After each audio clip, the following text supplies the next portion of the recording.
There are several JRPGs out there that were ruined for me, but because of more than one thing. Games that I've strongly criticized in the past, of course. Others, however, were ruined by one. Just one simple thing. And today, I'll show them to you all, so let's begin.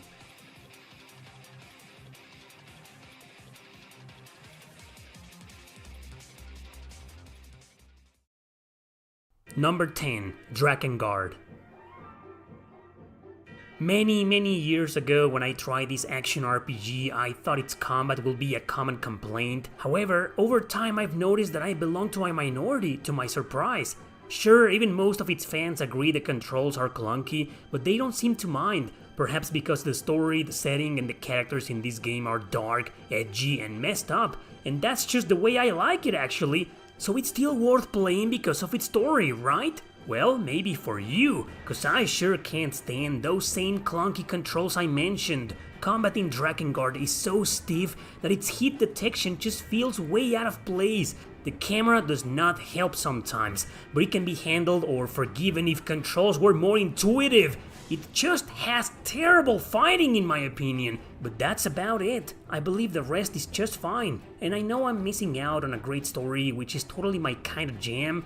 Too bad I don't care much because I believe an action game with bad controls during battle is pretty much worthless. The most important thing in a game of this genre, completely ruined.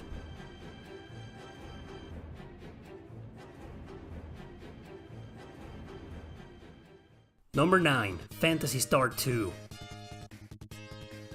I've never played the original Master System version, only its gazillion ports on all those Sega collections. Not a single one of them, however, fixes this game's major problem. It's a retro RPG, so I can live with the fact that you have to grind from the start, or that you have to walk to everywhere and anywhere. Some spikes are there, but this is a challenging RPG from 1989, so it's understandable. What isn't, and ruins the whole game for me, is its insane level of cryptiness. Where the heck do I go? Phantasy Star 2 is full of labyrinthous dungeons where it's never been easier to get lost. Traversing places like this is annoying with random encounters, but in this game the frustration feels multiplied. Original Genesis copies were sold with a walkthrough precisely to help the player from the tyrannical sociopath who developed these areas. Nowadays we have the internet, but I just don't want to play the game while reading a guide the entire time. It's not fun, it's too difficult, it's annoying and extremely outdated. Imagine a modern remake of this game, that'd be awesome, as long as they keep it turn-based of course.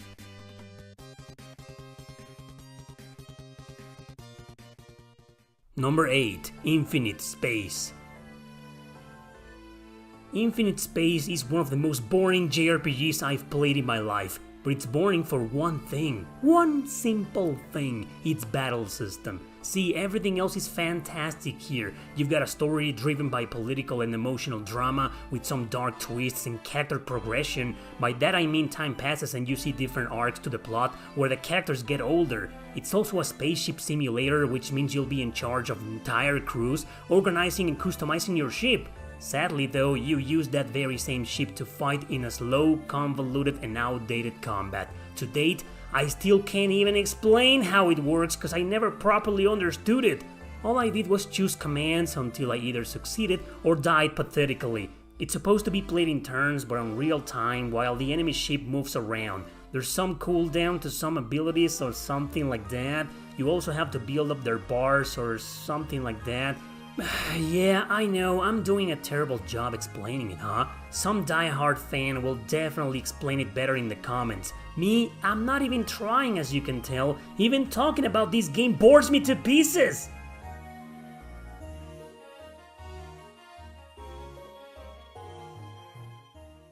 Number 7. Vandal Hearts 2. An indirect sequel to the excellent game we got also on the PS1. Story still tragic, dark, and it was actually almost censored in North America for its brutal prologue. I really wanted to like this game because I thought the story and character progression were badass. Interesting as it strikes though, Konami came up with a twisted change to the battle system. And that is the thing that ruined Vandal Hearts 2 and nearly killed the series. Well, it died after a PS3 digital game, but whatever, you get the idea. Well, in this beautifully ruined tactical RPG, if you move, The enemy moves! Yeah, kinda like in a roguelike RPG. You select one character's action, and when they execute it, the enemy executes their own at the exact same time. That means if you targeted that enemy and it moves, you'll miss. How the hell am I supposed to strategize in this convoluted system, you ask? You can, and there are ways. I was fine for the first several missions, but I ended up turning the game off probably forever. Why? Because it's just not enjoyable. It's frustrating. You have no way of knowing what the enemy will do, so it just ruins the fun out of its combat mechanics.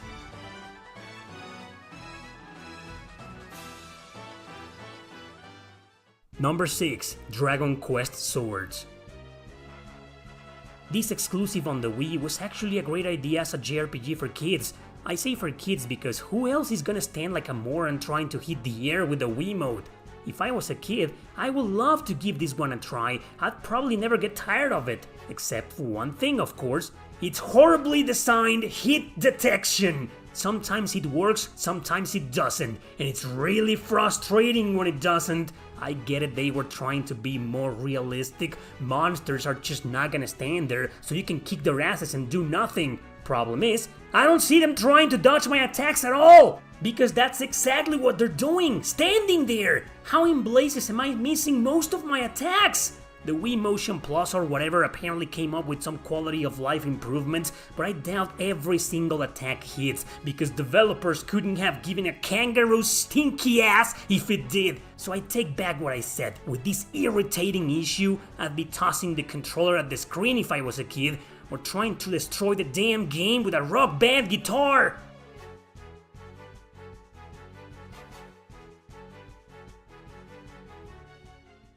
Number 5. The Caligula Effect 2. I hate the original game on the Vita. Way too many things that ruined it. I didn't even bother with its modern remaster some years later. The sequel, however, I thought it would be different, and in terms of almost everything, it surprisingly was. If you don't know what this is, well, it's a turn-based RPG based on a modern setting in a high school. Your male or female silent protagonist joins a group of students with magic powers to fight some hiding demons in Tokyo. Okay, the plot is actually deeper and more complicated than that, but I wouldn't know since one thing destroyed any enjoyment whatsoever for me: the music. Sometimes it's great, that's for sure, but just like its predecessor, it's got a lot of idle content here.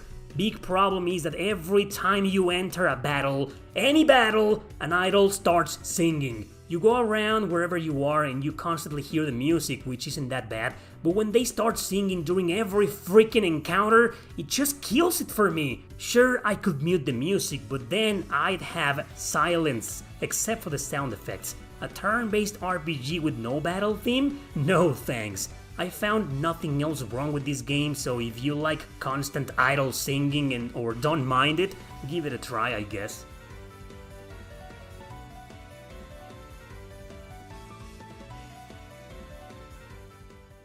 Number 4. Rondo of Swords.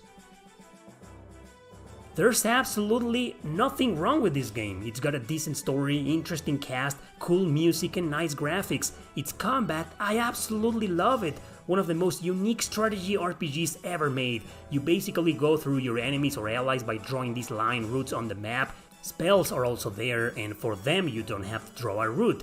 It's such a creative way to spice things up in a grid-based game like this. It's honestly excellent, and that's why it hurts to see it ruined by one thing. Rondo of Swords is just too hard! Brutally, extremely hard! It's not only a massive grind fest, it's also a gangbang of enemies in a lot of maps. You only have a maximum of 6 characters in battle against hordes of units all around. Some recruitable characters are so easy to die because they put them so far away from your party. No permadeath here, but knowing who to grind and who to keep in base is a pain in the ass. You'll never know what's waiting for you on the next map, and the only way to grind here is to repeat the most recent mission, and before completing it, or if things get too tough, quit the mission and return to base. I had to do that over and over and over again before some of the nastiest maps you can imagine.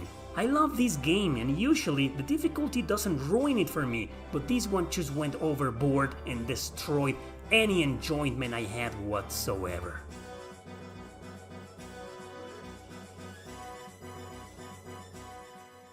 Number 3, Xenoblade Chronicles 2 Torna the Golden Country. Yeah, you knew this game was gonna be here, so I'll be very quick, cause I'm tired of bitching about it.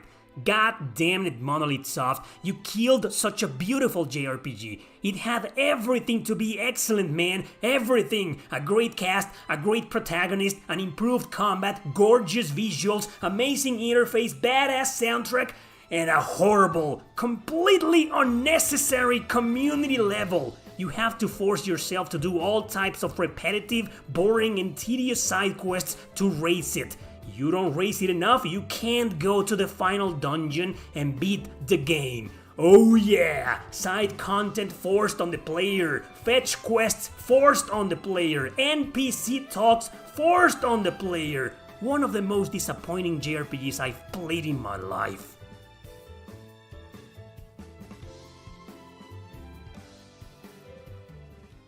Number 2, Tales of Fantasia on the Game Boy Advance. It's unbelievable and almost insulting how the only version we've ever gotten of this game is the worst of them all. And of course, here lies the one and only reason why this particular release was completely annihilated. Story, characters, pacing, music, graphics, exploration, blah blah blah, yeah, it's all great, but nothing matters when combat is slow, laggy, and utterly defective. I don't even need to explain it, you're seeing it right now with your own 2 eyes. This game is wonderful, don't take me wrong, it's just this GBA version that sucks. This sluggish attempt to keep the frame rate at a minimum makes the console look weak. It makes playing Drakengard the ultimate fun in action compared to this. How can Bandai Namco screw up this bad? Alright, it isn't that bad, but it's bad. To add insult to injury, it's the very first Tales game ever made, and this relentless mediocrity is the only version released outside Japan. What were they thinking? Thank goodness for emulation and fan translation so you can play the PS1 version, which is by far the best of them all.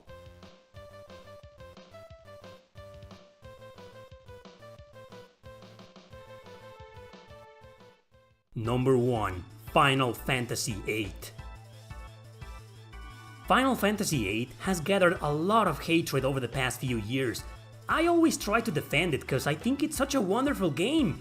Yeah, wonderful until you notice too late its fatal flaw. You think I'm talking about its teenage romance drama in the story that feels like a soap opera? Nope. I wasn't the biggest fan, sure, but I liked it. You think I'm referring to the junction system? Again, not the biggest fan, but it didn't bother me that much. And no, I'm also not talking about how the game lets you abuse the GF system to summon creatures that destroy everything. This game was not ruined at all for me for any of those things. The only feature, or should I say penalty, that completely destroyed my long ass hours until the very end, yeah, the final boss, was the fact that the enemy levels up with you.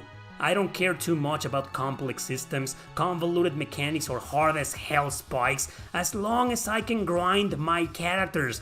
That is the only way sometimes to proceed with the story in a game with gameplay mechanics that are not too friendly. But in this goddamn game, grinding was totally useless. And I never knew that until I faced the final boss, died, leveled up everyone to level 99, and died miserably again. All because the bosses level up with you. Final Fantasy VIII was ruined for me just for that. Go to hell, Squaresoft.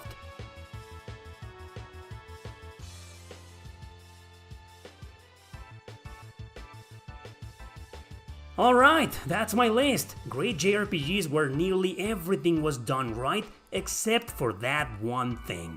So what are some JRPGs that were ruined for you by only one feature? Pretty sure you have a bunch. Thanks for watching, don't forget to subscribe and share this video with your friends. See you next time!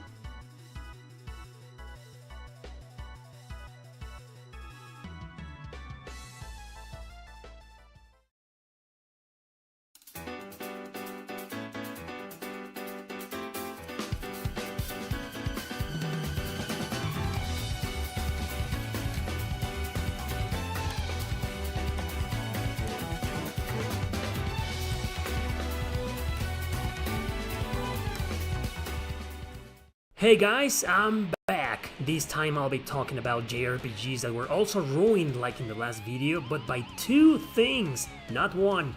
Two major things in them that completely destroyed my experience and made me quit. So let's begin.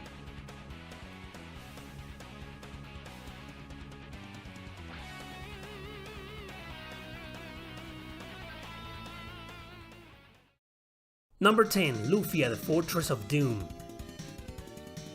I once read that Lufia 2 was the prequel of the entire series, so that's the one I started with. Man, what an amazing game it was. So I became a fan after finishing it, and of course I jumped straight into the first game. To my surprise, the story and characters felt childish, tropey and silly this time, but that didn't bother me. What ruined this classic turn-based RPG for me were two things. First, the encounter rate. When I played this game for the first time, I already had a lot of experiences with random encounters and I always disliked them. In Lufia, however, the rate was just too high and out of place. Sometimes it will leave you alone for a while, but then it will come back in your face over and over. When trying to solve a puzzle or go from point A to point B, your exploration is ruined by constant battles. And speaking about battles, the second thing that destroyed my experience is precisely the combat. It's generic turn-based, so that's fine, but you can't select the specific enemy you want to attack, only a group of enemies. Several other JRPGs have this nonsense, like most of the Dragon Quest games, but I never found them as annoying as in here because the AI of your allies is just dumb. Often they will mess it all up and end up prolonging the battle or straight up dying. Thank goodness Lufia 2 was a much better game and corrected all of the mistakes seen in this one, cause it's honestly very disrupting.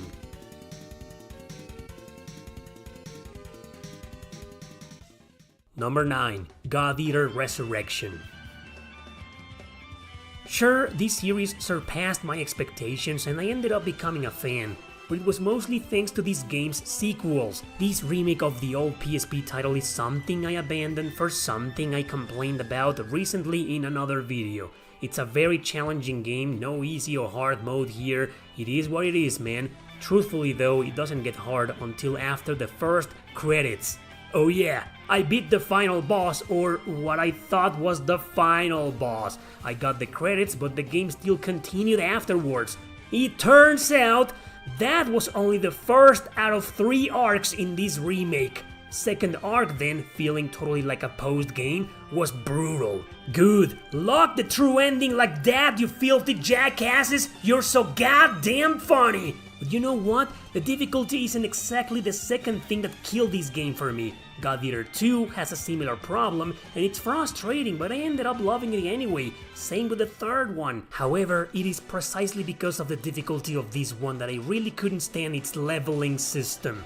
There just isn't any! You don't gain experience, you don't level up. Instead, you gain money and materials to improve your weapons and shields. But in the second arc, the game forces you to replay several missions over and over again to get enough of these rare materials, and on top of it all, they only appear by mere chance! Holy shit, man! That totally ruined this action RPG for me, seriously!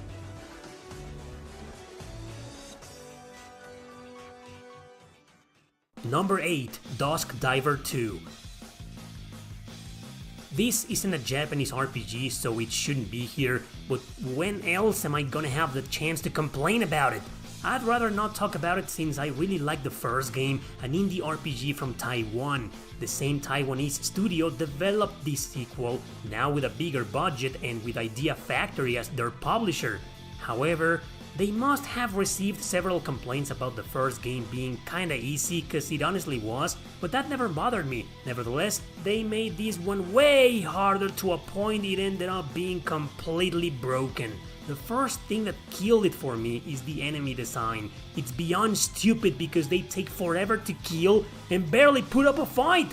They just stand there while you beat the crap out of them and do nothing except taking years to die. But then you get to the bosses and some of them are ridiculously hard, with fast-paced patterns that make no sense and are almost impossible to memorize. Man, what's up with that? On day 1, they released a patch to take some HP away from regular enemies, but bosses remained intact and brutal. So not only was this awesome action RPG ruined by the enemy design, but also by its horrible imbalance. It frustrated me big time because, like I said, I really liked the first one, and seeing as this was a direct sequel with higher production values, I just thought it would be better.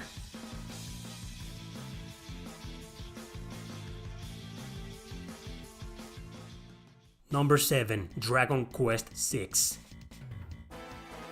One of the two things that killed the 6th entry in the beloved Dragon Quest series is the encounter rate. Just like in Lufia, it's insane, and dare I say, it's far worse in here. It's pathetic how the people who ported this game from the Super Famicom to the Nintendo DS couldn't fix that issue. The majority of the time, every 3 seconds you walk into a battle. Sure, it has high-speed modes, so you can cheese them and they end up quickly, including the load times, but it's still a pain in the ass to explore anywhere while running into monsters so often. I guess the second thing I could complain about will be its cryptiness. It's one of those where the heck do I go type of games, but to be honest, it's nowhere near as bad as other JRPGs out there. So the real second thing that killed this game for me is something other titles in the series have as well. There are no save points before boss battles. You exit town, traverse the world, go through the entire dungeon full of random encounters, get the boss and die. Yep, you guessed it, you have to do the entire thing again. I played the original DS version and you can save and quit, but that's about it. Once you reload that file, it's gone forever. So I guess the only solution to this second issue is to emulate and use save states.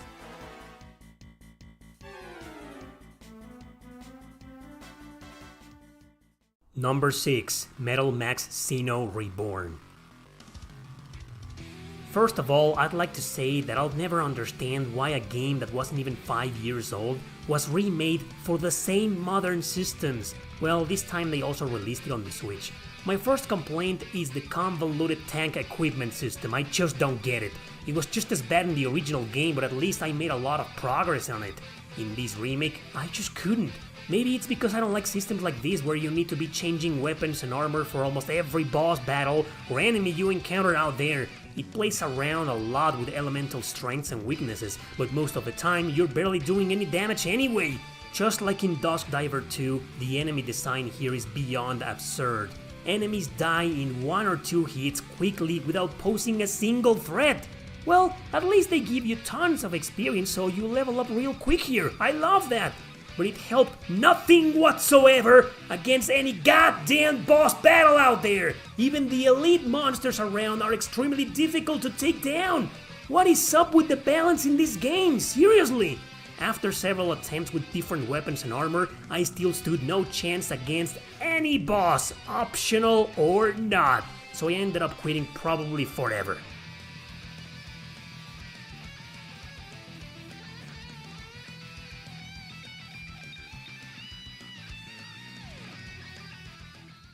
Number 5. The Last Remnant. The Last Remnant was originally released on the Xbox 360, and that's the version I'll cover today. I know it was remastered on PS4, Switch and Steam digitally, but I don't think they fixed the issues that ruined it for me. First and foremost, the battle system. It's unnecessarily complex. You basically control a group of characters, each out of your direct control. I mean, you do select their actions and their targets, but you cannot select which character will attack which. Kinda like in Lufia. So they end up doing whatever they want and messing up badly sometimes. There's a morale bar, and the higher it is, the better they perform. But manipulating it is a pain in the ass. I really have no idea how to properly do it. I don't like this battle system, and it almost killed the game for me. However, what put the final nail in the coffin? Well, remember the last video with Final Fantasy VIII? Same problem here, my man. Enemies level up with you, and I seriously hate that. What's the point of fighting regular enemies then? Might as well skip them all and go straight for the bosses. But since the bosses are completely out of balance, it destroys everything you ever worked for. Like I said before in my review a long time ago, this game is garbage and it needs to be destroyed!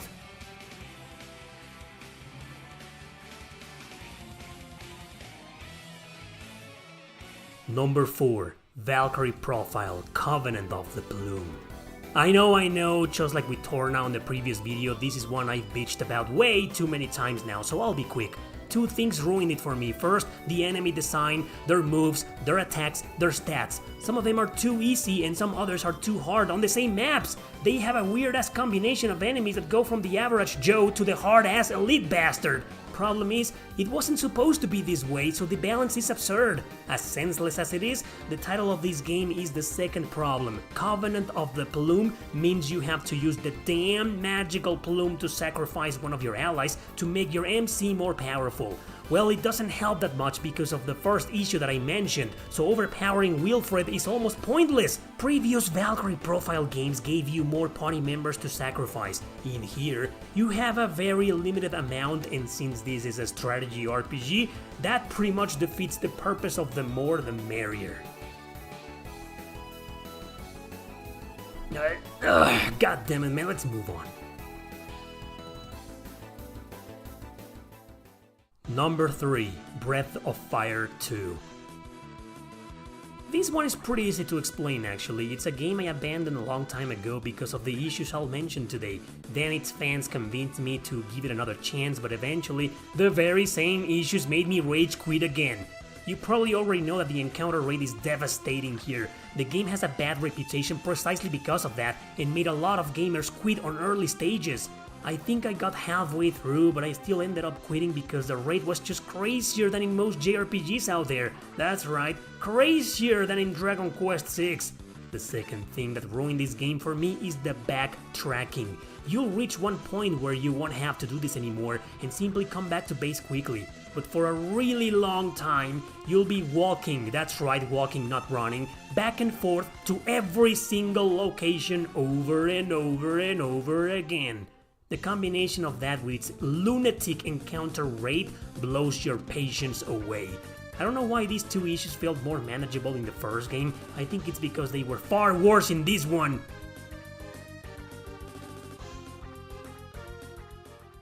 Number 2. Kingdom Hearts. I really enjoyed the second game because that's the first one I played. I didn't become the biggest fan of the idea of mixing Disney with Final Fantasy. While creative, it just didn't appeal to me because it made everything really childish and boring. So when I played the first entry in the series, that was the first thing that started killing it for me. The second game felt darker and slightly more mature, so it was more interesting, I guess, but the first game felt safer and more cartoonish. They were just testing the waters with this one, it seemed. The irony is that despite being a game whose target audience are kids, this first entry is full of difficulty spikes! The majority of what I played was either easy or balanced, but some bosses were straight up frustrating and monotonous. The fights were beyond tedious, and the controls made nothing better. They aren't bad, but Sora can be hard to control sometimes. I have no idea if later re-releases of this game improved controls or difficulty, but the original PS2 version had this problem. I got stuck in a boss battle and absolutely nothing made me keep trying. I lost all interest because maybe deep inside I never really cared for this game at all, so I eventually lost interest in the rest of the series as well.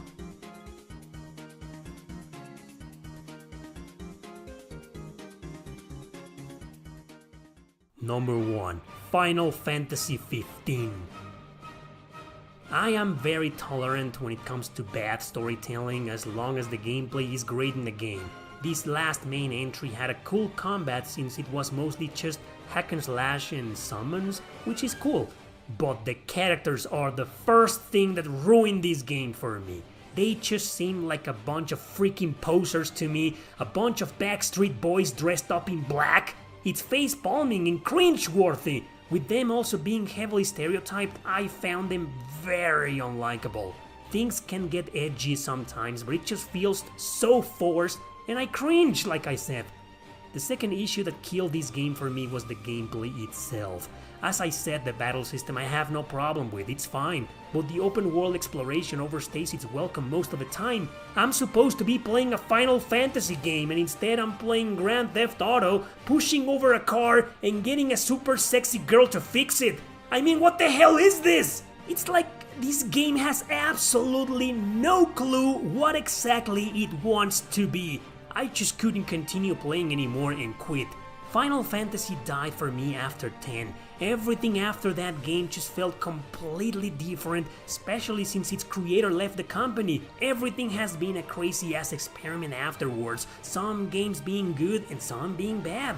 15 took the cake for me because while not a bad game, that's the first time I really felt I was playing the wrong game.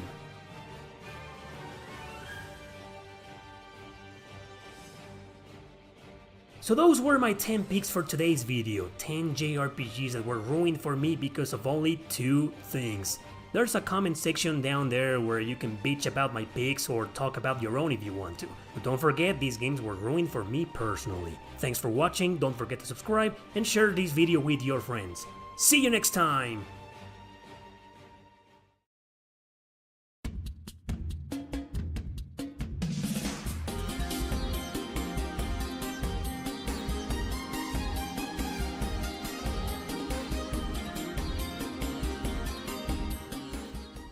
Several JRPG schools stayed in Japan for many different reasons. Today, we'll take a look at some of the most desirable of them all and why they were never released overseas. Some of these JRPGs are really good and highly recommended. So let's begin!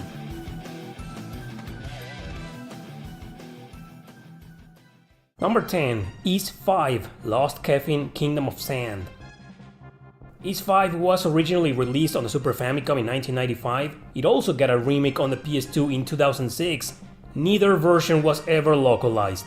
Contrary to people's belief, it is not a sequel to Ys 4, also known as Memories of Solcita, but rather a sequel to Ys 3, also known as The Ode in Felghana.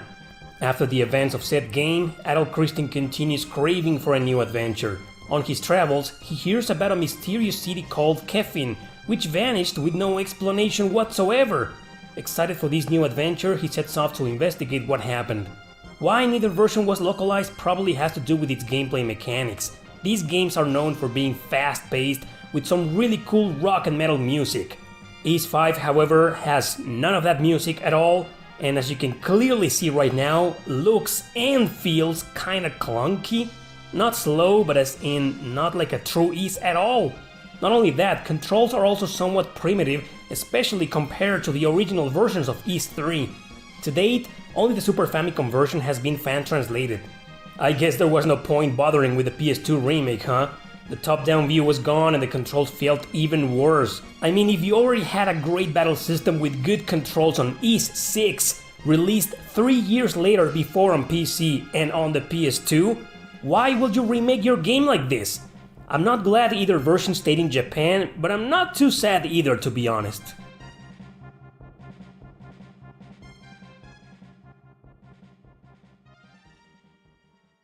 Number 9. Star Ocean Blue Sphere.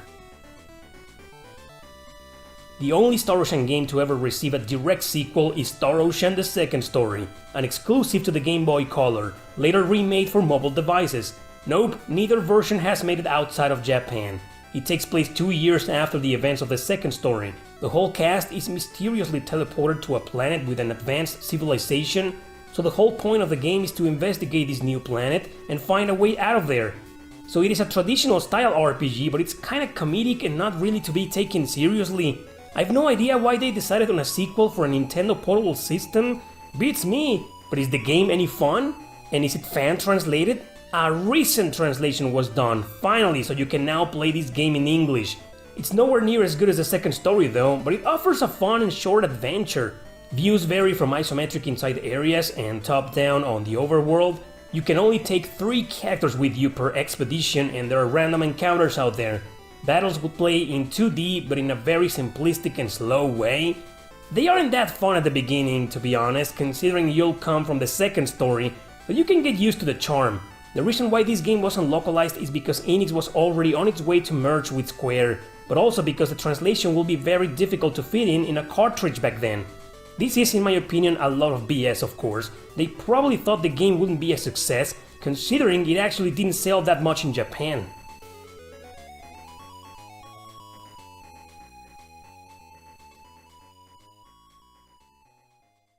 Number 8. Tales of Phantasia, Narikiri Dungeon.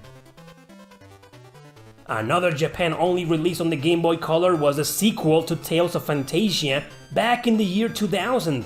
Supposedly, it takes place around 200 years after the first game. You now play as two kids whose destiny is doomed, apparently, according to an angel-like woman called Norn. She tells them to go visit Archie, one of the main characters of Phantasia 1.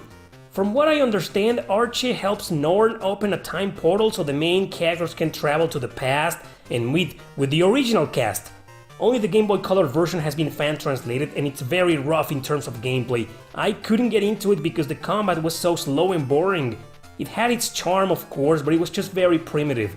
The remake on the PSP though, which we also didn't get, was much better.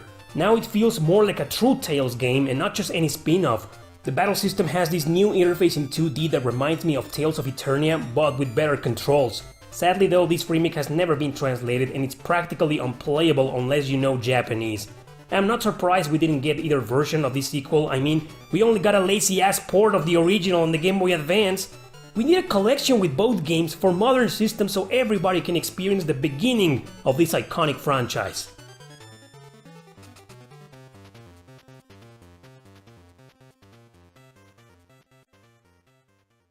Number 7. Fire Emblem: The Binding Blade. There is a trilogy of Fire Emblem games on the Game Boy Advance, but we only got the second and third. The Blazing Sword is actually the very first Fire Emblem ever localized in the West, and it's the 7th title in the series. The Binding Blade precedes it and it's been fan-translated for a while. I've no idea why this first game wasn't localized, as the Blazing Sword is actually a prequel to it, which makes this one a sequel considering your main characters are the kids from the ones in the Blazing Sword. You found some things left unexplained about the backstory and lore on it? Try the Binding Blade, as it is a very good game as well. It plays with the exact same design, interface, controls and gameplay mechanics. My only gripe is that, unlike its two brothers on the Game Boy Advance, this one can be brutal in some maps. All three games have some really unbalanced missions alright, but the Binding Blade just takes the cake in difficulty. But honestly, that shouldn't stop you if you're a die-hard Fire Emblem fan like me.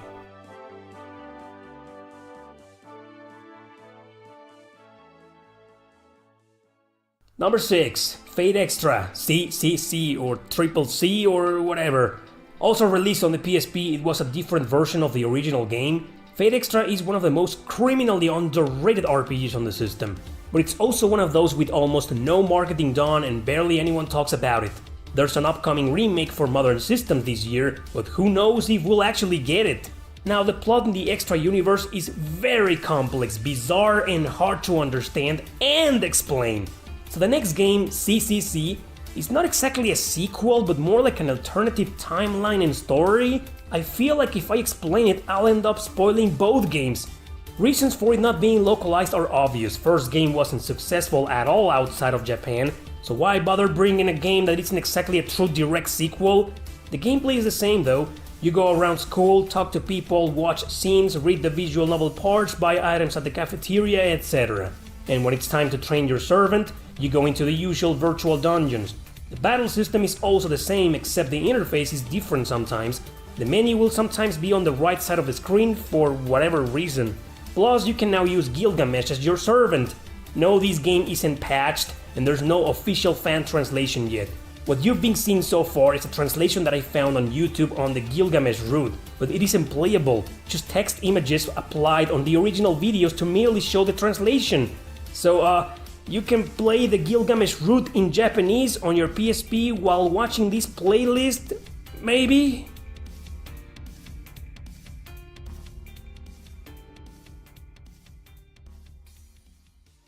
Number 5. Mother 3. This is the third entry in the Earthbound series, the best one of them all according to fans, and one massive commercial success that still roams exclusively in Japan. Of course, as you can see, it was fan-translated a long time ago. It never made it overseas because it was released near the end of the lifespan of the Game Boy Advance.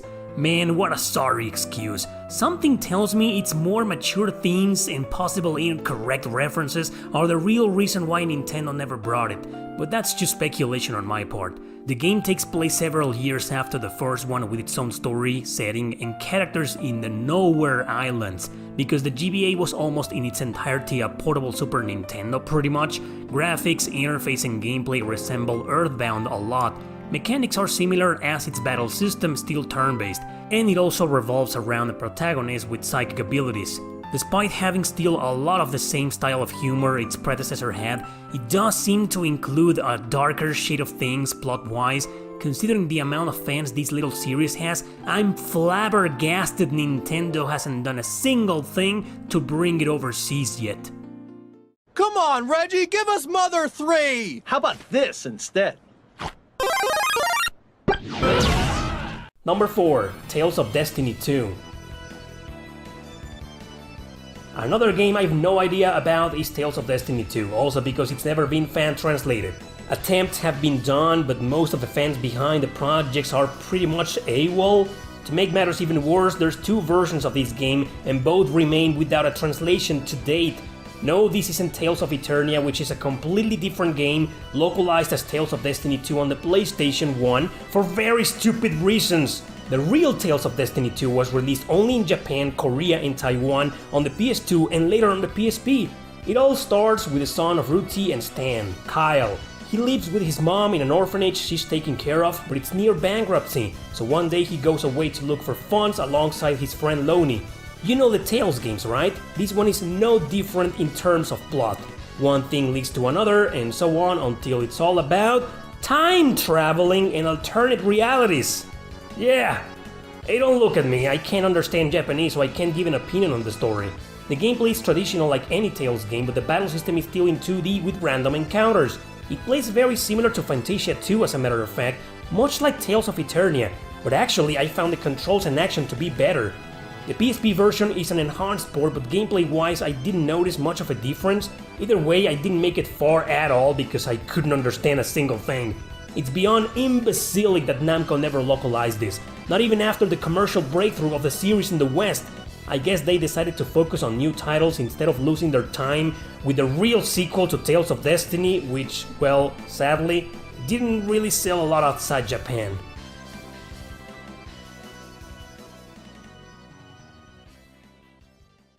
Number 3. Growlancer 6 Precarious World.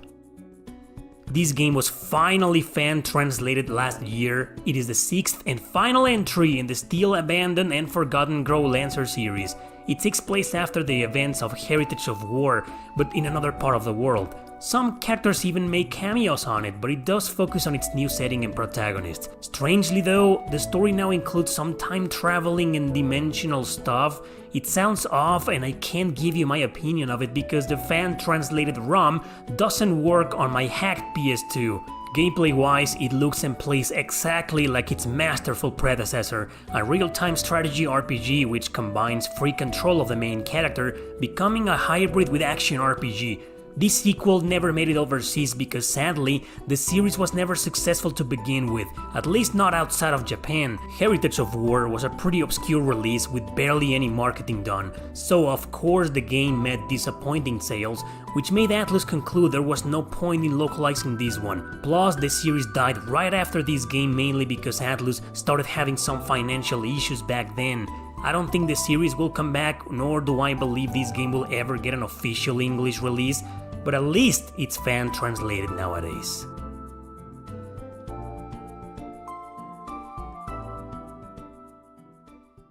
Number 2. Fire Emblem New Mystery of the Emblem. Another game that's been released twice and neither version made it to our lands. Nintendo has already localized the first game twice. First on the Nintendo DS almost 10 years ago as a full remake, and second last year on the Switch, where it was pretty much a straight port of the original Famicom version, and it's digital only. The second game in the series was a spin-off called Gaiden, also released on the Famicom, remade into Echoes Shadows of Valentia for the 3DS. But the real, direct sequel to the very first game, we never got it. Again, very thankfully to awesome fans and hackers out there, a fan-translated patch for the DS remake exists. And let me tell you this right now, I think it's a much better game than the original. I love the DS remake of Fire Emblem, but this sequel I loved it even more. It just has a more interesting story because you can now create your own main character. They will have a personality based on what you decide, and they'll also have their own subplot. but the main story will still follow Prince Marth on his quest to unify the continent. Gameplay feels like a slightly improved version of the first remake, but still with the same art style and graphic design. This DS remake also includes 4 new missions, which are basically chapters originally released for the Satella View back then. They're very hard, but still quite engaging to play. I strongly recommend this remake. I hope Nintendo decides to localize it one day, or at the very least the original Famicom version.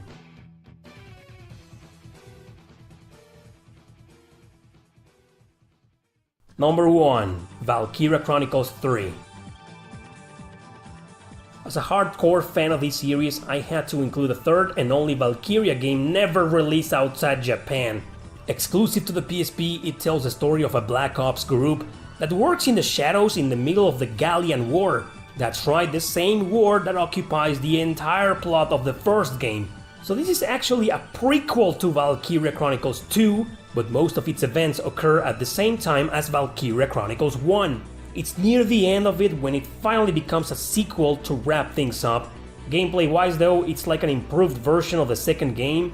Map design, controls, interface and structure are basically the same, but thank goodness they included some variety in the mission objectives. Valkyria 2 was a military school simulator and it was very repetitive in its maps. This third one changed all of that and gave us back an actual platoon with a more mature story and better maps. I love the second game, don't take me wrong, but this one is far superior to it in every sense of the word. Unfortunately, the second game didn't do very well in sales outside Japan, which might be the reason why Sega never bothered localizing this one. They did try to come back with Revolution a few years later, and finally with Valkyria Chronicles 4. Neither was as successful as the first game, so who knows if we'll ever get an official English localization of this masterpiece.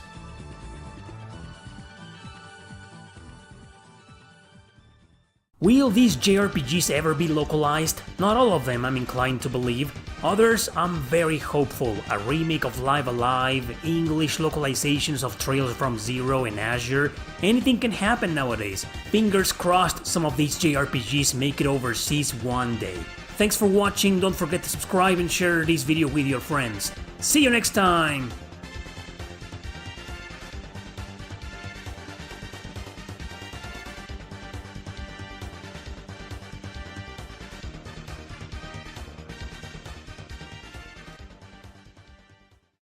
Hey guys, what's up?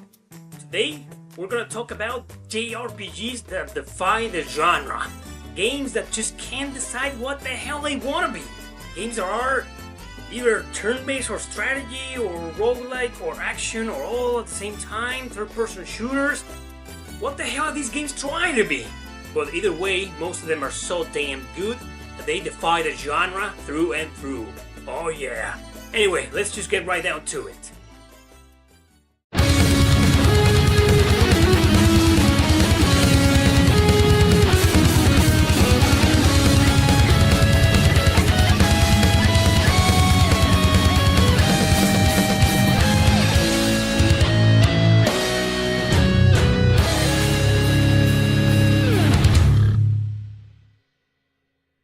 Number 10. Grand Kingdom.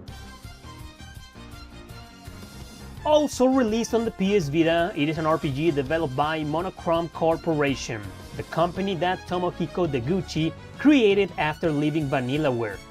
It is a spiritual successor of Grand Knight's History on the PSP, a game that never came out of Japan.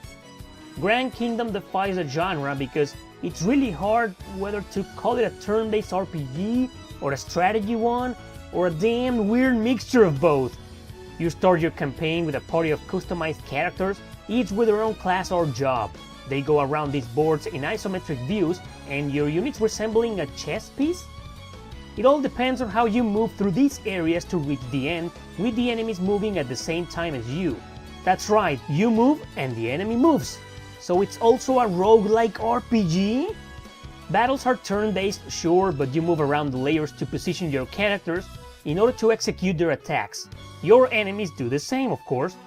Planning these positions can be a chore sometimes, but it's all a part of mastering the combat mechanics. In the end, what matters the most is the strategy you use moving your characters around.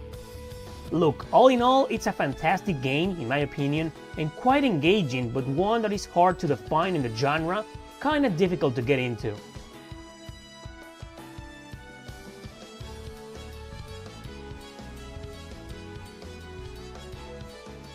Number 9. Parasite Eve. Alright, this game isn't hard at all to get into, cause you get the idea right from the very first battles in it. Well, it's a survival horror action real-time turn-based RPG. I don't know, but what I do know is that I freaking love it! Okay, leaving the survival horror and tank controls part aside, let's delve into the battle mechanics. The entire game you'll play as Aya Bree, moving around slowly from point A to point B. In combat, you'll come across one or various enemies. You also gotta move around to avoid getting damaged or to gain a strategic position to attack them. Once you bring out this geometric sphere, which represents the attack range, you'll get to fire your weapon or even use the parasite energy. All this happens with an attack weighting bar that applies to both you and your enemies, which means the game gives you a fake sense of action RPG, while in reality its battles are played in turns. Huh. Well, I know maybe I made it sound confusing and weird, but trust me, this is a great game that positively defies the genre and one that you don't want to miss.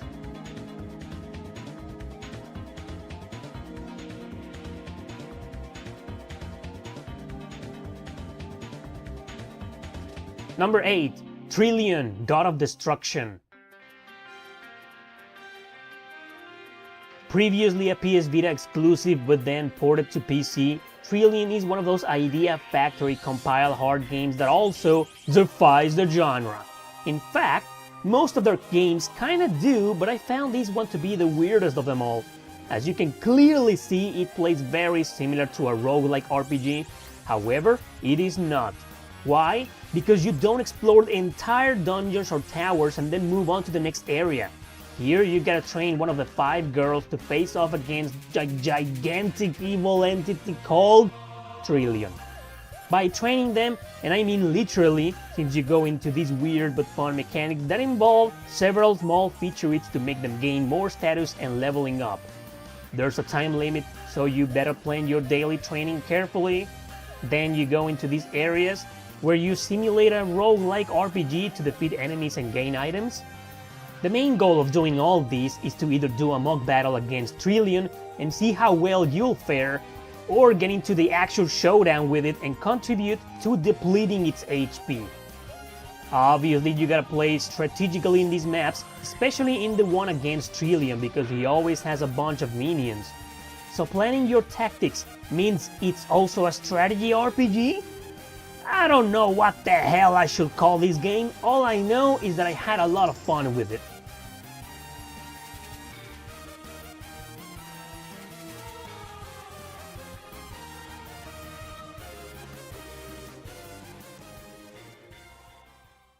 Number 7.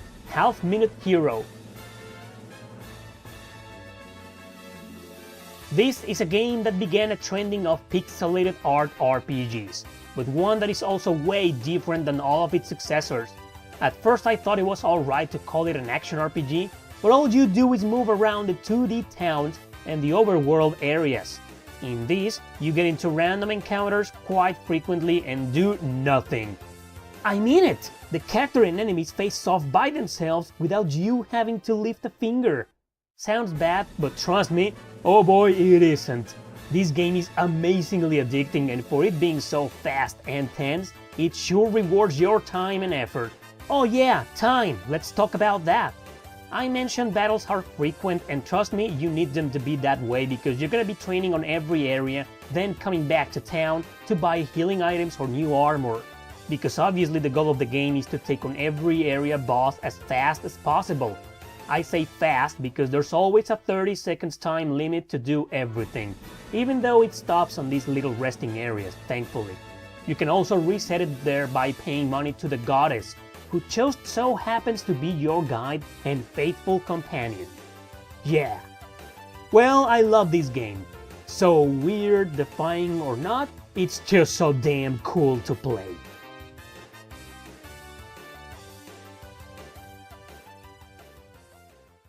Number 6. Nier Automata.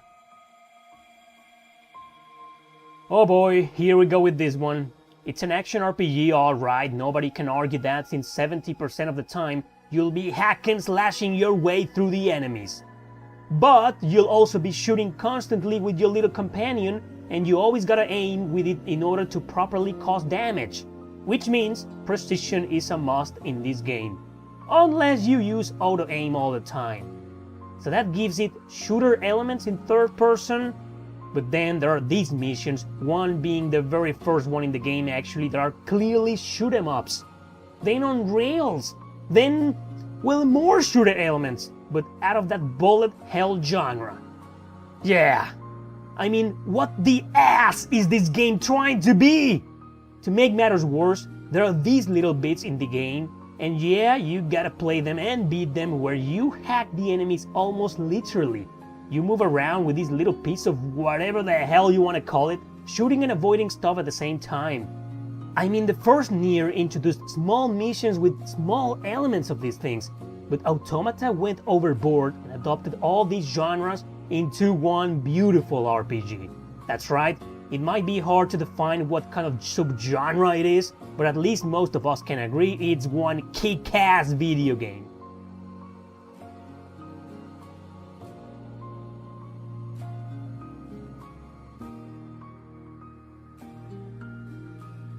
Number 5. Valkyrie Profile 2, Silmeria. There's no need to tell the world one more time that this is my second favorite RPG ever. But just like many other people out there, I tossed it the first time I played it. Then I went back to it after a few months and ended up adoring it. The truth is that I played this game years before I played the first one, so to me, it was nothing more than a weird-ass experiment at first. You normally play the game in 2D, of course, just like its predecessor, and you also have some platforming elements which are actually not hard at all to traverse. The one thing that defies a genre is the battle system. Just look at this. Is it turn-based? Well, kind of, because nobody's moving unless you move. That means it's roguelike too? Well, the enemies move if you move, but only if you move. You gotta position your characters at a certain distance so you can start button mashing your 4 buttons, each assigned to one character to damage your enemies. As you can see, however, they have a range of attack showing in those red panels, so if you're within their range, then they will attack naturally. So the key is to always try to avoid that. Moving against the leader is the best thing you can do to have a quick battle, but sometimes you have to carefully traverse these areas since some of them are quite dungeon-like. Best way to do this is by dashing. Yeah, you can also dash in this game, on real time. So real-time action turn-based strategy roguelike RPG? Haha, yeah, I love this game.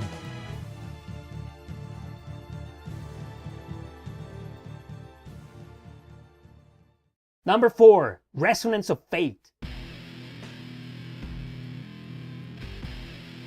Tri-Ace, the company that made the Valkyrie Profile series, also made this one. Nevertheless, I've always bitched about it since I can't quite fathom its gameplay mechanics. And to be honest, it's not like I want to. I've mastered several complicated systems with steep learning curves, but when it comes to games involving third-person shooters a la Matrix, I can't get into them. I hate this game, but that doesn't mean it's bad. Again, it plays normally like most modern RPGs, but with a battle system that totally defies the genre. Battles are random, generally happening in the overall map. You start in these areas, some of them wide open of course. In them, you'll be able to move around and position your character so you can then plan who or what they will shoot. Other areas are just boisterous at best, so it'll be hard to navigate through them. Whatever the case, there's a line of strategy involving to moving your characters within the range and time limit, and a line of turn-based order for them and your enemies. So it's a third-person shooter action turn-based RPG with tactics. Honestly, I never understood this game, and I feel that even if I did, I still wouldn't enjoy it. But hey, maybe you will, so go ahead and try it out.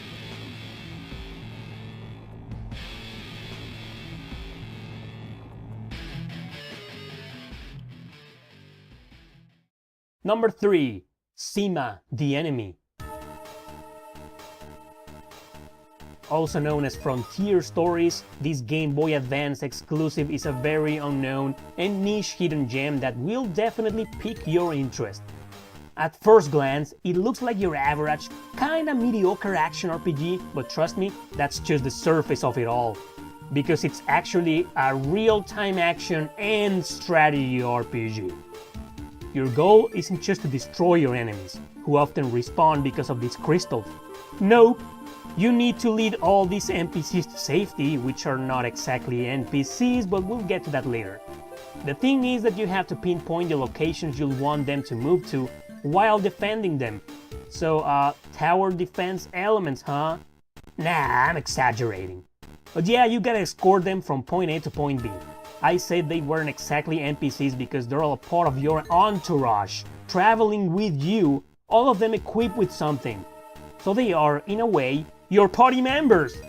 Every single mission of the game will involve a different objective, although most of them will have escort and fighting in common.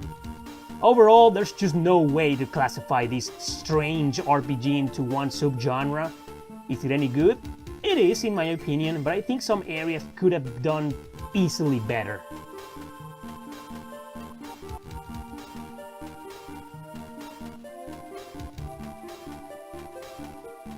Number 2. Night in the Nightmare. Okay, this game, I can't even explain it. I tried my best a couple of times and couldn't get into it at all. It's yet another case where even if I understood it, I will still reject it. No, it's not a bad game, I think, it's just not for me. So what's it about? Well, go ahead and try to make sense of this screen since the entire game is like this. It involves strategy RPG elements since your character is sitting on grids, but the enemies move around freely. Your goal is to defeat them, of course, but to do so you gotta make use of your surroundings. These include certain items in the area, shooting elements as in a shoot 'em up, and dodging or hoping you can dodge, a bullet hell mechanic. I have no clue how it all works. There's this wisp you can control with your joystick to maneuver most of these things. The Nintendo DS version plays almost exactly the same, but you move the wisp with the stylus, so imagine all the scratching you'll give to your bottom screen. If you think my explanation on this game was lame, then you're right. I apologize, but I can't explain this tremendous mess of a video game. There are 20,000 tutorials also, so if you're willing to put up with all that jazz, then be my guest, and then try to explain it to somebody else. Yep, good luck.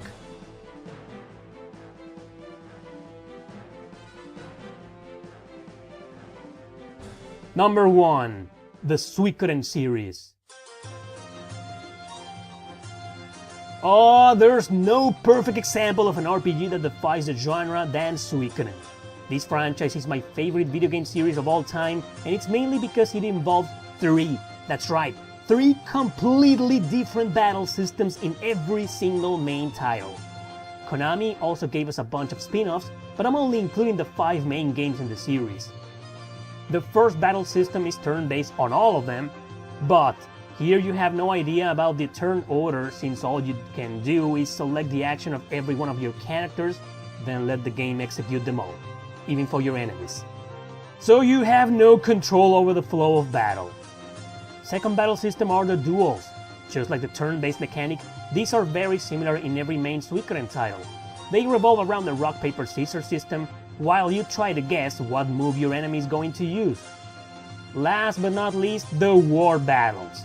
And these, oh my god, they're quite different on every single Suikoden game. In the first one, there's just you selecting the actions of each platoon, then they all battle another group of enemies by themselves. It's a mixture of luck and strategy to get it right. Second game plays more like a grid-based strategy RPG, with you manually moving your groups on the screen. Then they execute the action you selected, and if it was an attack, then this mess happens once again. Third game plays in these weird maps with your leader represented on each card, I think. Once you move them and attack, it goes into a normal turn-based system, which resembles the normal battle system in this game. The fourth game involves ship battles, mainly focusing on the rune elements, also on a grid-based formula when moving around the maps. The fifth and final main game in the series totally becomes a real-time strategy RPG with you selecting where to move your group and then attacking the enemies once they come across each other. Yep, that's the entire Suikoden mainline series in a nutshell. I can't think of a much better RPG that defies the whole genre by including 3 completely different battle mechanics into it. Yeah, I love them all.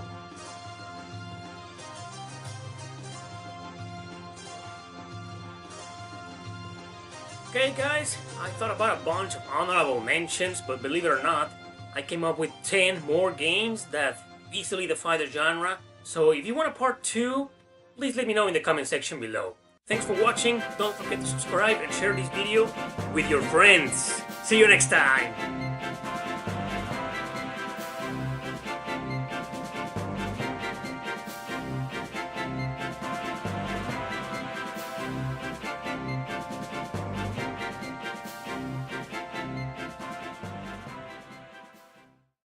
Hey guys, what's up? You know how usually most expensive or rare RPGs out there are actually good? Well, not every single one of them is good. There are some, believe it or not, that are very, very bad. And still pricey as hell. And I know if you live in a first world country, some of these prices aren't steep at all, to be honest. But for the rest of the world, trust me, they are. So these are 10 extremely rare and expensive JRPGs that are complete and utter trash! Let's begin.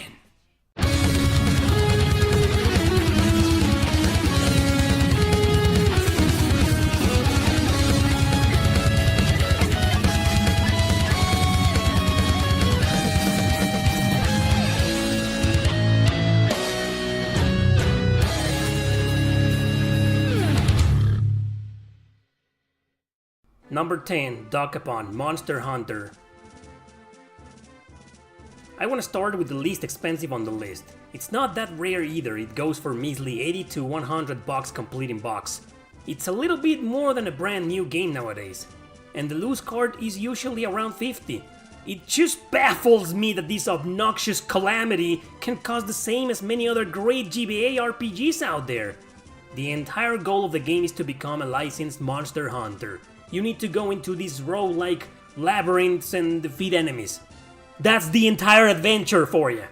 I'll congratulate you if you make it past the first dungeon without losing your mind out of boredom. The battle system ruins everything by trying to be creative in the most convoluted way possible. It's defined by cards bound by a rock, paper, scissors system. Therefore, they can either be extremely easy or extremely long. Problem is that you only get 2 random cards at the beginning and you have no control over them. So if you pull out a disadvantage card, there's nothing you can do about it. Stupid, silly story will never give you an excuse to go back to this game. And its repetitive nature in dungeon exploration sucks trying to imitate a roguelike RPG for no reason than to hinder your enjoyment. This is one of those many mediocre and forgettable RPGs out there. Not worth the 50 bucks loose, much less 100 complete.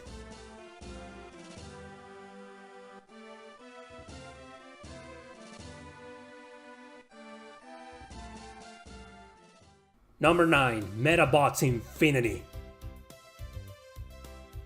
Currently, this gaming migraine goes for 100 bucks complete in box. That's highway robbery, considering this is the worst RPG on the GameCube. I'd rather spend that money in completely unnecessary DLCs than in this piece of shit. This game's price is a felony, here's why. Metabots Infinity is an action RPG that follows a kid trying to save missing kids, apparently kidnapped by a lame-ass gang. Most of the gameplay will revolve around the arenas, which is where the battles will take place in. Meet the absolute worst controls on the GameCube. Characters move around sometimes as if a black hole was trying to swallow them up. The camera makes everything worse because it tries to focus on your Metabot from above and behind at the same time. Hit detection works whenever, but since the controls are so sluggish, you barely get anything done. Reaction time is by far your worst enemy because it's so goddamn slow to move around. Everything else in this game seems to be fine. They just destroy the camera and controls, which renders this RPG totally unenjoyable.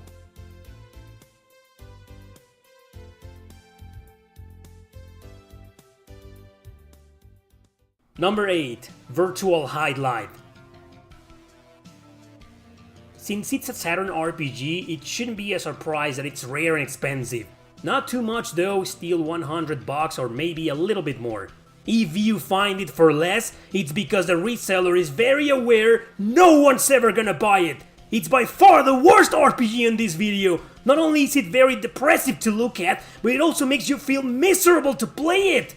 Check it out, you walk around in slow motion. What, you think this video is lagging or your internet speed is down? No! That's exactly how this game looks and plays. You need to lead your sorry-ass digitized character through poorly programmed areas and dungeons. You can just start forgetting about things like controls, hit detection, depth, or difficulty because they're all messed up. Sure, you can also run in whatever direction you want, so that kinda gets rid of the slow movement, but do I need to bitch about the camera? Inside the dungeons, it tries so hard to follow your character, it gets stuck sometimes in the damn walls!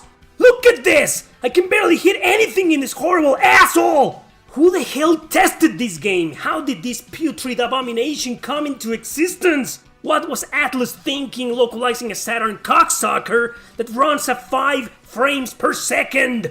This motherfucker makes Metabots Infinity look like a masterpiece. Do not buy this troglodyte trash. You can use the $100 bill to wipe your dirty fucking ass and get more satisfaction than purchasing Virtual Highlight.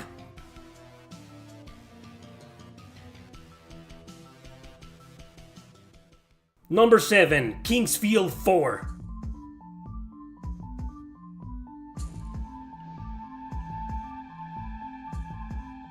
Fuck this game.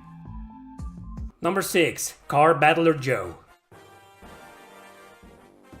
The rarest JRPG in the Game Boy Advance is one of the most boring, tedious, and mundane games I've ever played.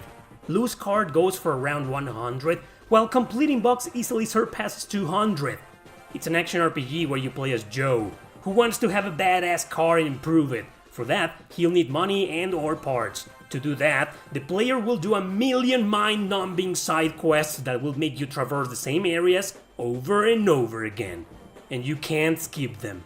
You will fight in your car while driving it around with some questionable controls. I'll admit the action wasn't that bad, but let's just say it wasn't great. I thought it was a neat idea as a racing RPG, but I later discovered it was just a hastily repetitive dump impersonating one. Why make you go to the same places again and again? Why force the player to do side quests that are almost identical? Why can't I skip driving from point A to point B? It was developed by Ancient, company owned by Yuzo Koshiro, the music composer. It did well in the reviews for reasons that escape my mental health. The car customization was praised even though I found it very convoluted and weird. Well, I must be pretty fucking stupid not to see the greatness of this unique masterpiece.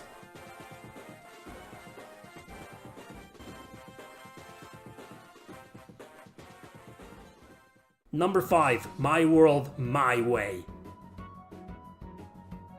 Why is it that sometimes when developers try to make RPGs girly, they fail miserably?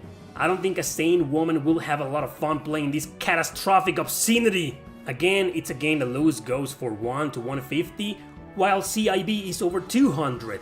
You control spoiled Princess Brat in an endeavor to make a random dude fall in love with her.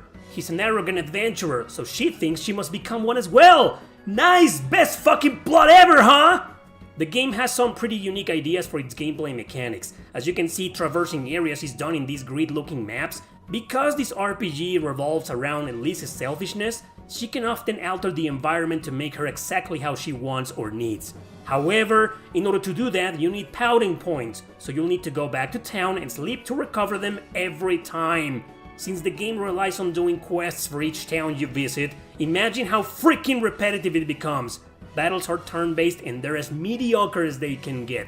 There's nothing, absolutely nothing redeemable in them. You have no party members, only your stupid ass parrot who learns spells for you. Meanwhile, this douchebag, hired by the king, will follow you everywhere you go and give you hints from a distance. That's it! That's the entire game! And it goes for 200 nowadays? What the hell, man?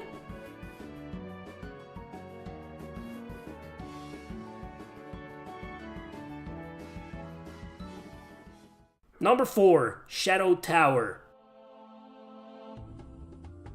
A good condition complete in-box copy of this action RPG will cost you over $200 as well. It's from Software's most insulting cunt in their obscure library of games.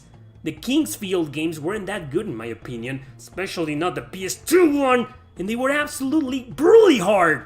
Why make yet another of their kind and 10 times worse? No personality, no music, no story, just generic protagonists crawling dungeons in first fucking person. Horrible hit detection, slow ass controls, mediocre camera, uninspiring graphics. It's like everything I always complain about in video games is right here. Every single negative aspect all in one game. And yeah, it's just as hard as any Kingsfield, probably more. But I never made it far enough to compare them. I'd rather rot on a desert island forever with Car Battle to Joe than spend 1 hour in paradise playing this goddamn son of a bitch.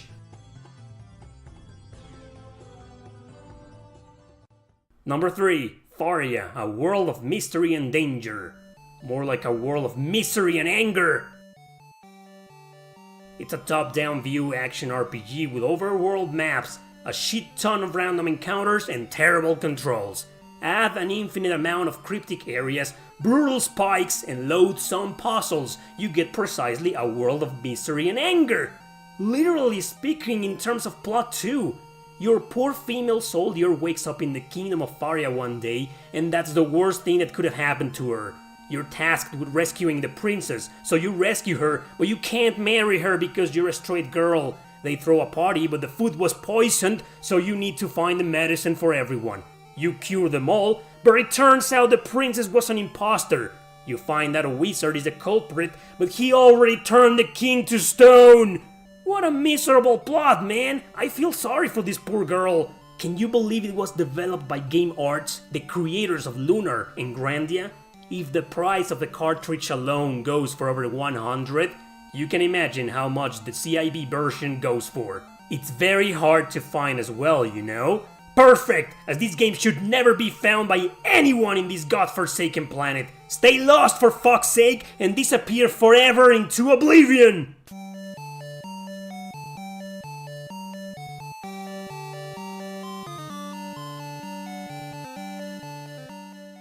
Number 2. Shining Wisdom. Camelot Software Planning, why? Why make a spin-off to your awesome Shining Force series and make it bad? Why did you localize these working designs? Couldn't you see the game was terrible to start with? Shining Wisdom is a horrendous Zelda ripoff with the worst collision detection possible in history. That alone kills the entire experience cause everything else is honestly not that bad. It's these disgraceful and salacious controls made to piss you off like no other game. Mars is a soldier working in Odegan Castle, but he only got there because his daddy was famous, so he's an idiotic, lazy-ass liar and that gets him into trouble. His lies interfere with the antagonist of the game who wants to destroy the world. To atone for his lies, he must stop the Dark Wizard.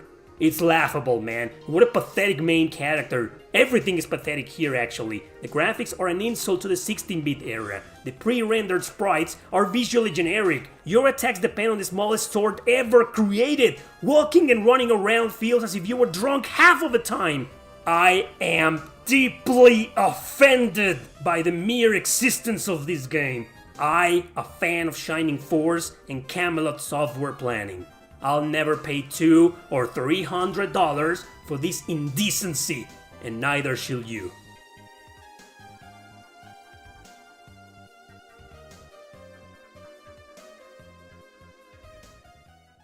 Number 1. Revelations Persona. Persona 1 on the original PlayStation can go for almost $500 nowadays. And it's a stinking pile of elephant shit! I agree it isn't terrible and it's not too bad, but compared to every single other game in the series, it's beyond ridiculous. When I first played it, I felt I was playing a bad beta prototype for a game. I have no quarrel with the story or the characters, okay maybe with some of them, but that's just me. Nearly everything here is clunky and I'm not talking about the controls alone. It's this graphic style, this interface that looks like a really old PC game, this battle system that's slow as fuck, spiking hard quite often. I love when I have a lot of characters during combat, but this is a solid exception. Navigation in first person during dungeons that look like total ass! High encounter rate ruins it all. Getting lost and interrupted is the worst, damn it! Just take a look at this map system. Really, Atlus? This is the legacy of the legendary and overly popular Persona series? This gargantuan violation of my imaginary gaming rights? Granted, it isn't terrible, and there are far worse RPGs on the PS1 like Shadow Tower, but honestly, I'm glad it got a remaster on the PSP that fixed some of its mind-fucking problems.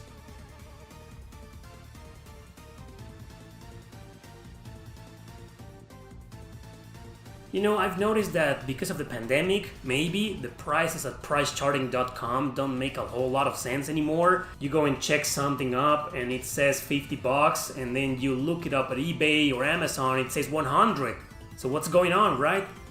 So no, for this video, I didn't exactly base my prices on price charting anymore, but rather on actual reseller prices, retro stores, eBay, Amazon, etc. Not price charting anymore. So that's it, guys. I hope you didn't take this video too seriously. It was all to make you laugh. If you laughed, good for you. If you didn't, not my problem. Thanks for watching and see you next time.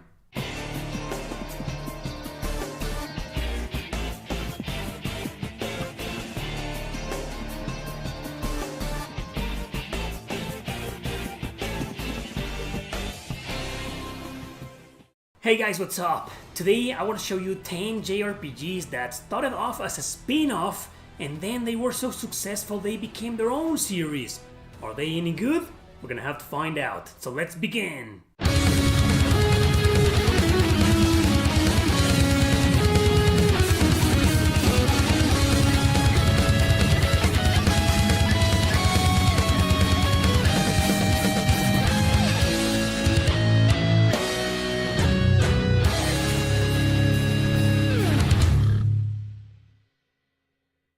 Number 10. Dragon Quest Monsters.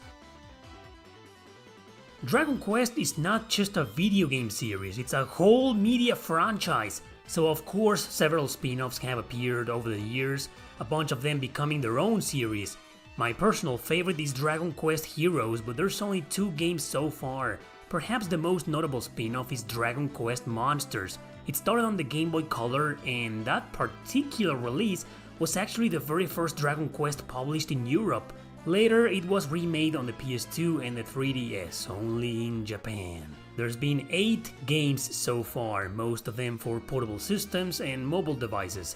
They revolve around capturing monsters, breeding them and raising them, slightly similar to Monster Rancher or Pokemon. As you may have guessed, I'm not a fan of this spin-off series, but it was so successful it spawned several sequels. The series is still going on apparently, but has been dormant for the past 6 years or so. The latest release was on the Nintendo 3DS called Dragon Quest Monsters Joker 3, only in Japan.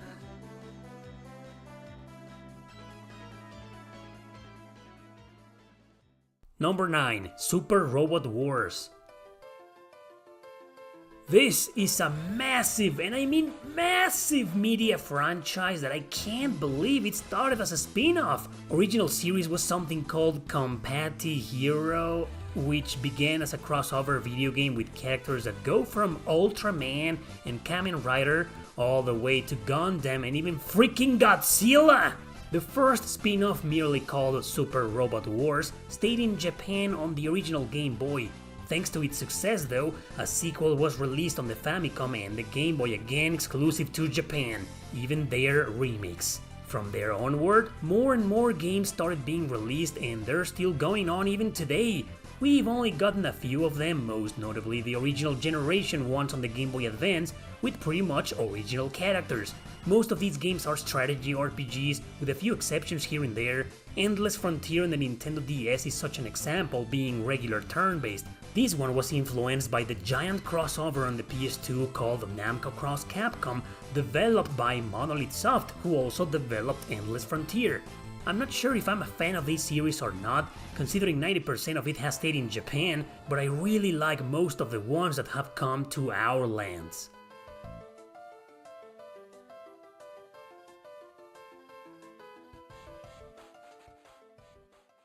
Number 8. Tales of the World. Radiant Mythology was released as a PSP exclusive in 2006. The next year, it was released in Europe and North America, and that is the only game in the entire spin-off series ever localized. 10 games, my man. 10 Tales of the World games exist out there, and there's only one for us. It actually started with a direct sequel for Tales of Fantasia on the Game Boy Color back in the year 2000, known as Naughty Kitty Dungeon. We didn't even get its remaster on the PSP, damn it. Not even its several sequels on the Game Boy Advance. Oh yeah, Tales of Fantasia was super huge in Japan and pretty much became its own series. Some of them were even strategy RPGs and not action. Can you imagine a world with some Tales games being tactical? Well, it exists, only in Japan! Even Radiant Mythology got 2 direct sequels on the PSP, crossovers with more characters from the main series. The only explanation I have for this severe lack of localization is that they were all released back in the mid-2000s, when Tales wasn't nowhere near as big as it is today in the West. The last one was Tales of the World Tactics Union for mobile devices in 2012. 2 years later, it will receive a port on the 3DS called Reve Unigia. Tales was already big back then, right? Well, what can I say? We only got Radiant Mythology and it's an alright action RPG, but far from the best ones on the PSP.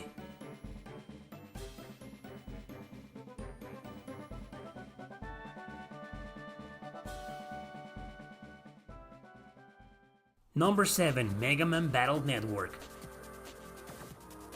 When Capcom saw the ginormous success of their little blue robot kid, they decided to exploit it. Yeah, that sounded really wrong, but anyway, the character and its games became a colossal pop culture icon. Naturally, several spin-offs will be released, the majority of them being role-playing games. Mega Man Legends 1 and 2 are good examples of this, or even Mega Man X Command Mission. But longest and most successful of them all is, without a doubt, Mega Man Battle Network. It saw its origins on the Game Boy Advance and spawned several sequels over there. Some even got a Nintendo DS version. All of them, thankfully, were released outside Japan. In fact, the series was so successful, apparently, that it went on to have spin-offs of its own. One good example is Mega Man Network Transmission on the GameCube. Personally, I haven't played every game here and I'm still a noob. I first played the original GBA game and wasn't the biggest fan, but I still liked it. Before moving on with its sequels, I decided to wait for the upcoming collection recently announced for modern systems. Good series here, I'm glad it's being revived cause the last game came out over 15 years ago.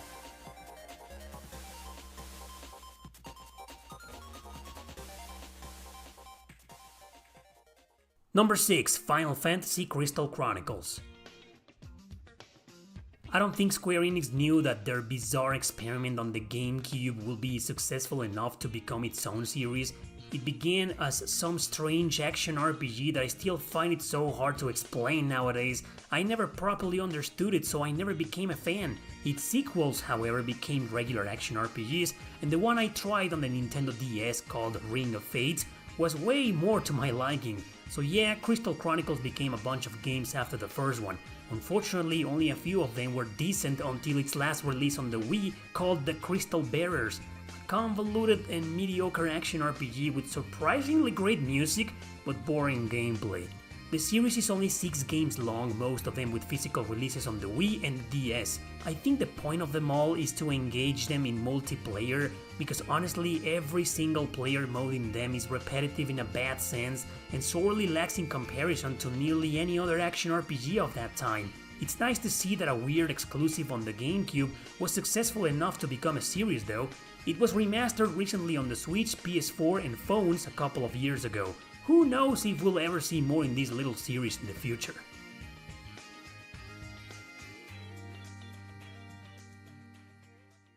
Number 5. Final Fantasy Tactics. Yasumi Matsuno, who was one of the key figures of the highly influential Tactics Ogre, left the company. He joined Squaresoft to work on a spiritual successor to his beloved game, and therefore Final Fantasy Tactics was born. A grid-based strategy RPG, pretty much the first one developed by Squaresoft themselves. You already know it became a huge commercial success and an even stronger influence than its godfather Tactics Ogre had ever been. However, despite its enormous popularity and sales numbers, it only spawned 2 more games. One on the Game Boy Advance and its sequel on the Nintendo DS. The original game only got an enhanced port on the PSP some years later, which also saw a highly positive welcome. I don't understand why Square Enix never did anything more with this series. Perhaps the reason lies in the mixed reception its 2 little sequels had, which were their own thing in terms of story and even some gameplay mechanics. It is actually accurate to say that the original never really got a true sequel to it, but fans are still hoping to see it return one of these days. I think Square Enix knows how popular and influential it is as a video game.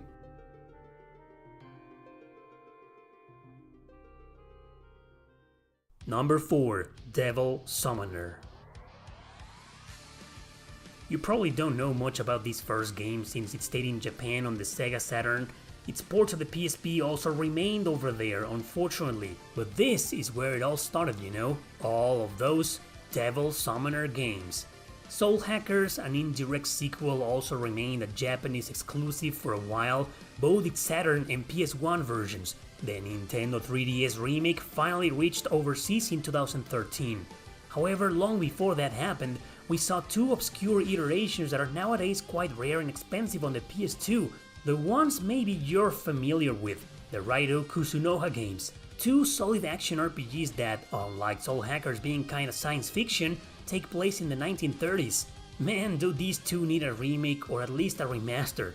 Soul Hackers 2, yet another indirect sequel in the series, was released a few days ago for all modern systems except the Switch. For now. Unlike the Raidou games, which were deeply connected, one a very direct sequel to the other, Soul Hackers 1 and 2 have barely anything to do with each other. So as you can see, it's a weird series, all part of the Devil Summoner spin-off from Shin Megami Tensei. I say weird because they're very different in terms of storytelling and gameplay mechanics, but the truth is, they all take place in the same universe. Who would have thought 2 Japanese exclusives will spawn an entire series that's still kind of obscure in the West, and still going today?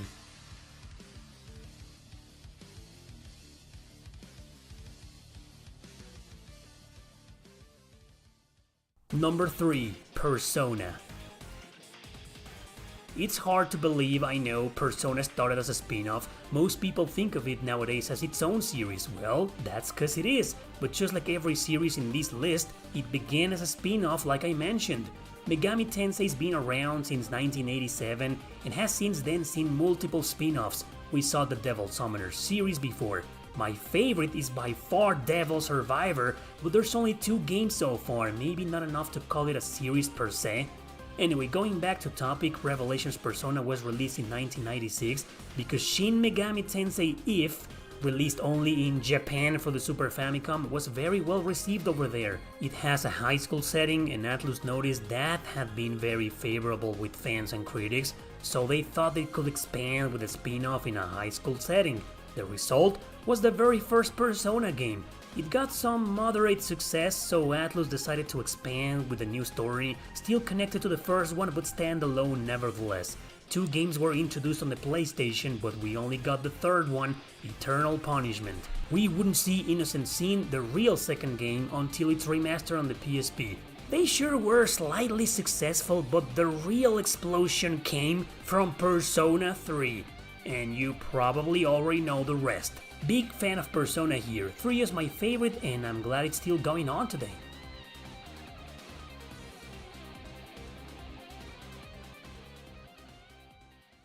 Number 2. Nier. Nier is one of the most unbelievable of this list, but I'm so happy it succeeded. We first got a little trilogy of games called Drakengard, action RPGs influenced by Dynasty Warriors. The first 2 were released on the PS2 to moderate success, and a third one on the PS3 with mixed reviews. In reality, Drakengard was never really successful, and I always believed Square Enix wanted to move on. But Yoko Taro, director and writer of Drakengard 1 and 3, proposed a new idea back in 2010, a spin-off called Nier, which was supposed to be a sequel to one of the endings in Drakengard 1. Yeah.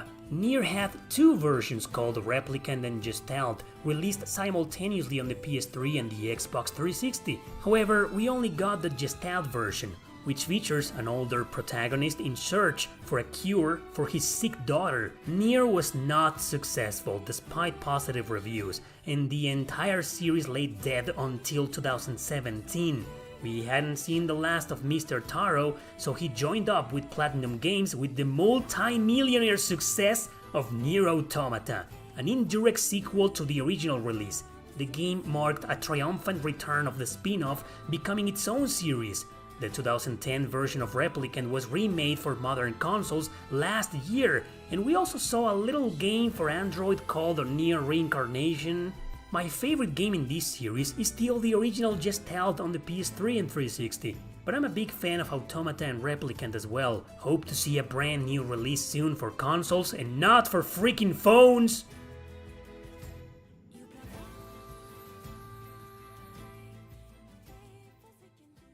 Number 1. The Legend of Heroes. I saved this one for last because most people don't know its origins. They don't know it also began as a spin-off. I'll make this short. Nihon Falcom had a few flagship series in the late 80s and early 90s. Ys, which is pretty popular nowadays, and Dragon's Lair, the true godfather of action RPGs, a series of games that actually influenced Ys, Highlight, and even The Legend of Zelda. The first game was released in 1984 for computer systems. Surprisingly, Square ported it to the MSX. Anyway, Dragon's Lair eventually gave birth to several spin-offs, one of them being the Xanadu series, all of them to this point action RPGs. Falcom then realized turn-based RPGs had become popular worldwide, so they entered the genre with yet another Dragon's Lair game. Its subtitle was The Legend of Heroes. This was released in the TurboGrafx 16. It was the 6th game in the series though, so not exactly a spin-off.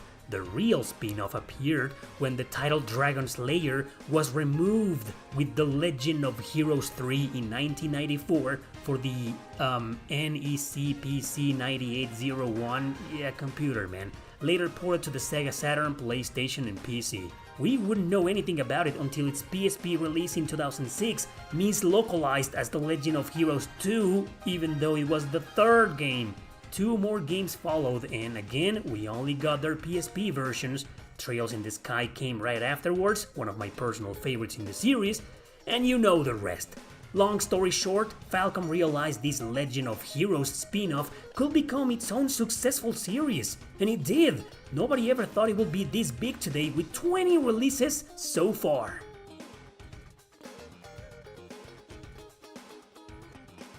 And that's all for today, guys. Thanks for watching, and see you next time!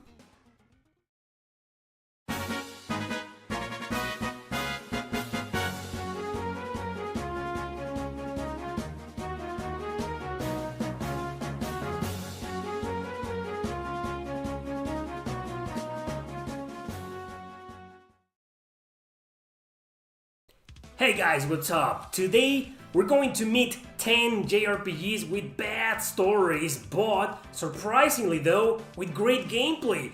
I can guarantee that, at least in my opinion, these games have pretty decent gameplay as a matter of fact. Too bad the story is just not good enough to keep up with their awesome gameplay mechanics. So let's begin!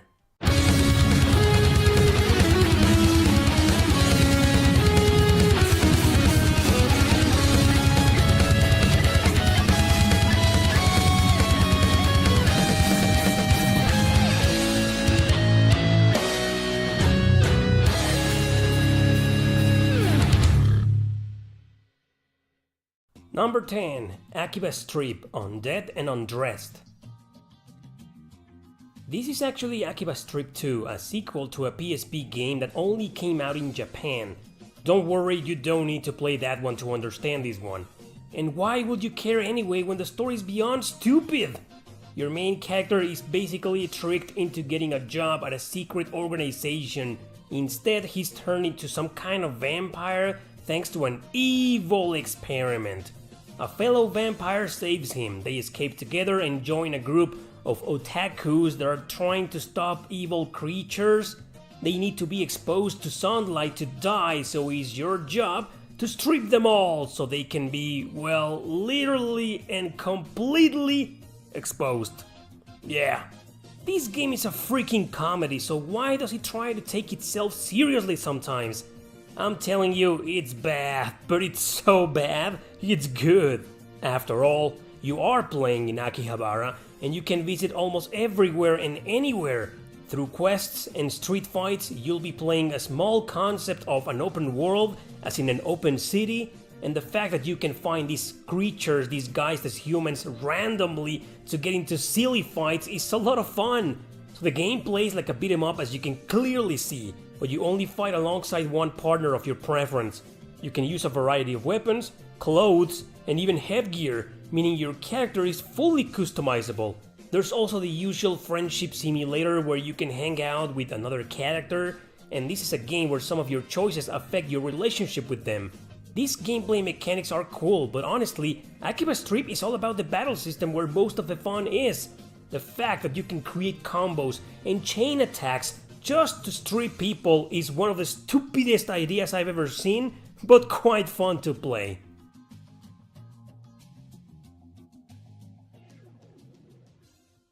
Number 9. Conception 2. Children of the Seven Stars. Here's another quirky, lame and heavily stereotyped cast of characters in a dumb story. Takes place in a school, but it's not a simulator. Your protagonist joins it in order to fight the monsters who have taken over several parts of the world. They're usually in labyrinths called the Dusk Circle, so the school is basically an organization to fight them. Yeah, classic plot with teenage students and magical girls fighting evil monsters. It's bad. To make matters worse, the whole point is to bond with the female heroines and have children with them in these weird-ass ether machines. Through magic, let me clarify, he can conceive kids with them, and they can fight alongside you. I'll confess, these class mating seasons, which is a core part of the gameplay, is actually fun, because you'll get these little warriors and their class will depend on the girl you bonded with. So customizing them is part of its interesting ideas. Just like in Akiba Strip, there are classic visual novel elements and dating simulation. Nothing original to be honest, but I guess it's always entertaining at least. So, just like with Akiba Strip, the real fun is in the battle system.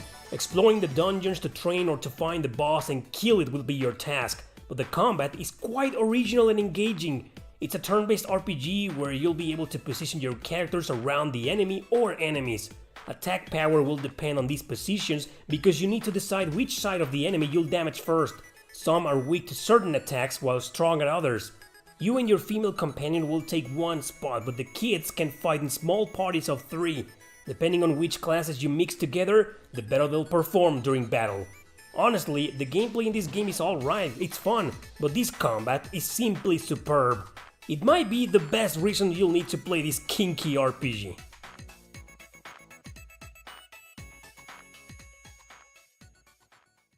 Number 8. Spectrobe's Origins. This is quite a surprise as it's from a mediocre series that started back on the Nintendo DS. Lots of gamers never paid attention because they're published by Disney, and let's be honest, the DS titles are kinda lame. Origins, however, took the action to a whole new level, but the story remains stupidly generic. Raleen and Gina go through a portal that sends them to another galaxy being invaded by creatures known as the Crawl. So they start a quest to save this new star system by defeating their evil leader Crux. The end. Yeah, it sucks, okay, you're not gonna play this game for its story, but damn it man, look at the gameplay. You think it's another daily forgettable action RPG, but it's not. You control either Raleen or Gina to fight depending on the weapon they have equipped. The action is fast-paced, controls are intuitive, camera could be better but it's far from being bad. Spectrobes, these little Pokemons that you excavate, can fight by your side. You can carry up to 6 of them per mission and you can switch to any of them anytime. Not a fan here of the motion controls, but I admit it wasn't annoying to swing the controller to have the Spectrobes attack or come back.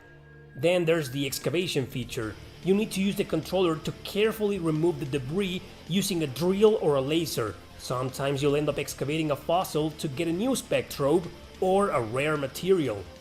This game doesn't feel like a generic RPG for kids at all. It's a solid title, quite overlooked, maybe for its goofy looking art style and its forgettable story, but if you give it a chance, be sure to enjoy it for its cool gameplay mechanics.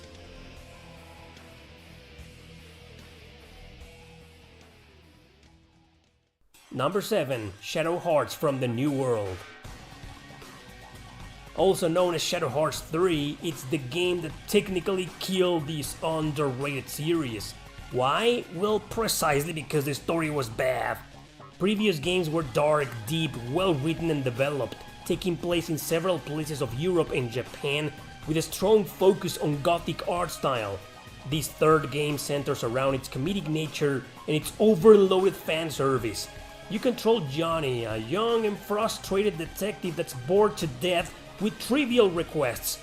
One day he gets dragged into an obscure plot to pursue a malevolent being as requested by the sexy native Indian Shania. Then it's on to save the world with a bunch of dumbass characters who are nothing but laughingstocks. I'll admit the story isn't that bad, it just pales a lot in comparison with its two excellent predecessors. The gameplay, however, is still as traditional and fun. You'll go around many different places in the whole continent of America during the 1920s. Exploring dungeons will lead you quite often to several different puzzles. Some of them I admit can be utterly annoying, but well, puzzles are usually that way.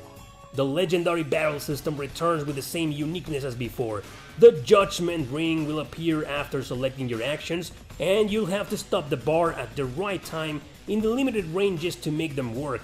If you manage to click on the small red range, you'll perform a critical attack. There's also the usual variety of skills per character and the different types of attack like hard hit or the double attacks.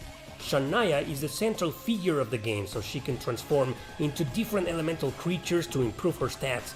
This game is all about this awesome and strategic battle system. The Judgment Ring was a great idea for a turn-based RPG, and I'm so glad it carried over to the third and final game in the Shadow Hearts series.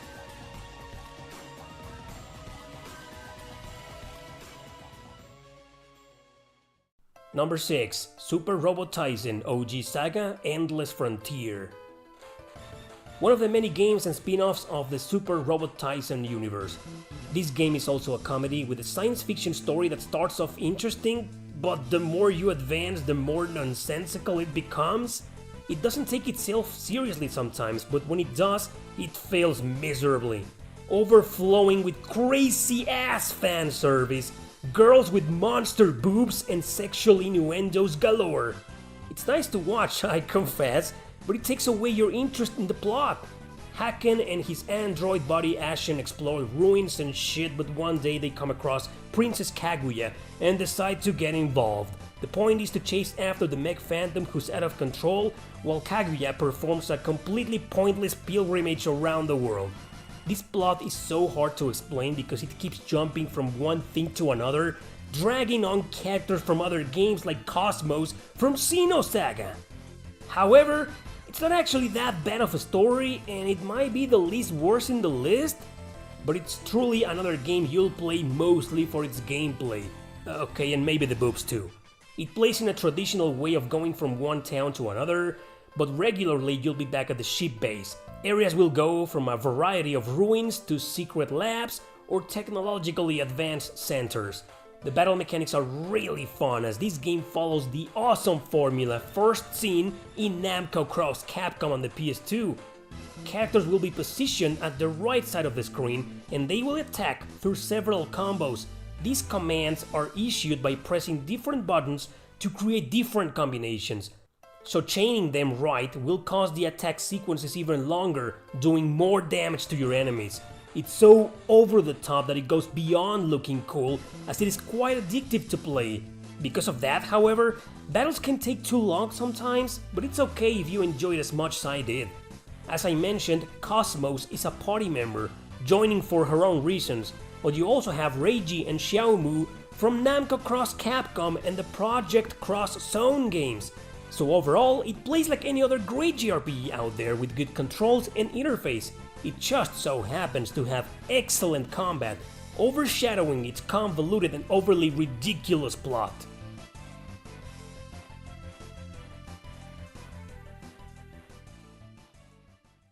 Number 5. Tokyo Xanadu. Tokyo Xanadu tried so hard to be Persona, it failed so hard. Nothing stands out about its extremely cliched story and strong anime tropes.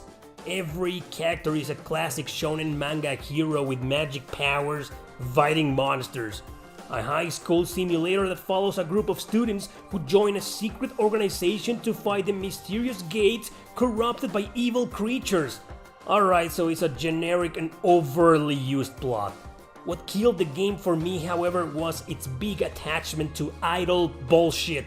It's so goddamn present here, you cringe for every scene related to these backstreet girls. But of course, the characters and the game itself treats them as if they were angelic goddesses meant to cheer the world up during its aforementioned crisis. I liked Asuka a lot, I confess, but I ended up losing interest because of the game's poor and highly predictable plot. But the gameplay itself, dude, it's awesome! Seriously, it's got among the best controls I've seen in an action RPG. Tokyo Xanadu is a high school simulator where you can hang out around school but also spend points to bond with characters. So there's also the classic dating simulator as well, but it's more similar to the one in the Trails of Cold Steel saga, but the real spotlight is the dungeon crawling with its amazing combat. You can only control one character at a time during explorations, but you can switch to two others whenever you see fit. I say this because enemies have strengths and weaknesses only a certain character can exploit. The action is fast-paced no matter the character you play as, even with this completely broken guy, so killing everyone and destroying everything is a lot of fun. Each character has their own unique skills and trigger attacks you can execute to do massive damage. And there's something similar to a flash guard if you successfully evade the enemy's attacks. At the end of each stage, you'll get your ranking and then it's on to fight the boss. You probably already noticed my explanation sounds as if I was describing an Ys game. Well, after all, this game was developed by Falcom. In other words, it's like Ys meets Trails of Cold Steel meets Persona? Fuck the idle horseshit here, but the gameplay mechanics still make it totally worth it to play.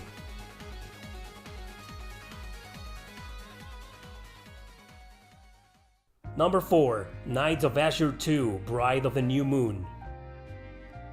It's a sequel to a better game that had a slightly less embarrassing story. Here they went totally insane with the fan service and the enormously suggestive themes among its several lesbian characters. My main problem is that it tried so hard to be gothic and dark, but got everything wrong, sadly.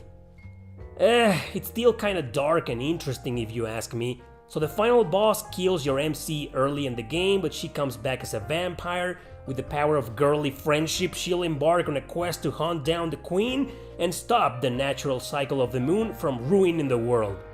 Well, I guess it isn't that terrible of a plot, but it's still full of weird, dumb, and overly perverted stuff. Like Tokyo Xanadu, however, it's an action RPG with notoriously amazing combat. It's even more fast-paced, so that only gave it more points for me. You can only take one partner per mission as you go around beautifully dark and gothic areas or landscapes, but you can also recruit summons and you can take up to 2 of them per mission to fight alongside of you. Each has different elemental attributes, so sometimes taking the right creatures with you can unlock different areas or solve small puzzles. Arush can perform a variety of attacks and so can her companions. 2 types of special skills are there. One that your female partner can execute, which is different depending on the character. Some will buff them up and others will perform an attack. The other skill is a combination between Arush and her partner, usually causing massive damage to your enemies. Overall, Knights of Azure 2 has a worse story than the first game, but still with intuitive controls and great gameplay mechanics.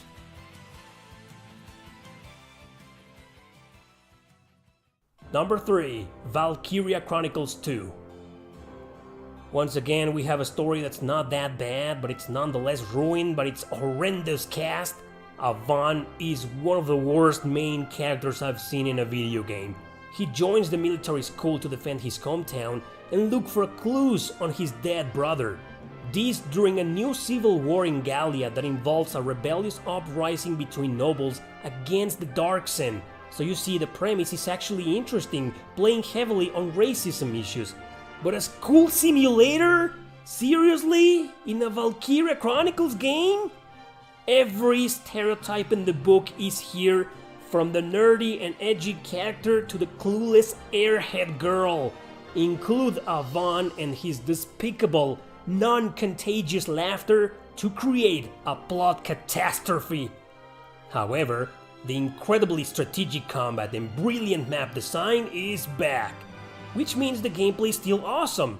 Not as awesome as in the first masterpiece of a game, but still pretty darn good. So you'll take up your squad of different classes of soldiers with you to comply the different objectives there are. Capture the enemy base, destroy specific tank, kill all enemies, etc. Outside of that, there's the usual customization at the base, including the one for your tank. Classes level up in the training fields. You can't just grind a specific character like in any other RPG. Always taking with you a balanced party with at least one soldier of each class can prove very useful, but you'll always need to strategize during the mission briefings to decide who to take and what to do. That's what makes this RPG series so engaging. Forget about the story, this is a great game and a must play on the PSP. Strongly recommended, if merely only for its amazing gameplay.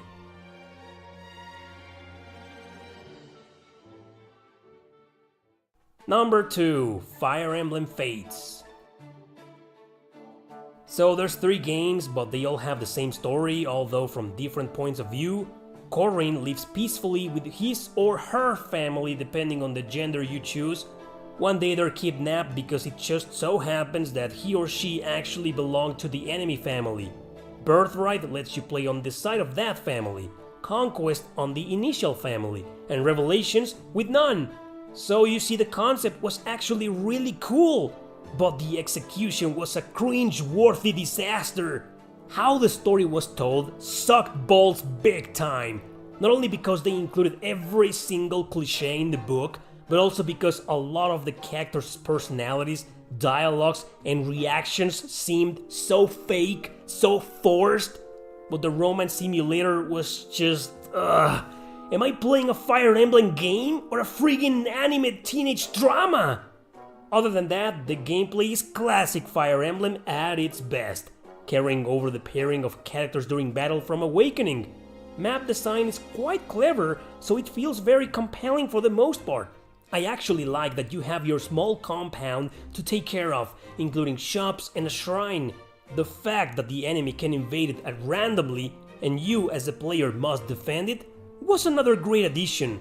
Overall, Fates feels way more polished on the gameplay side of it than on its pathetic excuse for a plot. I still highly recommend it to Fire Emblem fans out there.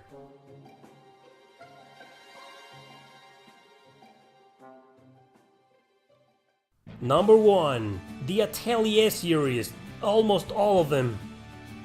With a few exceptions like the first 2 Iris games, which I thought were quite different and more traditional, almost every single Atelier game has an extremely idiotic story. I thought Shally had a really cool concept about a city on the verge of dehydration because of the lack of water, but it also went down the cheesy path of quirky dialogues and charming cutscenes. In fact, none of the games I've played so far have a terrible story, no, but they're just kinda meh. They make you laugh at times but bore you at others. In fact, almost every single character feels like a repetition of the ones in the previous title and so on. Everyone knows these games are more about its variety in gameplay mechanics. Sure, most of them are based on a side quest program, some of them even with a time limit, but that doesn't take away the enjoyment of their nature. First of all, they have amazing battle systems, especially some of them like Shally or Risa. They stay true to the classic turn-based formula, but with interesting additions of their own. Ryza, for example, included some real-time elements similar to the ATB system in Final Fantasy. Others, like Rorona, included combination skills or follow-up attacks, and it evolved from there in a very good sense, with each title getting even better. But a lot of people also love these games because of the alchemy factor. All of them heavily revolve around accepting quests that involve gathering items in and out of the main village, mixing them together in the cauldron and experimenting with the results. You'll need alchemy for healing, buff, debuff, or attack items during battle, or to create something another character or an NPC needs, or to solve something connected to the main story itself. The thrill of synthesis never changes, playing around with the formulas, trying different things, getting surprise items or an evolution of them. The Atelier series is literally designed to keep the player occupied for the majority of time. There's always something fun to do in them, however repetitive they might be. After all, they're technically simulators, not just your average RPGs.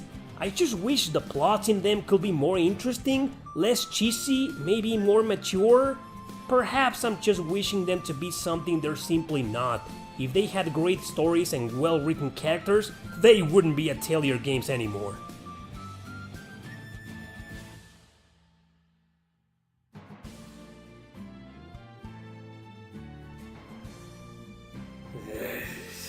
You know what? I'll refrain from doing some honorable mentions this time. Instead, I gotta tell you something. I'll be doing the other way around for the next video. 10 JRPGs with great stories, but bad gameplay. Thanks for watching, don't forget to subscribe, share this video with your friends, and I guess I'll see you on that particular video. See you there then! Hey guys, what's up? Today I want to show you 10 JRPGs with great stories, but bad gameplay mechanics. Seriously, some of these games I actually enjoy them, but the truth is that, in my opinion, the gameplay is just nowhere near as good as the story. So let's begin!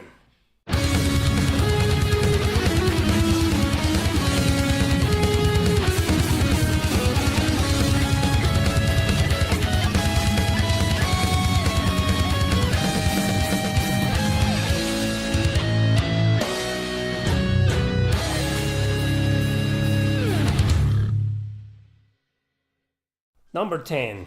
Legend of Legacy. This little gem on the 3DS was supposed to be a huge project. It was so important that even JRPG veterans like writer Masato Kato joined into the development. And yeah, thanks to him, the story was great. Besides having a really interesting lore, the game follows a story through 7 points of view and characters intertwined. Each ends up in the town of Initium for their own personal reasons, hence becoming adventurers tasked by the king to map the uncharted areas of the land of Avalon. By exploring the different regions, characters will go into dark, mystical and bizarre experiences as they start facing their own demons. If this reminds you of the Saga games, then you guessed it, Legend of Legacy was inspired by that series.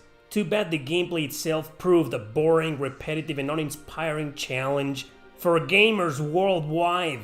Despite its extremely cryptic nature while navigating the areas, the mapping alone will take forever, especially because you run into monsters all the time, rendering the experience annoyingly pointless. Only decent thing was the battle system, but it too became dull after a while. Combat puts the 3 selected main characters into grids called formations. You can change the formation per player turn, which is nice, and there's even a variety of battle stances thanks to them. And of course, you don't level up, instead your characters randomly increase status, just like in the Saga games. But honestly, as interesting as this system sounds, it turns tedious immediately due to the high encounter rate. As a result of its gameplay, Legend of Legacy got mixed reviews and poor reception. The failure of this game, however, led to its developers being so frustrated they took the original ideas and improved them. The result was a beautiful game called The Alliance Alive.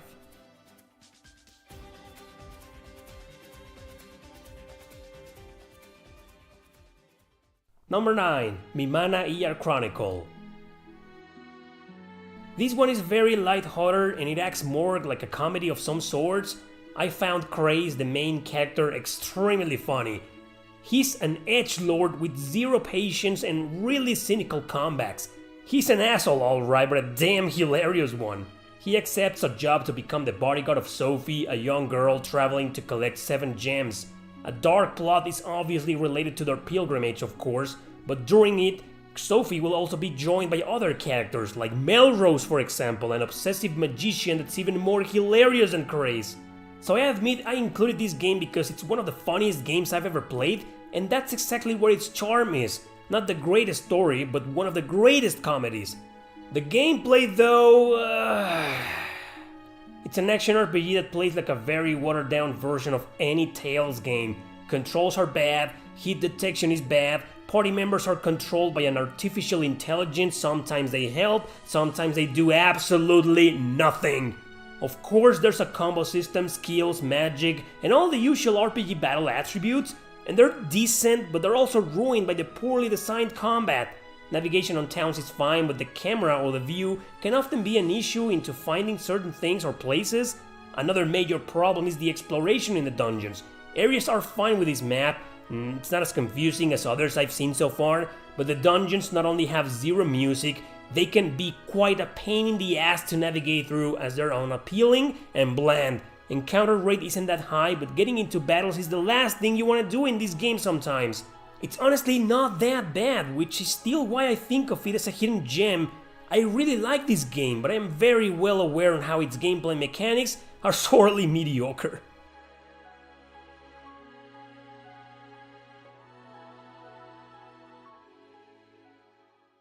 Number 8. Infinite Space.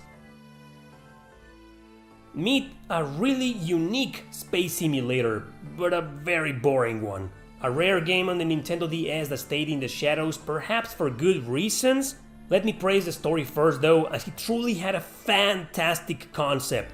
Humankind can travel freely across galaxies in their badass ships. Yuri is a rookie captain of one of these ships, and he's traveling the universe to investigate the epitaphs, strange artifacts that seem to be connected to the dark origins of void gates and black holes. His research, however, is often opposed by an enemy intergalactic empire who's trying to conquer a key galaxy. One of the most interesting aspects of the story is how it's told through 2 arcs. Upon reaching a certain point of the game, the plot will jump 10 years into the future, where Yuri, once again, will try to get to the bottom of things and stop the invasive empire. It has a strong character development and interesting relationships among the ship's crew, and sometimes some decisions you make can truly affect the outcome of the game. But one look at its battle mechanics and your hype will vanish entirely.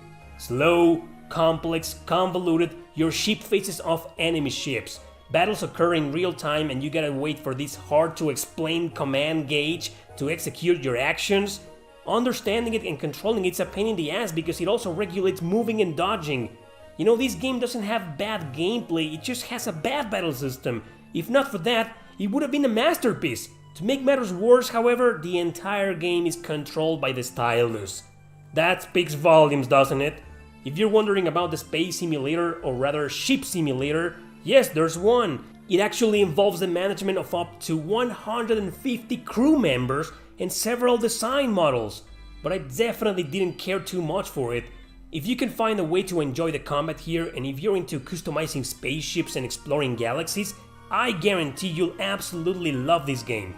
As always, I suggest you give it a try anyway to have your own opinion.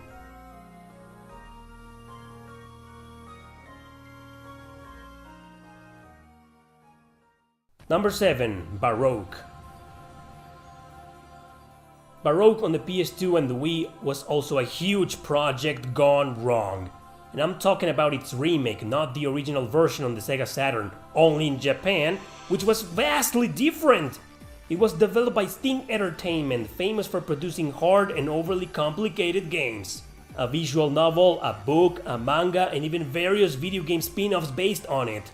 All in vain as the remake itself flopped in reviews. Story was great though, which means at least the non-gaming media is completely worth it. Baroque says on a post-apocalyptic and highly dark universe with an amnesiac protagonist at the center, he encounters a mysterious angel who tasks him with exploring an obscure tower. His main goal though is to eliminate the meta beings, humans who transform into monsters thanks to the horrible delusions of reality inside the tower.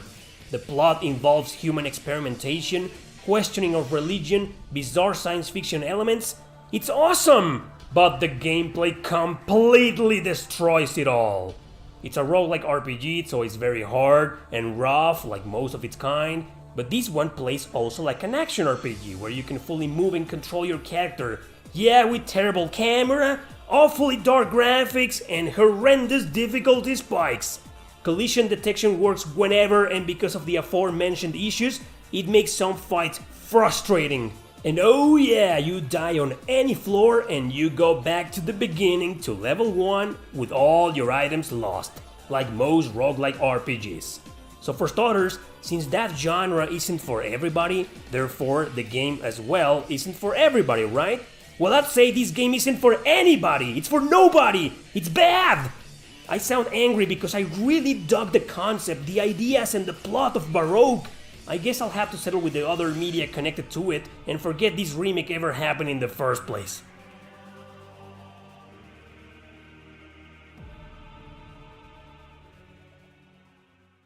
Number 6. Kudelka. Kudelka was yet another attempt to mix survival horror with RPG.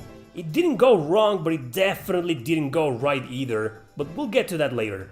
It takes place in Wales during what looks to be the 19th century. Kudelka is a powerful psychic that travels to a medieval monastery mysteriously converted into a mansion. However, it's infested with horrible creatures maneuvered by supernatural forces. Upon teaming up with another adventurer and an eccentric priest, they decide to unravel the mysteries of the monastery in order to escape, and also to find out why the monsters and people there seem to be specifically targeting them. Gothic style, horror elements, dark plot, mature story. It truly makes you wonder why it got a mixed and lukewarm reception, doesn't it? Well, because its gameplay mechanics were poorly executed. The problem was about a dispute between the development staff not seeing eye to eye with some things and whatnot. Anyway, Kudelka has tank controls like the Resident Evil games, so that's off to a bad start. Random encounters are there in the entire mansion.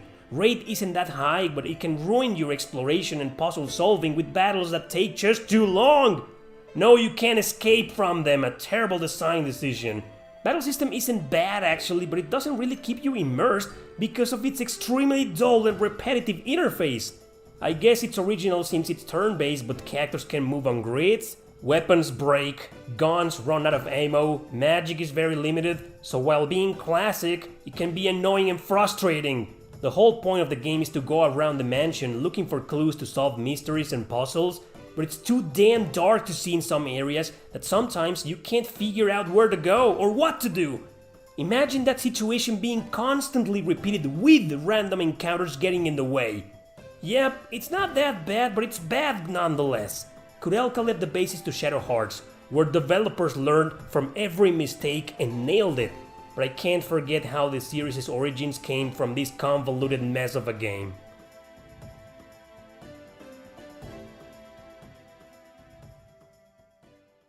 Number 5. Wild Arms Crossfire. Take a look at the game that killed this underrated franchise, a PSP grid-based strategy RPG and also a spin-off. The story is really cool here, check this out. Like any Wild Arms game, it takes place in the dying continent of Ilgaia. Two drifters, Clarissa and Felius, arrive in the kingdom of Elesius, pursuing a thief assassin who killed Clarissa's mother.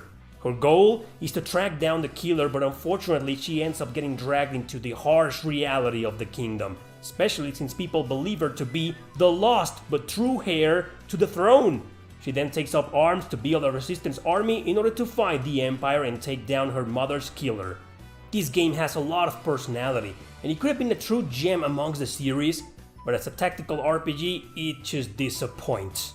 It's infamously known for its horrible escort missions, and therefore, its frustrating spikes. The system isn't bad at all. Characters move on grids that are actually small hexes. Range attacks play an important part since it's Wild Arms, so you have the shooting arms as weapons. If it wasn't for its bad map designs and its disastrous mission objectives on certain chapters, this could have been a great game. Problem is that there is a time limit. Not literally, but it pressures you to end the battles quickly. Why? Because there's a damn vitality system. Vitality points are reduced every turn by an amount equal to the weight of what the characters have equipped. So they lose HP every single time. And some battles have turn limits, meaning if you don't complete the mission objective in a very small amount of turns, you're dead. I guess developers were trying to implement the classic use of wild arms puzzles during missions, but they screwed up big time.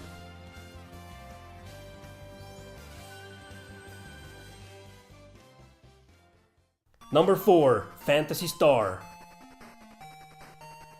The first Phantasy Star may have an excuse for being a very old precursor to the genre, but I grew up with games of this kind, and I can swear, if I had played this game back then, I would have disliked it nonetheless. Story was great because it came around a time when female protagonists in video games were scarce, and a plot about revenge against nobility for killing her older brother gave Alice a legitimate purpose to fight the classic evil king. Today, this will be an extremely generic plot, but back then, it was one of the first ones of its kind. Most cliched stories take after games like this actually. It's just the gameplay can be very tough to enjoy. I keep saying even for its time, it included some ideas that were just plain bad. Navigating dungeons in first person that look exactly the same, with no map, no directions, and elevated encounter rates can be brutal. Remasters and remakes give it a map, sure, but they didn't fix the other problems. I guess the battle system is alright, but some enemies can be unnecessarily challenging for absolutely no reason. However, I accept for its time, what with it being a retro RPG and a precursor into the genre, it was innovative, so I can't quite point the finger at the combat. It's everything else here that just isn't fun to play. There's not much anymore to cover on this game as it's pretty basic. It suffers from what most RPGs of its time do, but it stands out for having that first-person view while navigating through areas that look more like depressing labyrinths, even if they're colorful.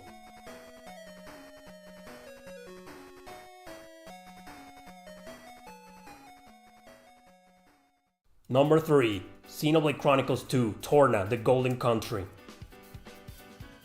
I have a strong love-hate relationship here. No, this game probably shouldn't be on the list. It plays great, battle system is very cool, even though I called it somewhat hollow in another video. In fact, I love the story and I thought it was way more interesting than in the original game.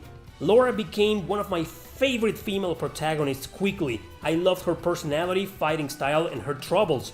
Now, Torna is a prequel taking place almost 500 years before the original Xenoblade Chronicles 2.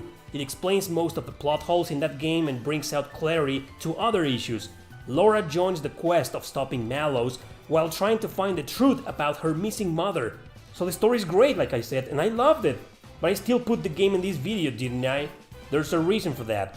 Only one goddamn reason. The community section. It fucking kills the entire experience, especially near the end of the game.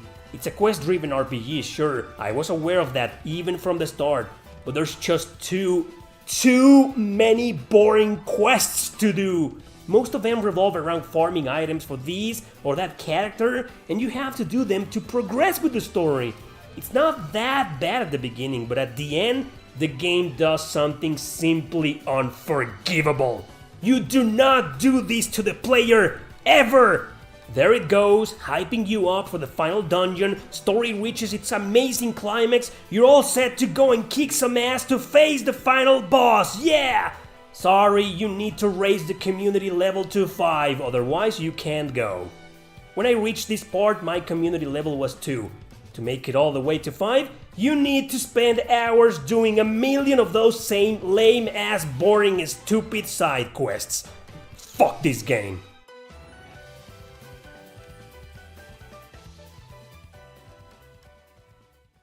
Number 2. Breath of Fire Dragon Quarter. The world is practically uninhabitable, so humanity has moved to the underground in order to survive.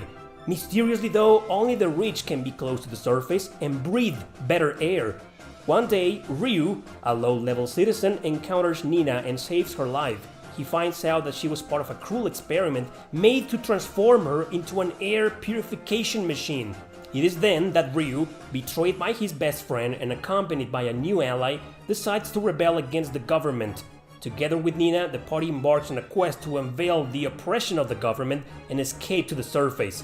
Honestly, it's a very unique and original plot, quite different from its predecessors.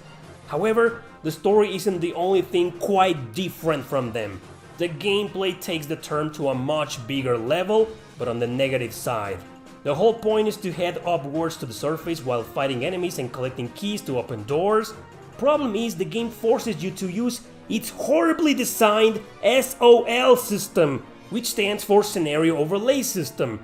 To experience the whole story and advance through certain parts, you literally need to restart the game from the very beginning. You carry over items, equipment and skills of course, but still, why would you need to restart in the first place? Ryu can transform into a dragon like in the other Breath of Fire games, but there's a huge penalty this time for using it. The D radio, also known as the D counter during battle. The more you use it, and it's very limited by the way, the closer you are to death. Dying just because you transformed leads to a game over. What hurts the most is the lack of save points. You have a limited amount of save tokens, similar to the friggin' ink ribbons in Resident Evil.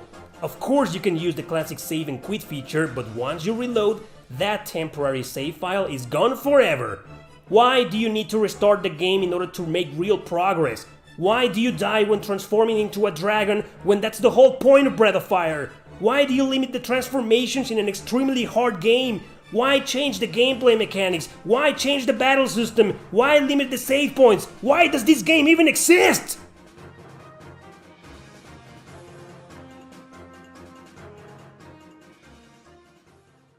Number 1. Resonance of Fate. I saved this one for last because it's become sort of like a cult classic and it's gained more love than hatred over the past few years. They claim once you understand it properly, you really start enjoying it.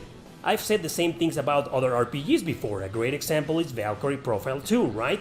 But with Resonance of Fate, I can't fathom what the hell people see in it. At least I get the story part since it's impressively unique. It's a futuristic steampunk universe. Like in Breath of Fire 5, Earth became so polluted it was just impossible to keep living there. Instead of going to the underground though, the people here went the opposite way, up. So they built a tower with technology and with it, they also produced mechanical cores to make humans immune to the pollution up there. A group of mercenaries taking odd and unwanted jobs discover a sinister plot one day led by a cardinal. His goal is to stop the mechanical cores program, so our heroes decide to take him down. The path to achieve that goal, however, is full of dark twists that make the characters face their own demons. I won't spoil the rest, but let's just say you'll see the Matrix influence during the plot. Now, the gameplay. Resonance of Fate has one of the absolute worst tutorials I've seen. It's optional, but in order to understand the extremely convoluted battle system, you need to take it. But it takes forever, and it only serves to confuse you even more. In combat, you need to position your characters with the best line of fire possible, so they can execute their gun acrobatics during their turn. Controls, camera, and terrain are strangely designed, so they just get in the way for me all the time. I swear I never understood why I won at some battles but died at others. The turn order, mixing some real-time strategy, just kept changing regularly.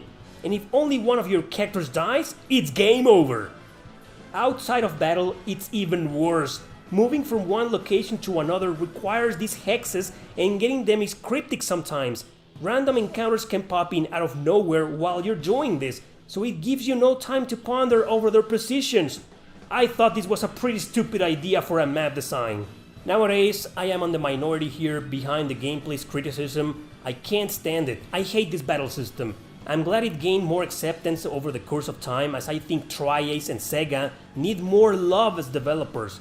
But I just can't support this project. Don't let that stop you from playing the game though and loving it, if you manage to properly understand it, that is.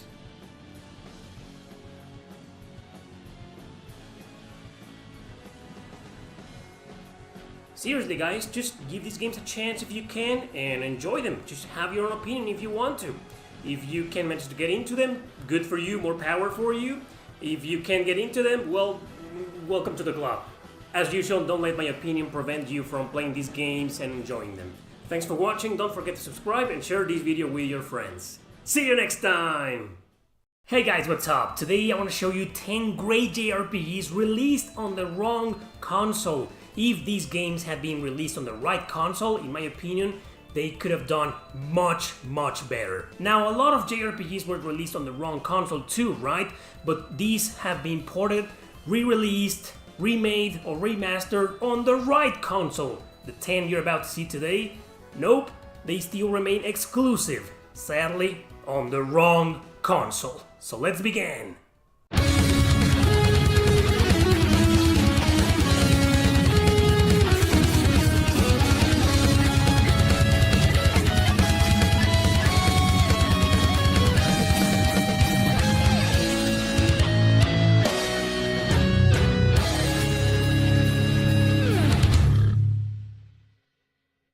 Number 10. Infinite on Discovery. After seeing that the original Xbox didn't do very well in Japan compared to other consoles, Microsoft wanted to push the 360 as much as possible over there, so they opened the doors for many Japanese developers to develop games on their new console. Square Enix, of course, was one of them. They decided to support a 360 by releasing a few games over it. They were intelligent enough to release some of them on the PS3, but others stayed on the 360 to retain exclusivity. Infinite on Discovery was one of them, and it was released on September 2008 worldwide, developed by Tri-Ace. While it did sell very well at the beginning, the game met a cold reception from PlayStation, Square Enix, and Tri-Ace fans. Previously, most of their RPGs had been released on PlayStation consoles, so to publish one exclusively on the 360 most RP gamers just weren't going to buy didn't make a lot of sense. Of course, it was indeed released there to give RP gamers reasons to buy the system. However, to date, the system didn't really succeed in the genre, and therefore Infinite on Discovery was forgotten.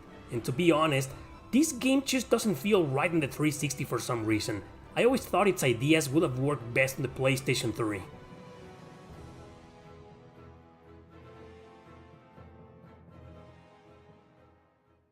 Number 9. Suikoden Tear Cries.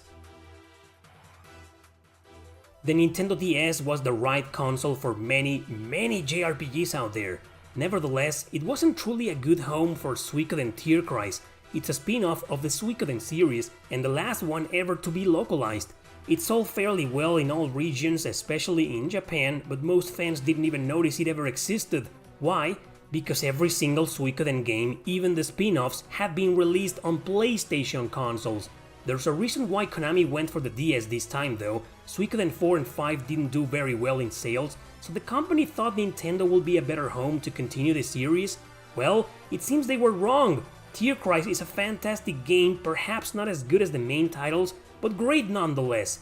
Too bad it became more of a hidden gem than anything, cause Suikoden fans weren't looking in the Nintendo DS direction.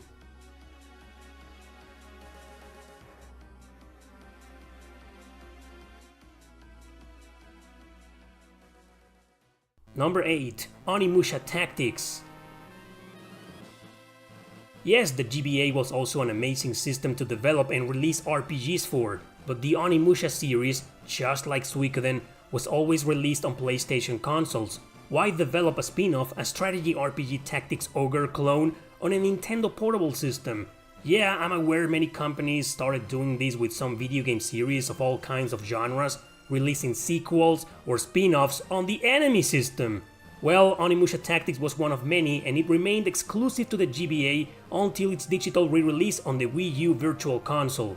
No one cared anyway, cause why would Onimusha fans go out of their way to get a GBA and buy a spin-off with a totally different gameplay? I don't know, maybe Capcom thought a Nintendo handheld system would be a better home for the little spin-off? Sadly, it didn't sell well at all. The game's a hidden gem, and yes, it's still great.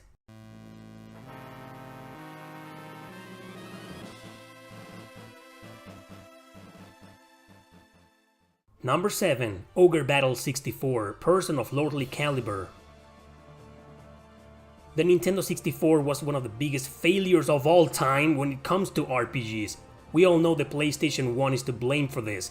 No one wanted to develop RPGs on the 64 because the PS1 was a sensation back then and a much better home. Knowing this, Quest Corporation, bought by Square Enix in 2002, still developed their next Ogre Battle game for a Nintendo console. It makes sense because their first two Ogre games had been released on the Super Nintendo, so it was only natural to continue on with the series with the company. But then Atlus appeared and brought their games to the PlayStation. Why the hell didn't they do the same with this one? At least it was re-released digitally on the virtual consoles of Wii and Wii U. Nice, I'm happy with that. Thanks Atlus, thanks Nintendo. But the game was still released on the wrong system because you knew perfectly no one wanted to develop RPGs for the Nintendo 64.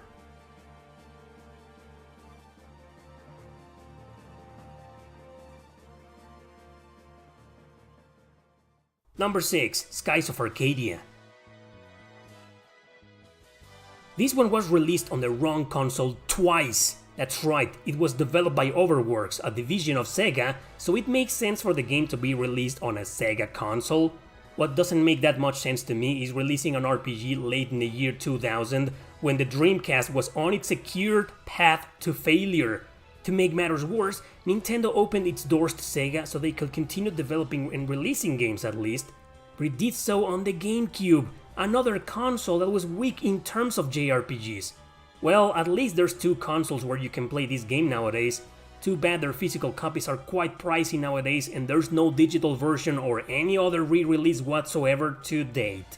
In the end, it made sense to release it on the Dreamcast and the GameCube back then, but now I'm pretty sure Sega doesn't feel the same way. Why? Because believe it or not, it was also planned to be ported to the PS2! However, it kept getting delayed over and over until it was finally cancelled and released on the GameCube instead. Ah, the irony. Murphy's Law.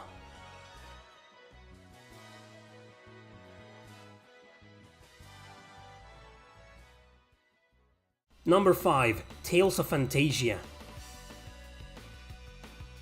The original Tales of Fantasia was released twice on the right consoles, the Super Nintendo and the PlayStation, but both versions were released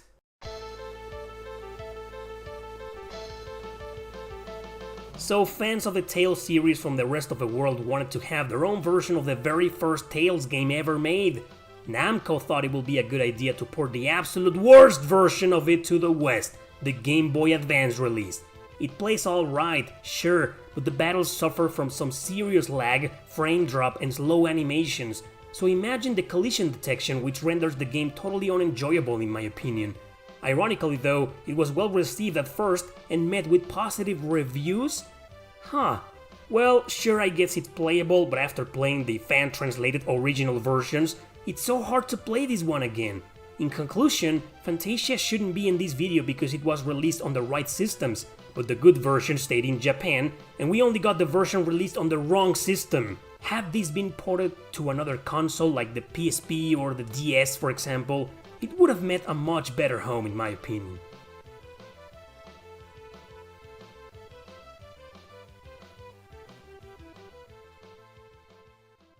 Number 4. Xenoblade Chronicles X.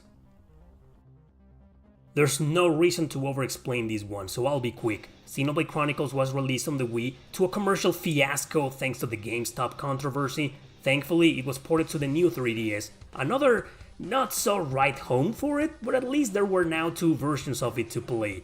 Finally, the Switch remake, which saved it from being on this list. X, however, wasn't so lucky, and it's still exclusive to a system most RP gamers will never buy. True, it felt right to release it on the Wii U, as Xenoblade kinda promised to remain exclusive to Nintendo consoles, but the system was a failure. Many games had been ported to the Switch already. Not this one, because Monolith Soft, the developers, think it's gonna be very difficult. Well, whatever the future of this game, there's no doubt now, it was definitely released on the wrong console.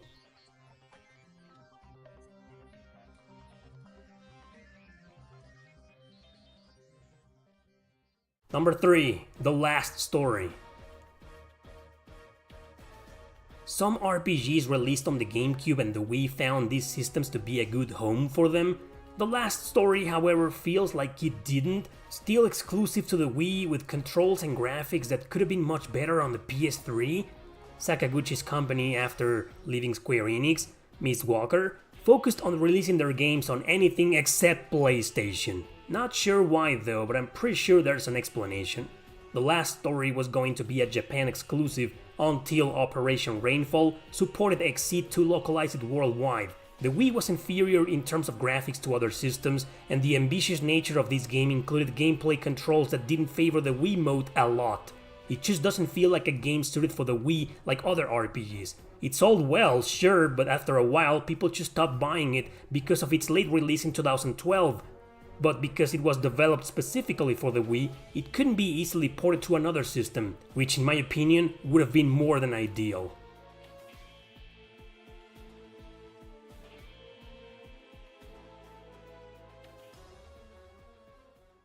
Number 2. The Baten Kaitos games.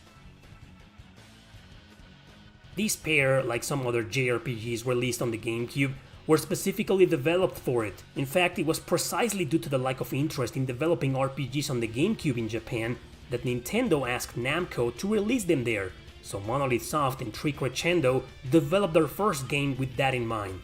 Terrible mistake, as both games were commercial failures and barely sold. I think maybe if more companies had decided back then to develop and release JRPGs on the GameCube, the system would have been successful in the genre.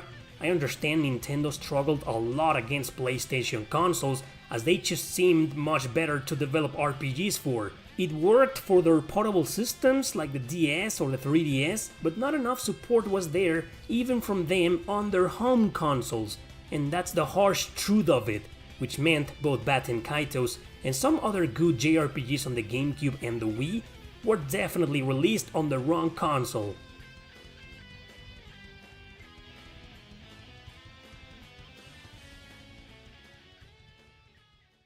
Number 1. Lost Odyssey.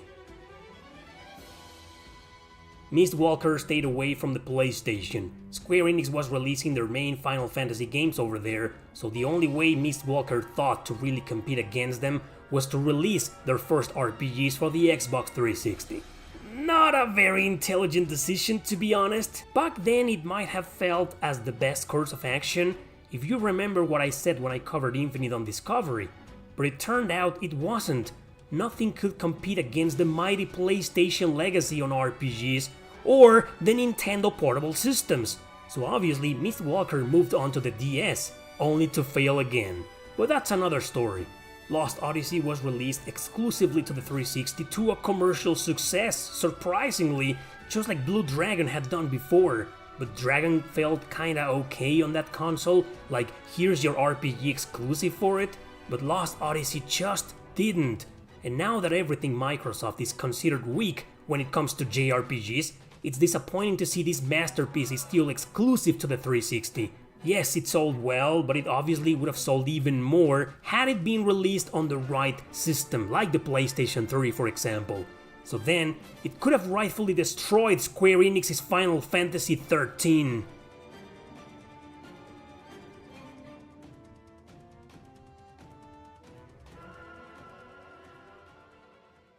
Alright guys, that's it. Those were my 10 picks for today's video.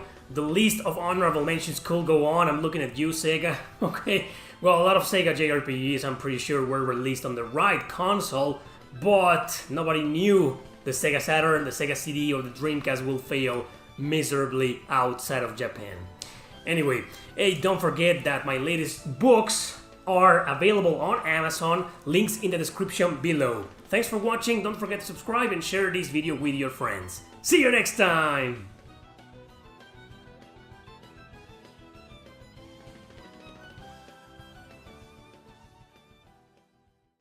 Hey guys, what's up?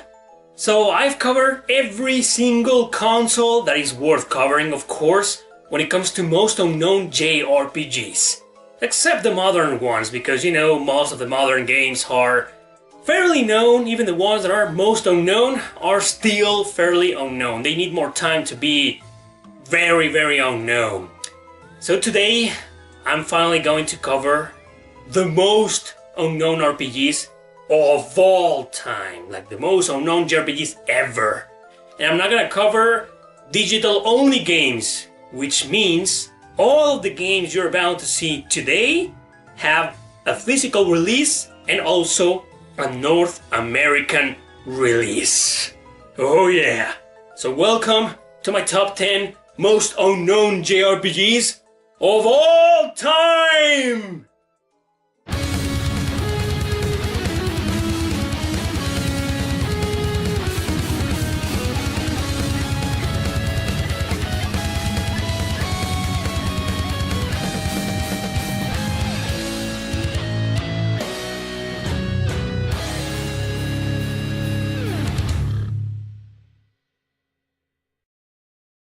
Number 10. Opuna. Opuna is a weird game made by some of the people who often work in the Dragon Quest series, specifically porting or remaking some of them. It was published by Koei, and it's a turn-based RPG that was mainly focused for kids. Graphics, music, and gameplay mechanics can be rounded up by being just fine, but that doesn't say anything at all, because the truth is that Opuna is nothing but your average RPG where the only things that stand out are the little cute ballsy characters and the strange name it has. Those two, specifically the last one, are the main reason this game is highly unknown and often overlooked by Wii collectors. It's just simple RP gaming at its best. While I agree that it's a perfect RPG for kids, I wouldn't exactly recommend it above many other options out there, but I guess it's a game that found its home on a system that's known to be perfect for children.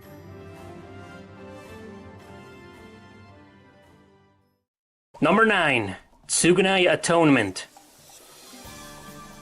We all know the PS2 had huge amounts of JRPGs as it is the console with the most of them out there. Tsugunai Atonement was one of those turn-based RPGs that got lost among many others. It's a game where you play as a spirit that can enter people's bodies. In order to atone for the sins he committed, he must help these people with their quests. So you can sometimes play with them or ask them, since you're nothing but a bodiless ghost. The cover of the game makes you think it's more of a survival horror game than an RPG. That and the weird-ass name might be the major reasons why barely any people know about it. I think it's a hidden gem, not one of the greatest, but still a decent approach to something different. Tsugunai Atonement sold poorly and was quickly forgotten. Today, it's hard to find, but still for a very decent price, so if you manage to get your hands on it, feel free to give it a try.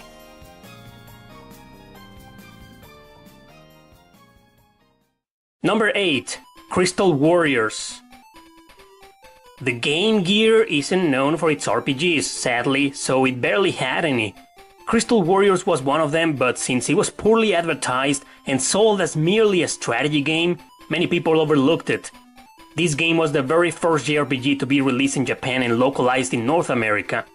Its gameplay mechanics are highly similar to both the Fire Emblem and the Shining Force series. The very few people who know this title often compare it to those franchises. It's actually a very short game that you can beat in less than 10 hours, as it barely focuses on the story. Its true highlight is obviously the tactical combat, with your units out there and the optional recruitment of monsters into your party. Overall, it's a very fun game to play if you're into old strategy RPGs. Totally unknown for the bad marketing and obviously for having a stupidly horrible and misleading cover. I mean, just look at it. Number 7. Super Ninja Boy. This is a hidden gem on the Super Nintendo that, by the looks of it, you'd never think it's an RPG. We're starting to see a pattern here, with games being extremely unknown mainly thanks to their weird names, bad covers, and lack of proper marketing. Super Ninja Boy is no exception, and it's one of the most overlooked action RPGs on the SNES. You play as either of these two brothers into a top-down adventure map with town interactions that are plain normal as in any other RPG. However, once you get out to navigate from point A to point B, you get into random encounters. Battle system is a beat 'em up in 2D with clunky controls but still enjoyable to an extent and very fun. Boss battles, however, are strangely changed to turn-based for some reason, but they also give it a little extra on the positive side.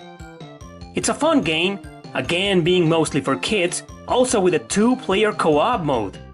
Totally recommended for gamers that want to relax and take a break from all those other deep and complicated types of RPGs.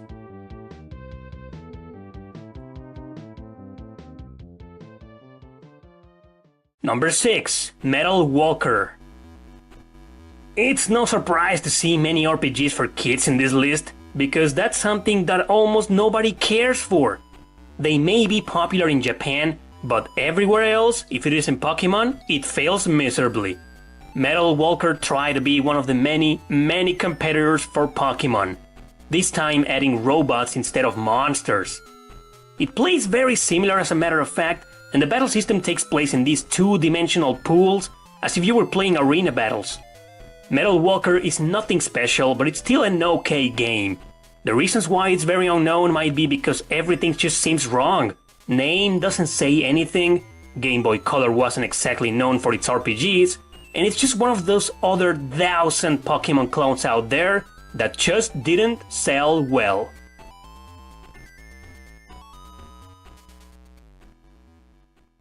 Number 5. Colosseum Road to Freedom.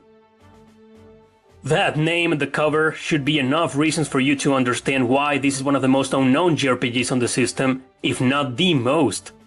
No one, and I mean no one, will have any reason to believe this is a role-playing game, much less made in Japan by Japanese people. Just by looking at its cover or the graphics in a video, you realize it's not. But alas, it is. You take on the role of a gladiator and your goal is to train him to earn his freedom. You can go from managing your eating habits, which are actually important here, to making some exercise here and there in some of the minigames this weird title has to offer. Battle system is hack and slash, where you pick up a sword and fight against several different enemies in 3D areas. Sometimes you have allies, sometimes you're on your own.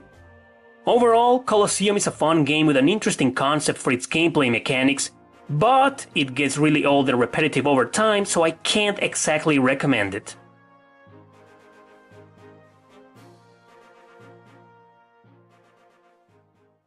Number 4. A Witch's Tale.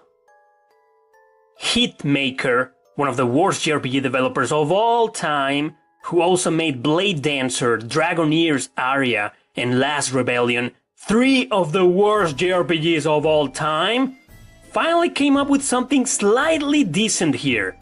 A Witch's Tale is a gothic RPG that's mainly a comedy, with elements from classic old tales such as Alice in Wonderland, hence the name of the main heroine here.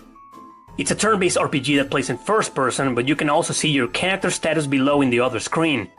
To attack, you need to use the stylus to select your actions and move them towards the enemy symbols shown down there. And be braced, because even simple random encounters can take several minutes of your time. Navigation is top-down, and guess what? It's also done with the stylus. This game might have been a cool hidden gem, cause it did almost everything right. Especially the charm within the silly characters and story, and also the great soundtrack it has. But nope, they had to ruin it all by forcing you to do everything with the damn stylus. So why is this unknown? Because it failed, because it wasn't advertised at all, and because it got lost in the road among the other dozens of RPGs released for this excellent portable console.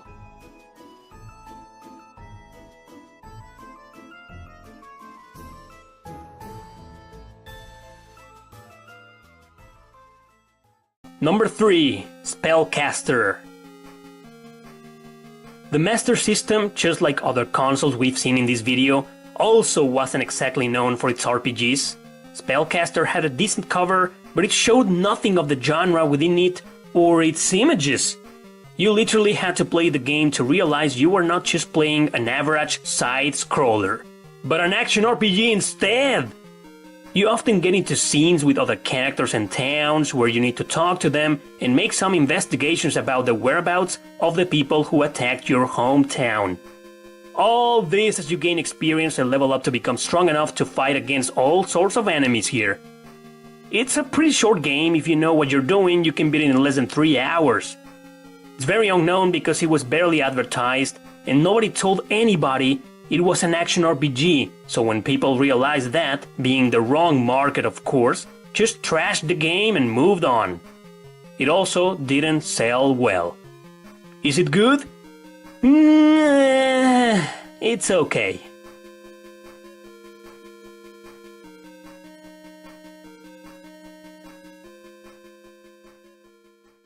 Number 2. The Wizard of Oz. If you can't believe there is a Japanese role-playing game based on The Wizard of Oz, then keep watching. It was developed by Media Vision, same people who made the Wild Arms series, published in North America by Xseed. So this game shouldn't be that unknown, but it is for one simple reason. Who the hell will think a Wizard of Oz game will be a turn-based RPG? I mean, who? And it's honestly not a good one in my opinion. It isn't bad either, it's just one of those middle-of-the-road RPGs that attempted new things and failed to do so. Why? Because just like A Witch's Tale, it tried to do everything with the stylus. Imagine how tedious it is to just scratch your screen in the direction you want Dorothy to run. Trust me, it isn't fun. Especially if you play on an emulator. Battle system is just average and nothing special, again being controlled by the damn stylus. You know what? The Wizard of Oz on the Nintendo DS is something forgettable that barely any people played because they just didn't give a rat's ass about it.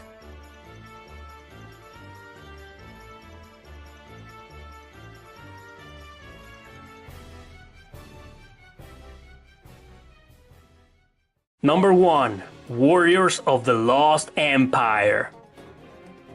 At last we arrive at a game that's promising and good, although quest-driven and repetitive. Nevertheless, it's a hidden gem through and through, but only if you're into those kinds of games. You can choose between 4 types of characters, each with their own weapon type and skills. Once you begin the game, you start with some tutorials and get onto quest after quest while reading all these cool first-person narrations from your main character. The story then starts unraveling through these conversations with your commander, but this is a game that's not story-driven.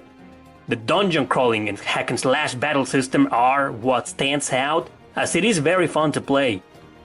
I've never been a fan of the joystick of the PSP for action RPGs, but in this game it feels just fine. Warriors of the Lost Empire is the absolute most unknown JRPG of all time for 3 reasons. 1. It's got one of the most generic names ever made. 2. It's sold very poorly and there's barely any information about it on the internet. Seriously, it doesn't even have its own Wikipedia article. And 3. Simply because it was released at the same time as many other great JRPGs on the PSP. Overall, it's a solid game that you'll definitely want to check out for a small change of pace.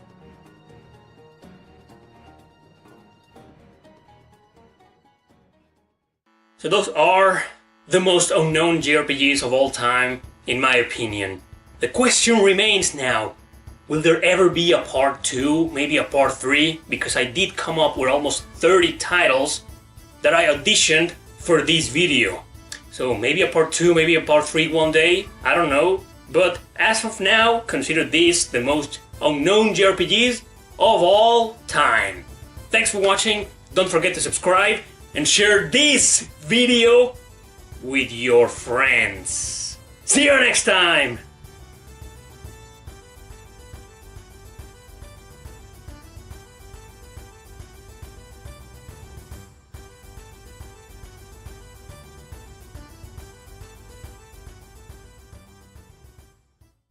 Hey guys, what's up? Today you're about to meet 10 JRPGs that you won't believe are actually good. Either because they have terrible covers, or the gameplay just looks really generic, or because in the end they got trashed by critics and gamers alike in the reviews. But I can guarantee that at least in my opinion, these games are actually good. Alright, let's begin!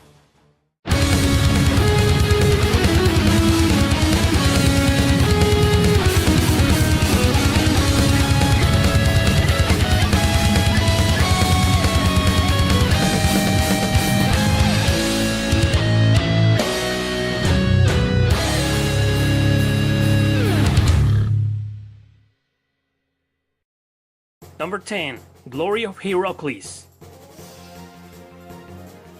With a cover like that, you might think it's just one of those generic games that no one gives a rat's ass about. Unfortunately, that's precisely what happened. No one gave a damn and most gamers ignored it. this wasn't exactly a big mistake, as Glory of Heracles isn't your wonderful, underrated masterpiece, but it would have been nice to get more attention as it is very fun to play. It's actually part of a series of RPGs that never came out of Japan, except for this one being the 6th and final game. They were all developed by the defunct company Data East. Glory of Heracles on Nintendo DS was made by some of the remnants of that studio, now called Paon. Obviously, it is based on the Greek mythology, but it's mostly a comedy, although I must admit it's a very well-written one. The battle system is all that matters in this hidden gem. It's turn-based, but it revolves around the magic circles that you cast with the stylus by connecting the runes on the touch screen. I really enjoyed this battle system as it made me come up with very different strategies during some of the bosses. Not an easy game, and yeah, no masterpiece either, but give it a try if you can, because it's actually pretty good.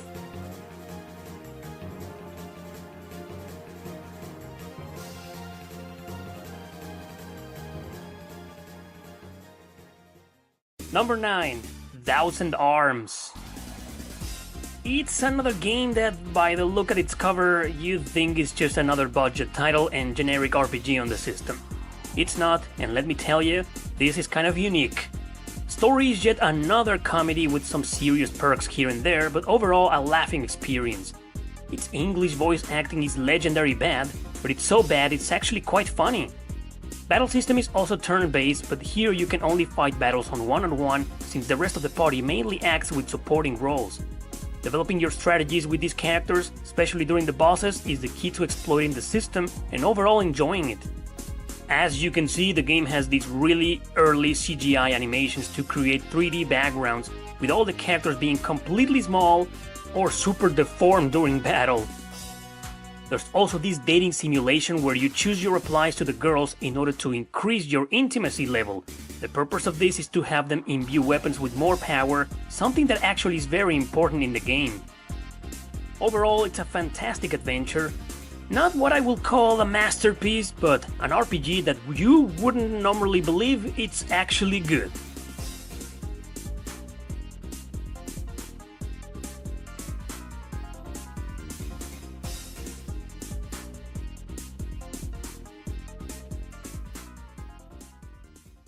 Number 8, Sayuki Journey West. Another hidden gem on the PS1 is this cool strategy RPG developed by Koei. It's also one of those stories heavily influenced by one of the classic Chinese novels about a monk making a journey across China and India. This is where Dragon Ball took the popular name Goku as one of its main characters. Goku is a co-protagonist here, along with other interesting people that can turn into giant monsters for a short period of time during battle. But obviously it's not the same Goku as Dragon Ball, yeah, duh. You choose the gender of Sanso, the central figure of the game, and start your journey in this grid-based isometric tactical RPG. Let me tell you, it can become very grindy every now and then, so be prepared to spend a while leveling up your characters, since it's not an easy game. It's too bad the cover, the name, and also the lack of marketing made everyone ignore or simply forget about this fun RPG. And if we also consider that it got crushed, among many others, by lots of classics on the system, it's no wonder it never made it mainstream. So if you can get your hands on it or find a way to play it, give it a chance as it is quite fun and charming.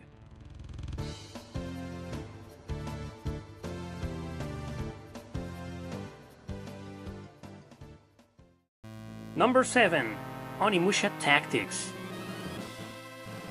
Whenever a video game franchise makes a spin-off that ends up an RPG or something entirely different from its original genre, it often fails. Onimusha Tactics is no exception to this rule, as it faded into oblivion when people saw it was a strategy RPG from a hack-and-slash franchise. Well, I gotta admit, the developers tried, and for some of us who actually played it, the game succeeded. It's far from being one of the best tactical RPGs on the system, but it is again a hidden gem and overlooked title that's really fun to play. The story is all about a samurai fighting against the Nobunaga army, very similar to the original series on the PS2, although it has absolutely nothing to do with them. Capcom did this game in order to approach the boom of strategy RPGs back in the early 2000s, but they never properly advertised it. I suggest you forget about the Onimusha name on its title, regardless of if you play the PS2 games or not. It's a classic on the Game Boy Advance, forgotten gem with grid-based maps and an interesting cast of characters to train. It's also fairly balanced, so it might be a good entry for gamers into the genre.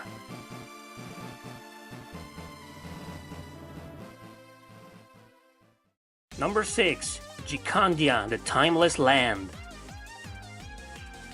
Many of the games in this list have been sort of a joke when it comes to stories and appeal, which is also the reason why people don't believe they're actually good. Gikandia is one perfect example, although its cover gives you a good impression from the beginning. However, the gameplay and visuals, as you can see, can easily turn off a lot of people simply by looking so retro and colorful. This action RPG has a lot of charisma and you'll be laughing your ass off with how many idiocies the story offers. It just never takes itself seriously. Platforming in 2D while fighting with a few allies against these monsters can be quite entertaining. You do all these missions against the clock to compete for points and better rewards. Then you go back to town, where it's time to talk to people, a place where the story mainly develops for the most part. You enter shops and little by little start unlocking these skills to get more powerful. You know, this game is highly repetitive, but trust me, I say this in a good sense, as it is extremely addictive to play. If you want a break from all those serious and complicated RPGs out there, Gikandia might be actually a great idea for you to play.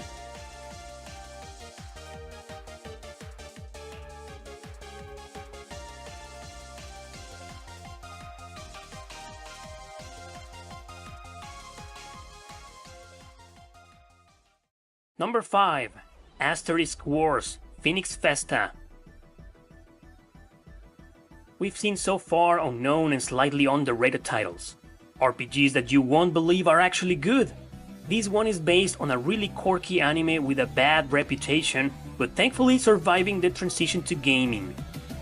It did so by adding some addictive battle mechanics that keep you from a laughable experience with its generic story and stereotyped characters. It's sort of like a visual novel and also a harem where you train your main character all the time, most likely in your room, to improve his different status. In a very, fun and awkward way. Anyway, the goal is to beat the crap out of your enemy or enemies in these 3D battlefields in a hack and slash system. Sometimes you'll be on your own, trying to use combos and skills, but as soon as you choose a girl, story-wise, she'll join you in battle. This means that the game has different endings and different routes to follow. If you're into fan service and cheesy, predictable stories, go ahead and give it a try. And if you're not, it doesn't matter, as the gameplay mechanics will make you tolerate or at least ignore its dumb traits. On a side note, this game was digital only until PlayAsia started selling a physical version with English subtitles, but good luck finding it, since it has become quite rare and expensive nowadays.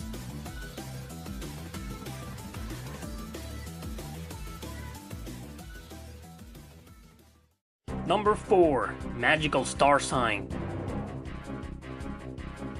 I've covered this game many times before in my channel, often defending it from people calling it generic. It's quite unique, a true RPG for kids, with amazing battle mechanics in its turn-based system. You choose the gender of the main character, whose element will be attached to light, and start an adventure with your weird classmates, each with their own element. Their goal is to find their missing teacher throughout all the universe, visiting many different planets and getting graciously involved into all kinds of silly situations. It has a lot of charisma and its own charm in a way, since it's very inviting to play once you've started. The cover might be the reason why many gamers look the other way, for being just too childish and unappealing. Like most of the titles in this list, it's quite cheap, and if we mix that with the cover, it's no wonder gamers barely gave it a try. I strongly recommend this really fun RPG that, even though it didn't win any major awards, it's totally worth your time. Truly a hidden gem and a perfect definition of an RPG that you won't believe it's actually good.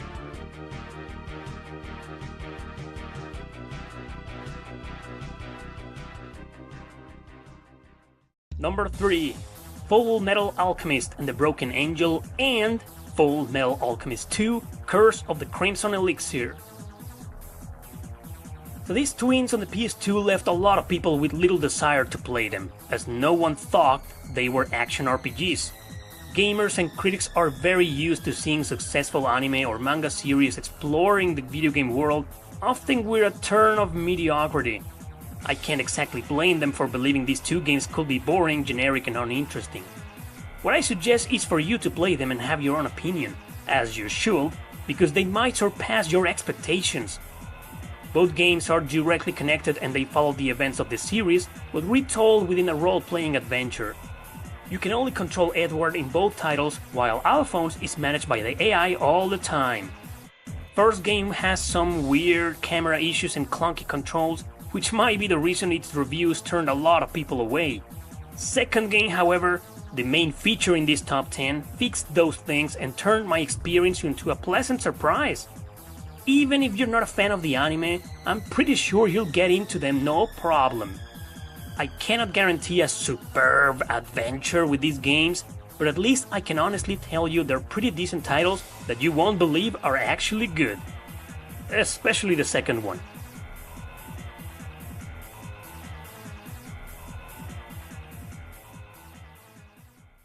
Number 2. Ever Oasis. Grezzo is the company that was responsible for porting some of the Legend of Zelda games to the 3DS. So with their experience, with an endorsement from Nintendo, they created Ever Oasis, which might look like a Zelda clone to an extent, but I'd say that's completely wrong. This is the overlooked gem on the 3DS many YouTubers began recommending when they realized no one else was paying attention. But with a title and a cover that looks like one of those millions of cheesy and cutesy monster collecting games or whatever, I can't blame them. Alas, it's nothing of the sort. In Ever Oasis, your goal is to build a whole town around an oasis with the help of the water spirit. So there you go into adventures and battles into dungeons, leveling up, gaining experience, getting items, alone or with your party members. All this in a quest-driven game while managing your resources and the town itself. It's like The Legend of Zelda meets Harvest Moon, for so to speak, but I wouldn't go that far.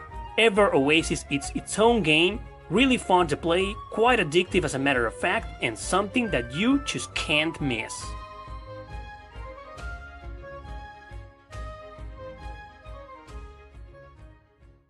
Number 1. Stella Deus, The Gate of Eternity. I put this game on the first place of the list because I've always felt critics went unfairly overboard with their reviews. It did good at first, but then several other websites and gamers began trashing it. I don't mean to say it's the best of the 10 I showed, more like the most underrated. Since it's a game from Atlus, imagine the expectations people had back then, only to be disappointed to see it wasn't a Fire Emblem competitor or a Disgaea rival. Stella Deus is a solid strategy RPG, grid-based of course, meaning you select your characters, move in squares within a distance and plan your actions. It's also a grind fest, as the game can be pretty unforgiving at times, giving you little chance to survive. But with a few tricks that you can easily find on Google nowadays, you'll be over-leveled in no time. Regardless, it's a really cool plot, politically oriented, with strong character development and a story-driven adventure. It may have one of the absolute worst English voice acting in history, but it's tolerable. I also really dig its cel-shaded graphics and animations. You know, if this game's mechanics had been polished a little bit more, it would have been a commercial success, I'm sure. Check this game out if you want to, and also its background since it had a lot of influences and a very interesting development. Stella Deus is no masterpiece, it's mostly a hidden gem that, by its late reviews, you won't believe it's actually good.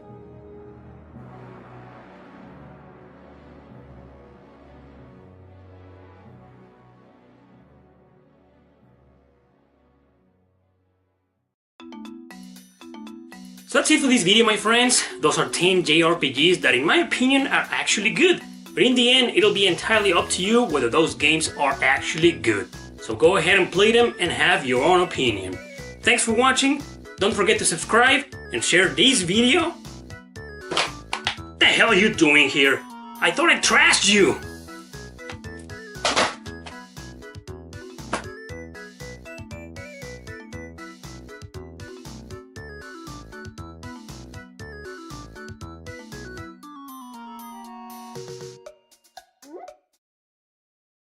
Hey guys, what's up? Today I'll be showing you 10 of the most epic JRPG boss battles ever.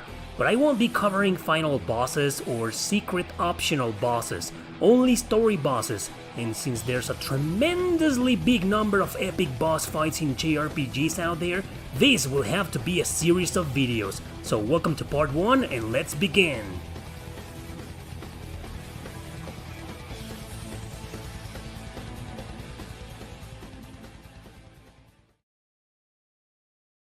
Number 10, Dora in Grey from Dragon Quest XI. Visually speaking, this boss is amazing. I mean, just look how awesome she looks and how beautifully bizarre the setting for the battle is. Dora isn't all that relevant to the plot, but it's also an epic battle for another reason other than these badass graphics you're seeing. She has a very interesting background. Her lore takes us to the aftermath of the hero Earthwind, where her painting was brought to an ancient kingdom. Anybody mesmerized by this painting gets swallowed up to another dimension so Dora can feed on their soul.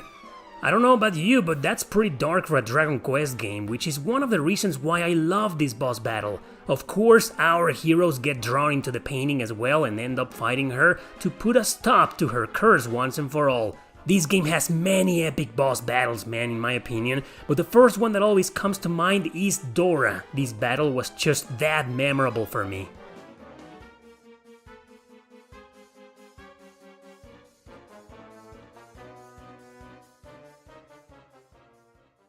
Number 9, Raido Kusunoha in Shin Megami Tensei Nocturne.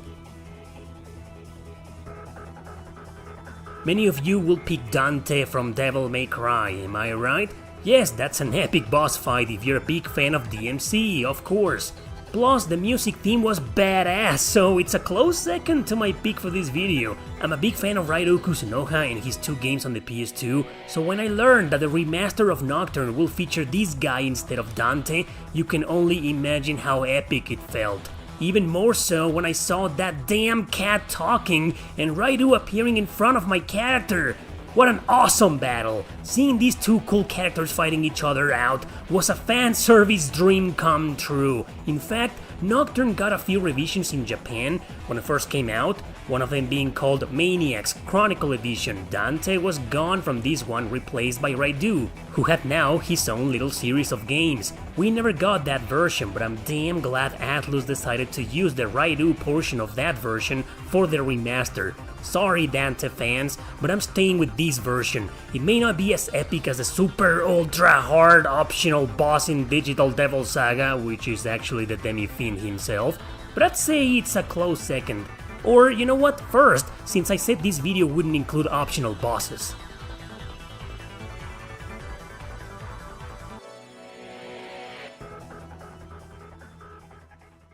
Number 8, Oceanus from East 8 Lacrimosa of Dana. Or is it Oceanus? Oceanus? Whatever. This is the Kraken bastard that sinks your ship at the beginning of the game. After noticing that Adol and the rest of the crew are stuck in the island, everyone realizes they will never be able to leave as long as this monster keeps roaming around. So can you imagine how the story slowly starts building up the tension up until this moment? No, don't worry, it's not the final boss, far from it. But it's a very story important boss, mainly because it's its damn fault that the entire plot in this game exists. Without it, there is no plot, simple as that.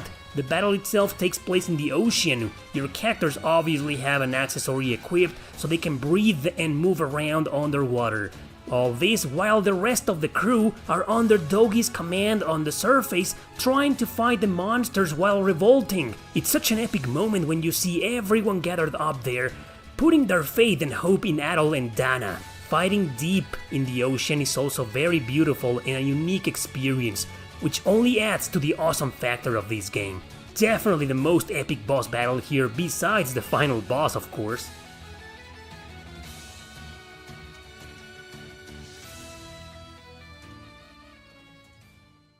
Number 7, Odin from Valkyrie Profile 2 Silmeria. The events after this battle entitle one supreme plot twist, so in order to understand why this fight is so epic, you need to play the game and see for yourself. It also helps a lot to play the first Valkyrie profile for some background. You'd understand how cool it is to face Lennet's boss in this second entry.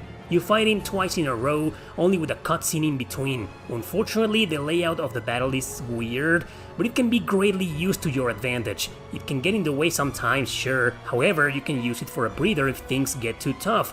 It's not one of the toughest bosses in the game, but his Soul Crush can be pretty devastating if you're under-leveled or, well, under-equipped. Plus, it's awesome to watch, to be honest. Without spoiling too much, let's just say that Odin doesn't have a lot of presence in this sequel, and that makes his surprise entry as a boss much more epic. I honestly wasn't expecting this guy to show up as a boss when I first played this game, and like I said, it also connects to one of the several plot twists this masterpiece has to offer, making the battle all the more legendary.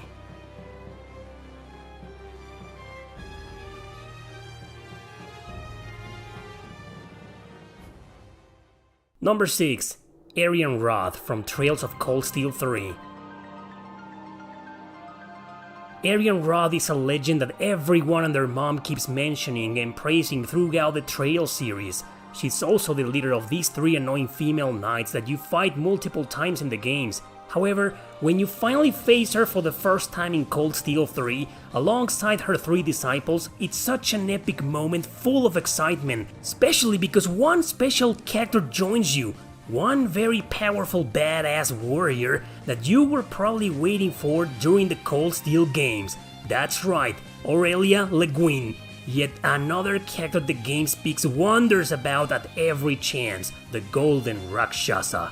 Allegedly one of the most powerful women in the world, so can you imagine not only seeing, but playing the battle between these 2 super legendary women? This is such an awesome fight, so train hard before it and get ready to participate in one of the most epic moments in the entire Cold Steel saga. Hell, of the entire Trails saga. And yes, you fight her again in Trails of Cold Steel 4, but I found this one to be way more epic because it's the first time, and with Aurelia in your party, man.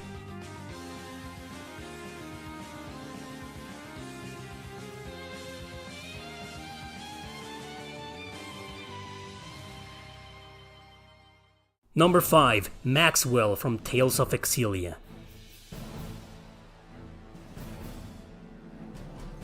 Explaining why this battle is so epic story-wise is a huge spoiler that elaborates on perhaps the biggest plot twist of the game, so I won't say anything, but that statement alone should be more than enough to justify why I put this boss battle here. That's right, once you fight Maxwell in Tales of Exilia, you finally learn the truth about almost everything in the game. The battle itself is also quite epic, not only visually appealing but quite challenging as well.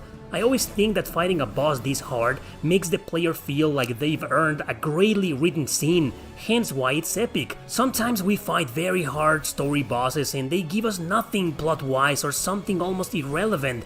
That's why they're so frustrating. Not when you fight bosses like Maxwell, cause everything that happens before and after is worth your time and anger. This is definitely the most epic battle in the game for me, and that is not the final boss, of course.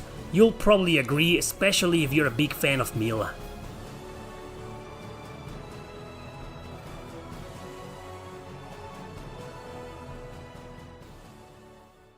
Number 4. Jack of Hearts from Nier. If there's one thing most people can agree with whether they like this game or not is how unique its bosses are. And yes, this boss also appears in the remaster of Nier Replicant with the brother as the protagonist. The Shades finally decide to invade the village where your main character and his daughter live. Leading the invasion is this huge monster simply called Jack. The battle is epic because you have to fight it all over town, but also because it is the final boss of the first arc of the game. The music during this battle is so good and fitting, it only adds to its relentless momentum, and the events that occur around it are amongst the most memorable in the game. Once you start debilitating its arms, it'll regenerate them, meaning the bastard is pretty much immortal. Along comes Kaine with a super badass entrance to make some real damage. Then she joins you to fight together against it. Just when you think everything is over and the creature is dead, its head respawns inside the library where you need to fight it once again. This is where Kaine makes her legendary speech against the Grimoire Vice, the same one you hear at the opening of the game. The events that follow here lead the first arc of Nier to its conclusion, and what happens afterwards is both tragic and epic. And that's why I picked this particular boss over any other in the game.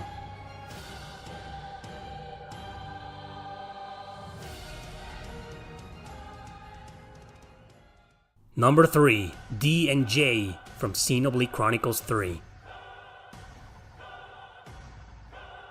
I'll use the same argument when I talked about Maxwell in Tales of Exilia. It is precisely because of plot reasons that this final confrontation against these two consoles is more than epic. It's tragic, it's tear-jerking, but it's also satisfying. First, because now you know you won't have to fight them ever again. And second, because of how stupidly hard it is. That's right, this is one of the hardest story bosses of the game, or at least that's how I felt it.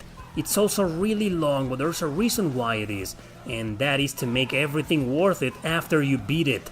First, you battle the two consoles separately, which in itself is challenging enough to make you realize you're in for a hell of a fight. Then they fuse and become this giant monster that quickly leaves an impression on you. The only thing I hate about this battle is that this asshole can heal himself, which makes the battle unnecessarily longer. But if you're on a decent level, it's beatable with patience and strategy. The music here is also a pleasure to behold, as it only builds up the tension to what will happen once it's over. Xenoblade Chronicles 3 is one hell of a game with many awesome boss fights, but this one takes the crown for me.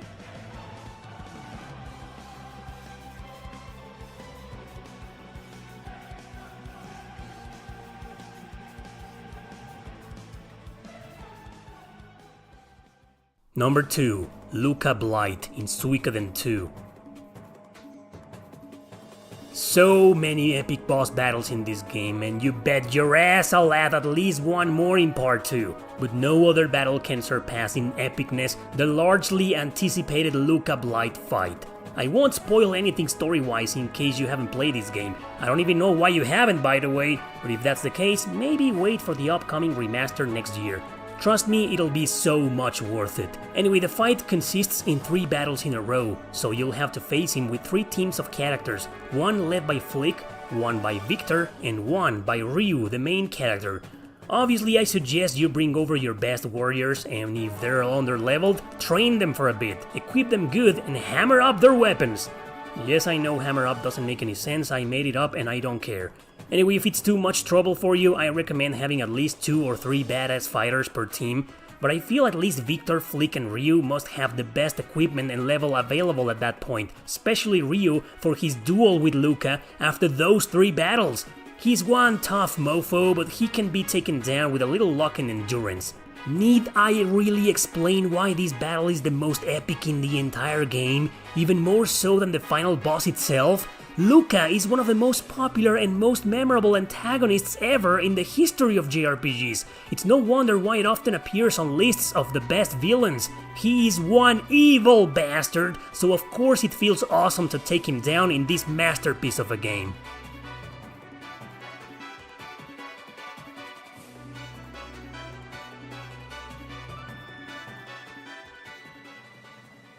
Number 1. The Dragon God in Chrono Cross, also known as the Devourer of Time.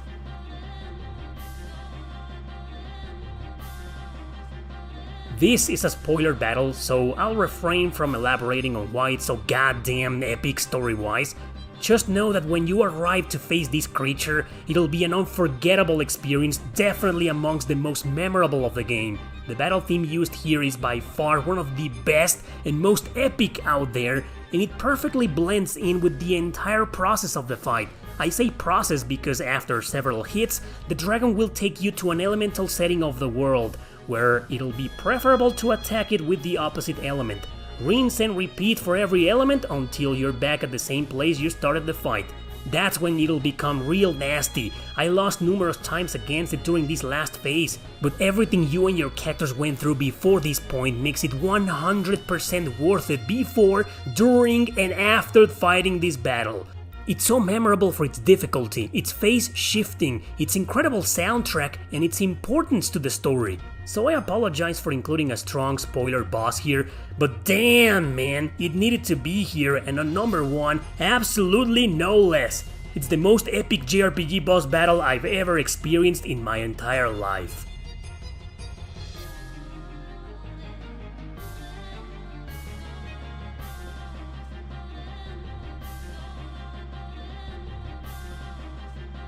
If you're expecting some honorable mentions, forget it. I'm saving a lot more epic JRPG boss battles for future episodes. This was part 1, so stay put for part 2 in the near future. Thanks for watching, don't forget to subscribe and share this video with your friends. See you next time!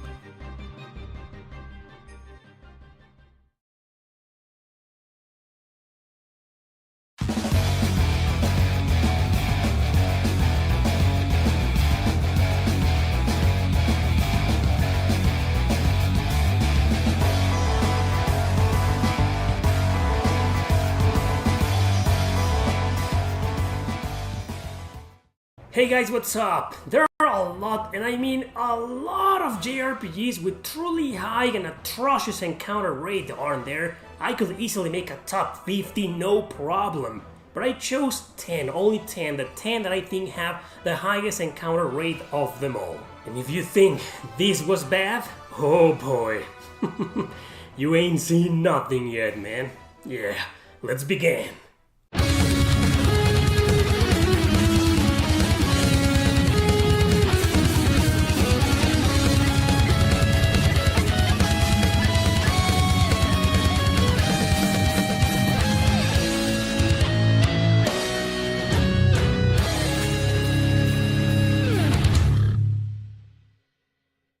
Number 10, Suikoden 4. From this generation, I know a lot of you will say Skies of Arcadia. This one beats it, I swear. Not really when it comes to areas or dungeons, it's still kinda high though, but it's still manageable. Or perhaps I should say tolerable. What's intolerable, and one of the reasons most people hate this game, is the encounter rate at sea. If anything, the navigation is uninspiring because everywhere you go looks the same. It's very easy to get lost, and to make matters 10 times worse, the controls for the ship are beyond any chore. Trying to move around and match the little map out there is quite a challenge itself. The battles aren't long at all, especially not if you just auto-attack, so it probably won't take you more than 30 seconds each. Still, it's a gruesome facepalm experience that turned a lot of people off. I've beaten this game 2 times, even if it's hard to believe, because I still think despite this, Suikoden 4 is still a pretty good game.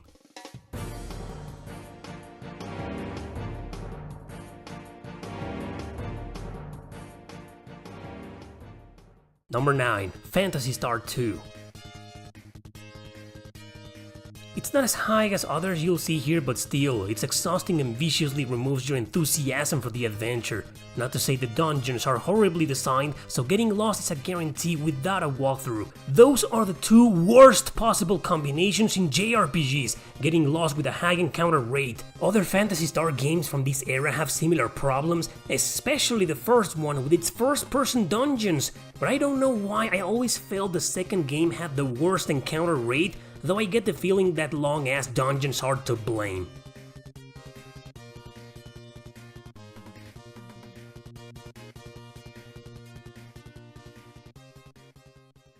Number 8, Revelations Persona. It's painful to see how the Persona series started with a half-assed gameplay and terrible navigation design. It's another dungeon crawler in first person where everything and everywhere looks the same, but that ain't the problem. Encounter rate is awful in these areas, but it can be tolerated to an extent. Moving around the town, yeah, this is the town, look at this, a PlayStation game, and this is the overworld map, disgraceful. Well, check out the rate here, it's infuriating. The nerve Atlus had back then when their first Shin Megami Tensei games came out. I've heard some horror stories in the Japanese exclusives, but I've barely touched them, thankfully I guess. The most annoying thing in this game is that battles take a while to load, interface is slow so choosing your actions takes some time, animations are also sluggish, so after only the first hour of the game it starts feeling boring. No, they did absolutely not fix this issue on the PSP port, though at least there the battles are slightly faster. Slightly.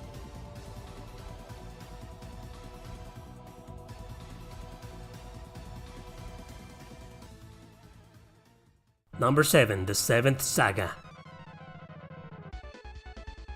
The Seventh Saga is one of the most insulting examples of bad encounter rates ever. You walk around in the overworld and you can clearly see these little dots moving around you. They said it was supposed to be easier for the player to avoid them, but they obviously lied to our sorry faces. It's nearly impossible to escape from any battle whatsoever, and these so-called dots move faster than your brain. You can't see the enemy anywhere on the map, so they're pretty much random encounters like in any other game in this list. Fortunately, they load quicker than other RPGs of its time. The interface is so fast and responsive, so each battle, with luck, might not last 15 seconds, but you probably already know the North American version is brutally hard, so yeah, at least your grinding will be automatic in a sense, and it will consume less time.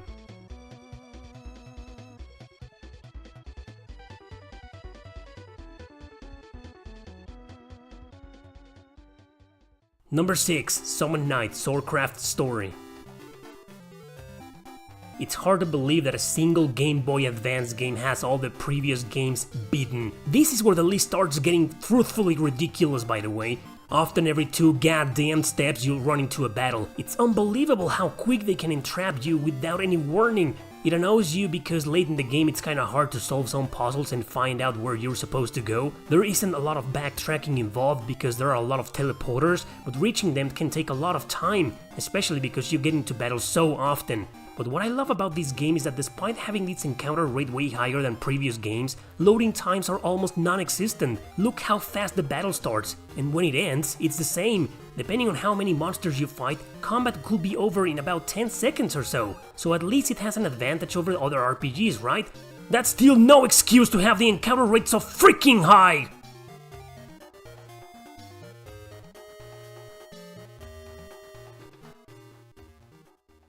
Number 5. Dragon Warrior 2. This spot belongs to all 8-bit Dragon Quest games, but I decided to choose what I felt to be the worst. It's nothing new to see the combat rates increasing whenever in JRPGs. Sometimes you'll play the games I've covered so far, and in some areas or dungeons, encounters will decrease for no reason, but they will also increase also for no reason. Every 2 steps, there shall be a battle for pixelated glory. On other occasions, every 10 steps, maybe more if you're lucky. It's an NES RPG, so it probably has the excuse to have its encounter rate this dramatic, but it's also one of those where exploring is a pain in your quarantine butt because you get lost. The last straw in RPGs like this is their cryptic nature, the where the hell do I go troll pissing all over your patience. For crying out loud, no wonder most people hate this second entry in the series.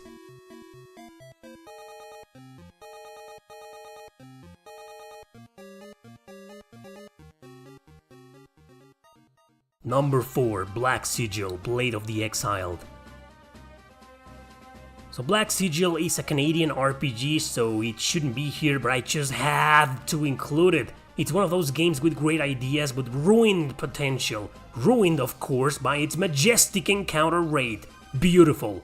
It had great graphics, music, interface, controls, story, 16-bit looking style. Everything, man, everything to be a great hidden gem. But this killed every single chance it had. As you can see, loading time isn't a big deal. The combat itself, however, is a slow burn. One of those with attack waiting bars for every character and enemy. Slow animations too. Just imagine hours playing this failure of a game through insane amounts of encounters with battles as sedated as this. They happen way too often in the overworld, but unfortunately, during the dungeons as well. No matter where you go, the encounter rate awaits you relentlessly, and slowly, and painfully.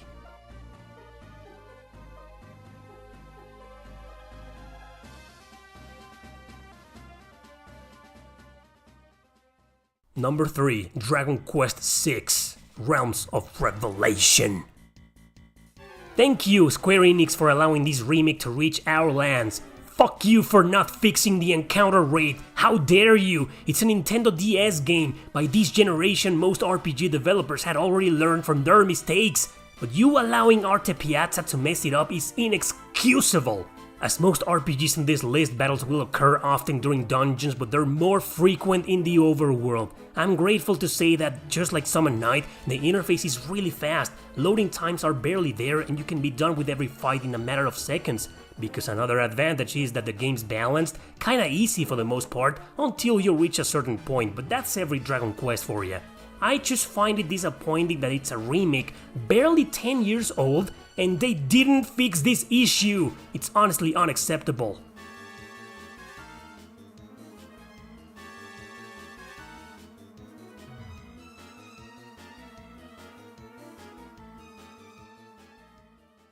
Number 2, Breath of Fire 2.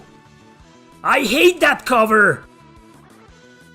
There are a lot of NES or SNES RPGs with horrible encounter rate, like this piece of nothing, however, beats the King Breath of Fire 2. In fact, I could very well add the first one too, and even the third game on the PS1, that's right, but I felt the second one is by far the most unnerving of them all. Perhaps it's because the game's harder than the majority of them, loading times are okay, nowhere near as slow as others, the animations are cool but kinda slow, adding more time to every battle. Sometimes it's hard to take the enemies down when you're under-leveled. And do you know how often you'll be under-leveled in this game? All the time, damn it!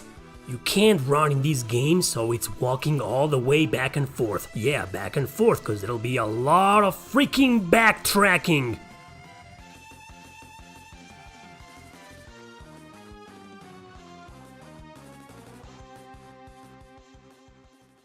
Number 1, Miracle Warriors, Seal of the Dark Lord. You thought Breath of Fire 2 will be the first place? I don't blame you. You've probably never heard of this retarded piece of history for good reasons.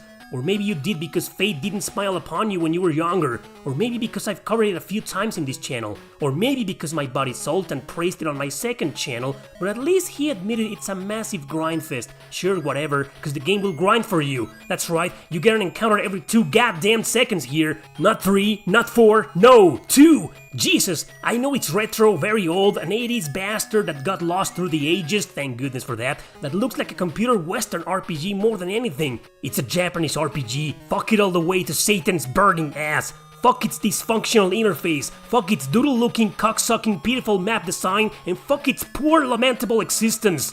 And its encounter rate too.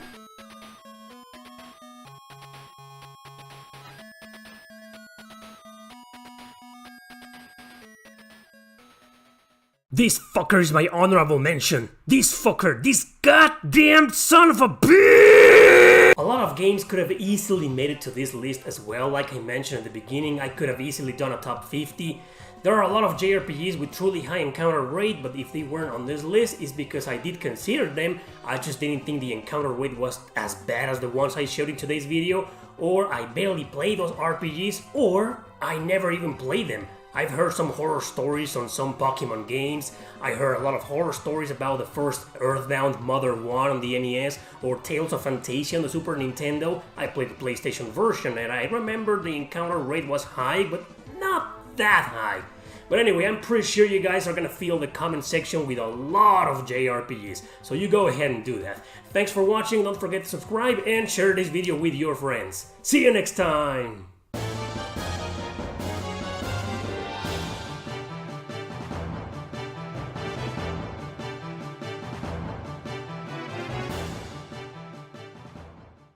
Hey guys, what's up? Have you ever wondered why I rarely or never talk about certain RPGs?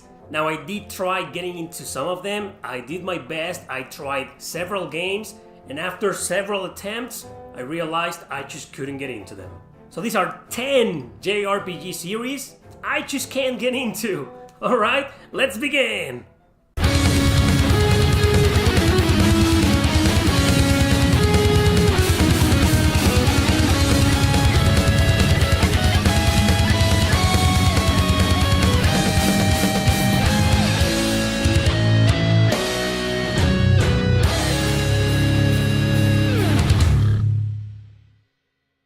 Number 10, Pokemon. Pokemon, or pretty much any other monster collecting game like Monster Rancher or Yokai Watch, are series I can't get into. I tried. The idea itself never really sounded interesting to me, but out of curiosity, I played some of them, especially Pokemon games. My problems are, first, I didn't grow up with these types of anime shows or video games, so I never really cared for them. I find zero appeal in collecting cute little monsters and training them. Second, stories are always childish and therefore boring to me. If I had grown up with them, maybe I would have some nostalgia, but then again, I didn't, so I don't. A story is the most compelling aspect to me in an RPG, even if it's a little weeb with fan service. Pokemon has this charm to it that I clearly see, but that I truly can't fathom for some reason. At least I understand the appeal to other people, but if the main focus is to gather cute monsters and train them, then it's not for me. Which leads me to my next series.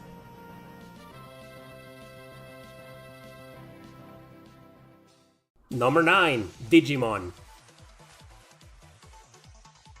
They're very similar, sure, Digimon is the only true competition Pokemon actually has, so I did mention that I don't care about monster training, right? And don't throw at me the Megami Tensei series, as they do not focus on this and have strong stories and character development, plus they're dark as hell, the way I like them. Digimon doesn't fit that description whatsoever.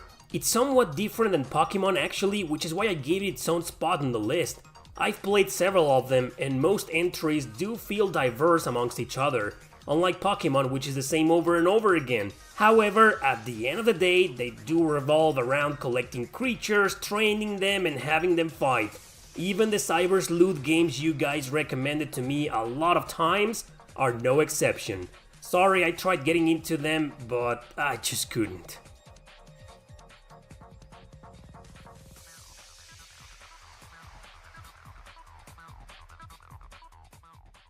Number 8. Kingdom Hearts. The first Kingdom Hearts game I ever played was 2.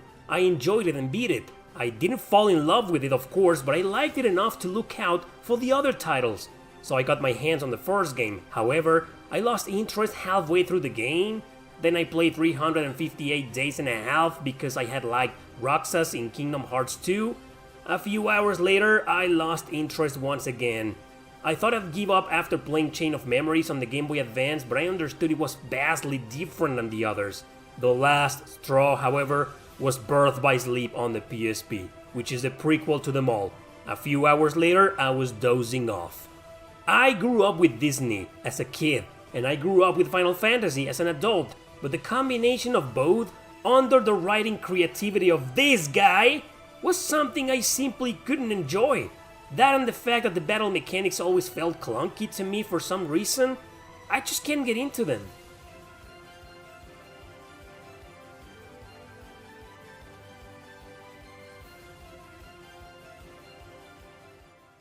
Number 7. Soulsborne.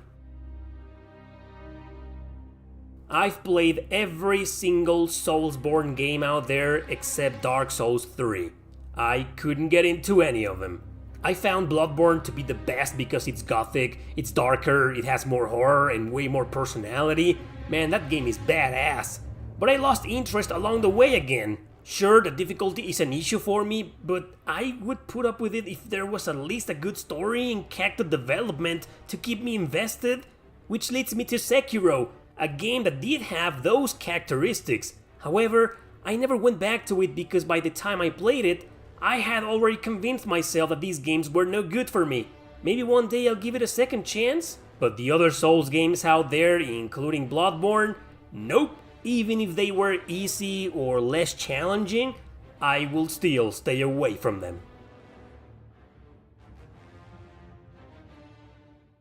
Number 6. Rune Factory. I remember playing Harvest Moon on the Super Nintendo and then one on the PlayStation 2. Didn't like either. I see why people love them because the mechanics can be addictive for some. Not for me. So obviously I couldn't get into the Rune Factory series. They do feel like true role-playing games though, and are action-oriented. I played one on the Nintendo DS and thought the controls were sluggish, but it was alright I guess. My favorite was Tides of Destiny on the PS3 and the Wii. I thought the action and controls were great, but it's the farming simulation that turns me off. I like the Atelier games for example because farming and gathering doesn't take too long. In Rune Factory, this is a major part of the gameplay, which is why I always find it tedious and unappealing. I mean, I can see why people love them as well as some of the other series in this list, but this is just yet another series that is not for me.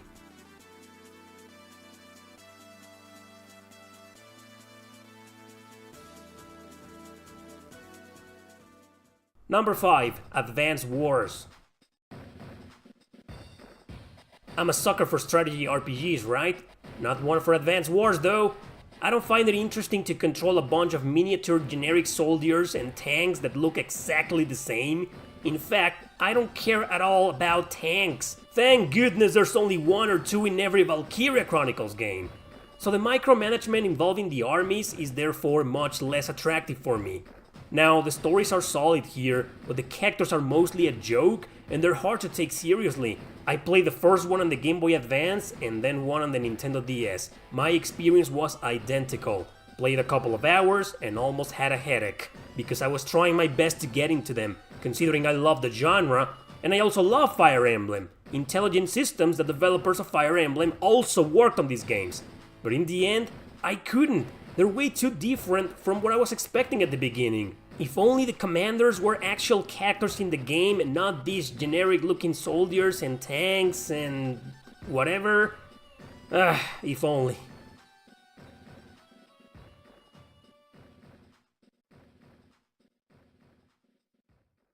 Number 4. Monster Hunter. By this point, you've already realized I'm a story-driven guy. So most of these quest-driven games that are 90% gameplay, 10% story are just not my jam. Add the fact that Monster Hunter feels like all of them should have been MMORPGs. I'd probably get more enjoyment out of them if I could play them with somebody else, but I rarely play online. Even if they had a local co-op mode, I still would lose interest, because honestly, if the entire game is going around to hunt the big dinosaur type of monsters and grinding just with that goal in mind, I'm sorry, I just don't see any fun in that. If you love them, that's cool, more power to you. Don't let this video hinder your enjoyment of Monster Hunter or any other RPG series I've talked about so far. I'm just here to explain why I can't get into them, even though I did try. One that I kinda liked was Monster Hunter Generations on the 3DS, but then again I got to a point where I was playing a game that just wasn't for me.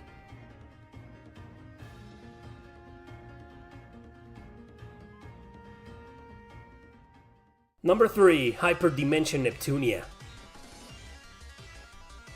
You've probably seen me streaming a lot of Compile Hard Games, the company who makes the Neptunia series. They are similar in terms of battle mechanics, graphics, and comedic stupidity. I've enjoyed my fair share of them, but I wouldn't call myself a big fan. Truth is, none of them are top tier games. None. I did get into some of them, but not into any of the Neptunia games. Why? Because the others have usually more adult characters, better gameplay, slightly different ideas. I find the jokes in them somewhat funnier, and there's also a type of charisma that I like in them. In the Neptunia games, however, barely anything makes me laugh. It's interesting that each girl represents a certain console or company, but I don't find any of them likable, to be honest. Battles are cool in most of them, but the navigation, the menus, the gameplay itself, man, pretty much the flow of the plot is very boring. That's just my opinion though.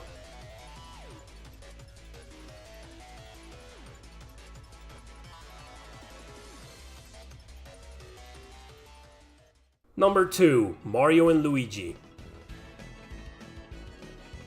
I'm a huge Super Mario RPG fan. I also like the first 2 Paper Mario games, but when I played the Superstar Saga on the Game Boy Advance, I was confused. Then I noticed it wasn't the same developers. That explained why they felt so different. I find it tedious having one character assigned to each button during platforming or puzzle solving. I get distracted often and lose focus, so it's annoying for me to play like this.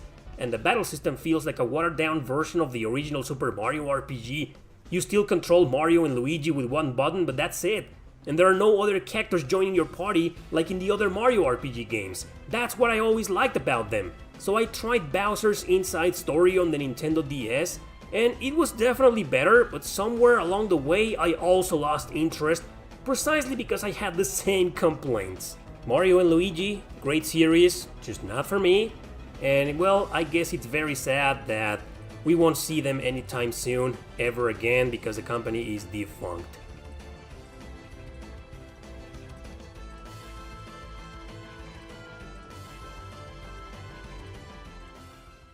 Number 1. Etrian Odyssey. Despite the fact that I think the music by Yuzo Koshiro is amazing, I don't like these games one bit.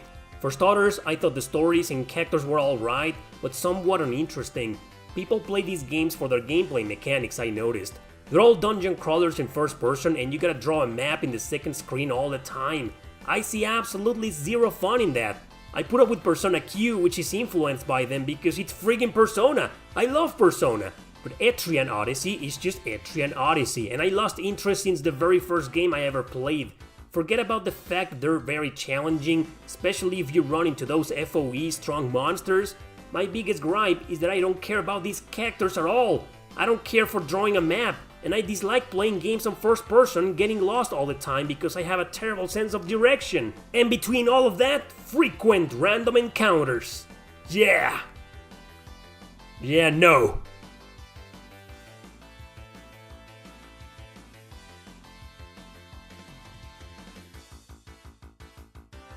You know what, I could go on with many other series, so let's just call them honorable mentions, like the Yu-Gi-Oh games, man, they're strategy RPGs, and I just can't get into them. I don't like Yu-Gi-Oh in real life. What about the Kingsfield series? They are very boring games in my opinion. First-person dungeon crawlers, action RPGs, slow as hell, brutally hard. Yakuza, maybe? Yakuza Like a Dragon was fun, but I just don't find it appealing playing with drug dealers. Thanks for watching, don't forget to subscribe and share this video with your friends. See you next time!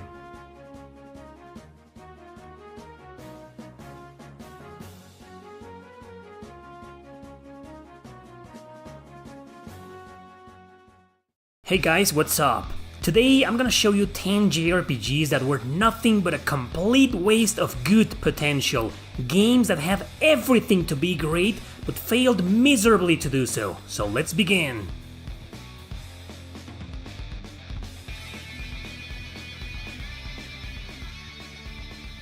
Number 10. Star Ocean Integrity and Faithlessness.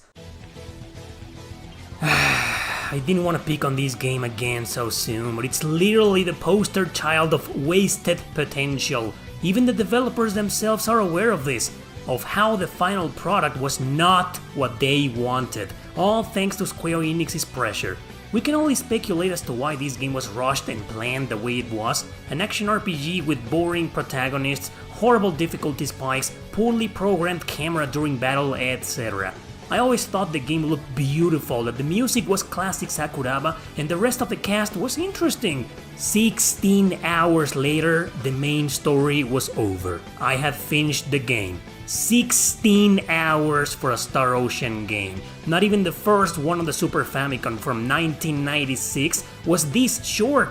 I feel bad for including it in so many videos with a negative connotation because I genuinely liked it. Despite its many flaws, I still think it's a playable and enjoyable game. But it's a Star Ocean title. It shouldn't have been this way. So much potential was there. So much.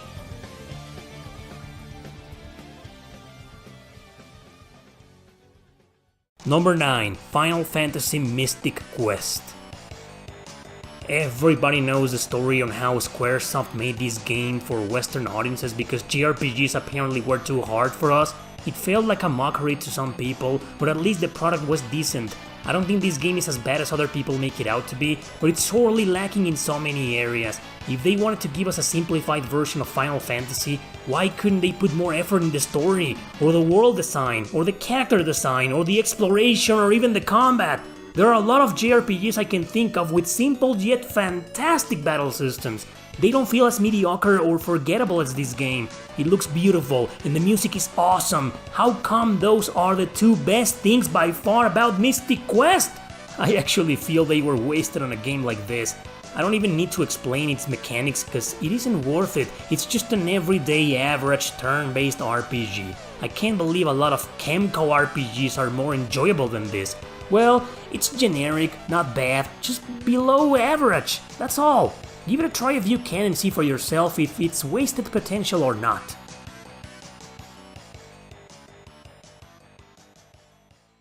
Number 8. Wild Arms Crossfire. Nobody asked MediaVision for a strategy RPG based on Wild Arms. A spin-off XSEED didn't even advertise much outside of Japan. But we still got it, and most fans didn't say no. I didn't. I love strategy RPGs and Wild Arms, so I welcomed it with open arms. But my disappointment went beyond borders and horizons. What looked like a fantastic story with interesting characters, pretty graphics and cool combat was ruined by nearly every gameplay mechanic you can imagine.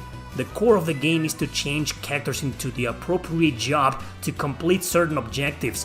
If you don't, maps take forever and can be impossibly difficult. Why wasn't the game designed to give me the freedom to come up with different strategies to do things? Instead, I'm locked in whatever the game tells me to do. You don't force this on the player, man. It never works. The variety of difficulty spikes are absurd, presenting cheap enemies galore and weak party members. I spoke with Akifumi Kaneko, creator of Wild Arms, and despite not being too involved with the game, he felt proud about it. Well, it has its fans, that's for sure. People found ways to exploit the mechanics and enjoy it. On the other hand, many gamers felt like me, that this spin-off was nothing but a complete waste of potential. It could have been so much better without its convoluted job system.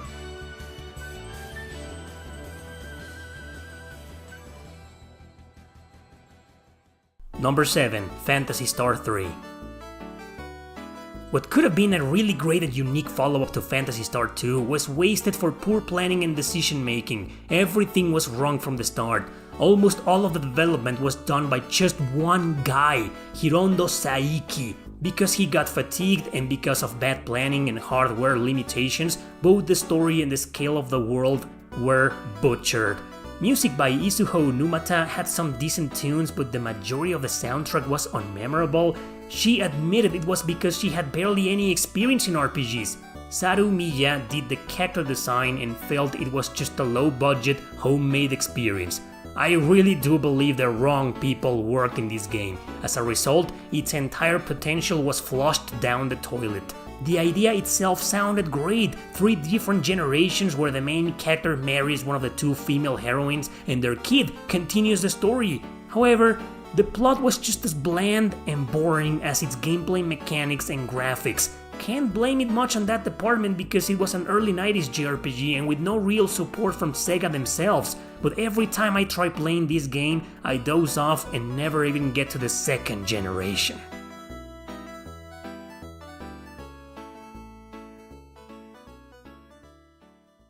Number 6. Shining Resonance Refrain. This game had so much good in it that it just pains me to see it destroyed by so many things. What could have been a really solid action RPG ended up being a boring, repetitive grindfest with balance at its worst. So there's this video where I covered it in detail, I'll leave it at the end. An even bigger rant can be found on my 2nd channel. But in a nutshell, here we go. Enemy AI is way too cheap sometimes. Half the bosses are ridiculously easy, the others are tremendously powerful. Characters have the stamina of a mosquito and die very easily. Your MC can transform into a dragon, but the controls are horrendous as is the camera around or above it. You also need to backtrack a lot. The game's fatal flaw, however, is that it forces the player to use untrained characters for important story battles. Since increasing one single level here can sometimes take up to an hour, I'm not kidding, training every single party member feels like pulling teeth. I'm supposed to defeat several soldiers and a boss in a row with only 2 severely under-leveled characters. Shining Resonance Refrain could have fulfilled its enormous potential had MediaVision and Sega paid more attention to its balancing issues. Combat is fun, story is interesting, graphics are gorgeous, music is memorable, fan service is top notch, all annihilated by its loathsome gameplay mechanics.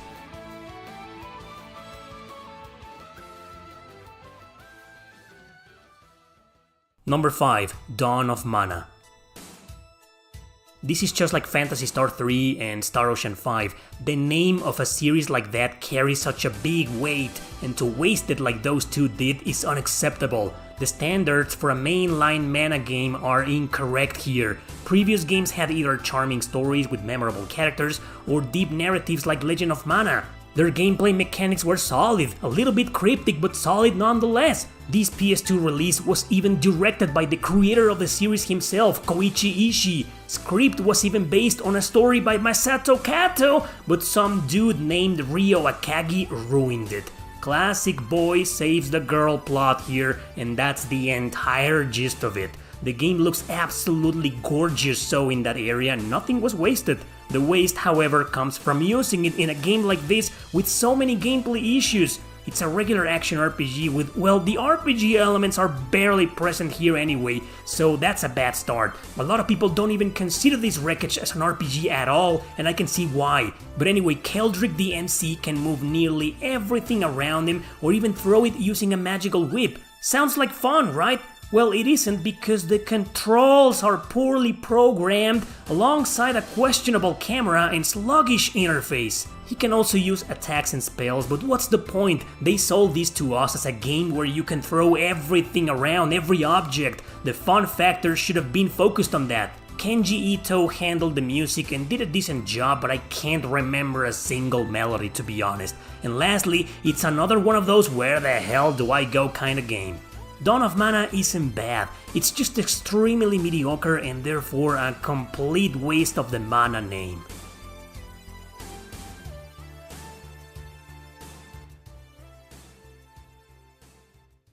Number 4. Nelke and the Legendary Alchemists.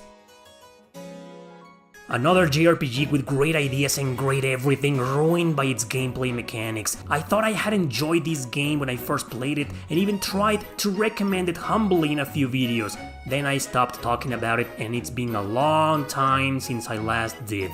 The reason why is because I was ashamed to admit how much of a train wreck this beautiful game truly was. I really wanted to like it because as an Atelier fan, I wanted to see some of my favorite characters in battle together. What I got instead was a boring and convoluted town building simulator with a protagonist that's not even an alchemist. Story and characters were fine though, the main girls do feel like they've earned the Atelier label. Nonetheless, nothing matters if the product, as a video game, fails miserably. It is a completely menu-based game and has some small mechanics that feel like a mobile gacha game. The graphics are beautiful, but are wasted in the isometric top-down view exploration out of the player's direct control. Your party chooses moves also based on menus, fighting in a battle system that's just shallow. I may be tempted to say the one in Mystic Quest was more intuitive and interesting. Here I just press whatever buttons and win. There's no real alchemy, gathering or synthesis mechanic except when done randomly under a schedule by one or many of the guest characters from the other Atelier titles. What were they thinking making the ultimate Atelier crossover an architect simulator? Why couldn't this be a regular traditional Atelier game? Why?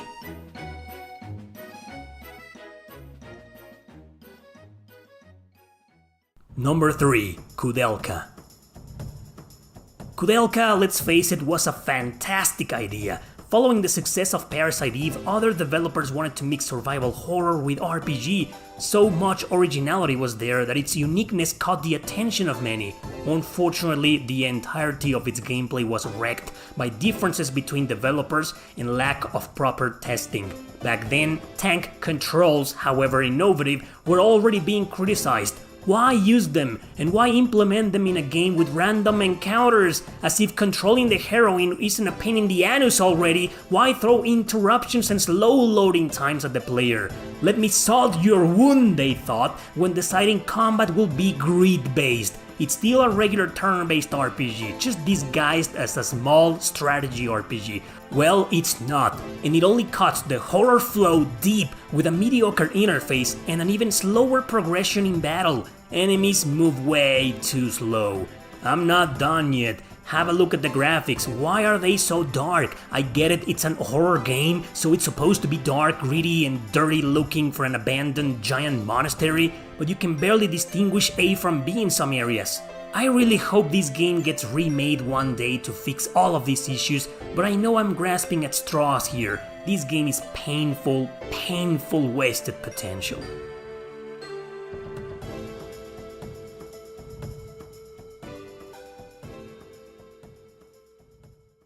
Number 2. Monarch.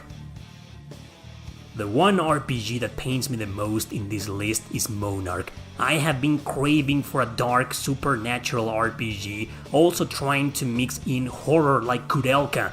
There's a lockdown in school, so your silent protagonist and some chosen one friends must investigate the cause and destroy the monsters who are connected to people's twisted psyches. In hostile areas, you walk around foggy hallways with demented students, and if they get too close, your insanity meter goes up and you go crazy. I mean, yeah, it's stressful, but it's genius, and it's also a strategy RPG. How can they mess up? I put 20 hours into this game, but it didn't take me long to realize the insane amount of nuances it rated me with. Lack of enemy variety, not to mention how disturbingly cheap they are, even on easy mode. Surviving in the middle of a freaking jungle is far easier. Every new party member that joins you, human or not, starts at level goddamned 1. There is no experience system, instead it's mixed within the skill system. You get points after battle and you have to distribute them, but they're shared amongst the party. Imagine how shamefully grindy this game is. You barely get any points in the lower maps, so you're stuck with the current maps where enemies are overpowered, like I said, even on easy mode.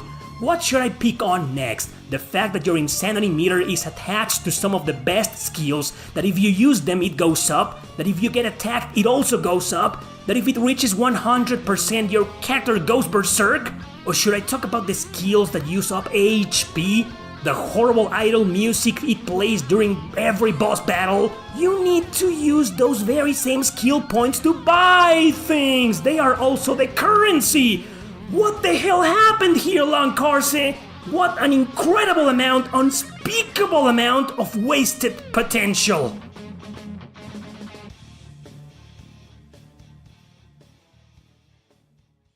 Number 1. Tokyo Mirage Sessions.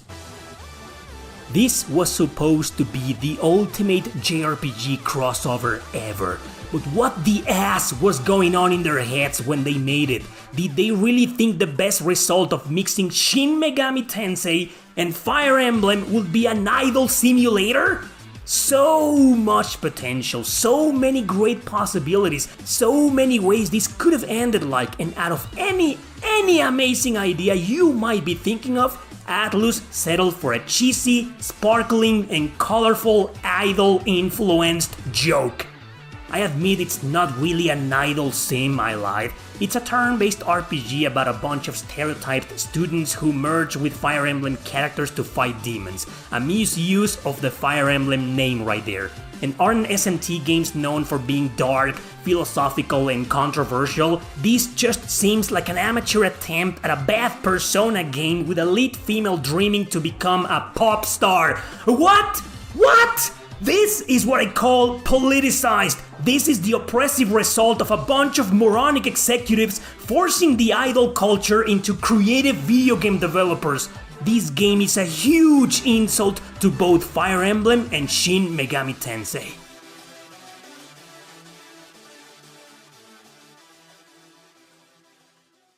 So those were 10 JRPGs with their potential completely wasted. That's just my personal opinion though. If you like any of these games or are interested in playing them, then by all means do so and judge for yourself if their potential was wasted or not. Thanks for watching, don't forget to subscribe and share this video with your friends. See you next time!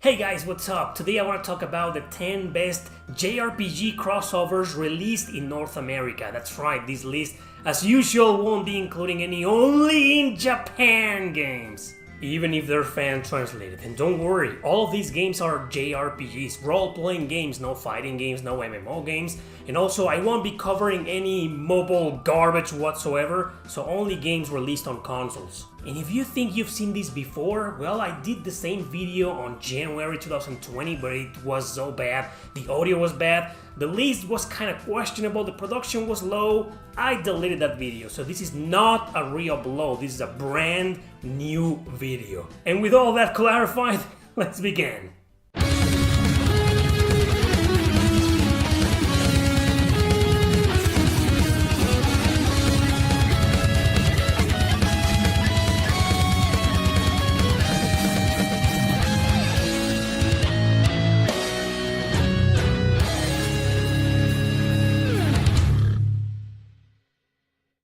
Number 10. Cross Edge. This is a turn-based RPG with a little strategy involved. It invited characters from various franchises such as Darkstalkers, Arton Ellicoat, Disgaea, Spectral Souls, etc. The latter was developed by Idea Factory, and so was this underrated crossover. Getting used to it takes a while though, and I understand it might not be for everybody. It's complicated to an extent of trying to build combos and taking advantage of the formations. I got used to it somewhat quickly, so I ended up enjoying it. Story's mediocre, but it's a crossover and I had to give them credit for that. At least the main character is very funny and overall the game acts as a comedy. Truth of the matter is, you gotta be into the old Idea Factory games or else you might not enjoy this game. I'm a fan of most of these RPG series and characters involved in it, so I liked it even more than the average person. I do recommend this game, just keep in mind it's not easy to get into.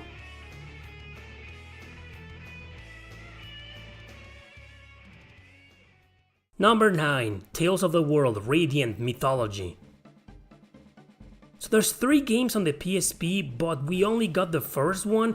Yeah, you guessed it right, it's a crossover of the Tales series, gathering heroes from lots of previous titles. It's a good game, sure, even if its controls are kinda clunky, plus the dungeon crawling is sort of repetitive most of the time, but you'll get used to it. I mean, it's quest driven, so you'll even have to redo the same places over and over again. At first I didn't really enjoy this game, but after giving it a second chance I had a lot of fun. However, I strongly believe you really need to be a fan of the series in order to enjoy it.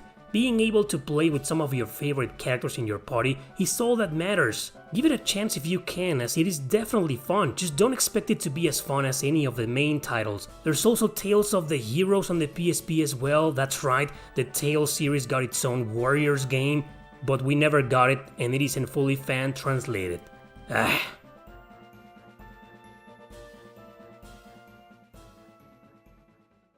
Number 8. Summon Night 6 Lost Borders. This game came here as a surprise considering it's a crossover from the Summon Night series. I say this because most of these games were never released outside of Japan and we only got a few spin-offs. At least we also got Summon Night 5 on the PSP though. That one is actually fun.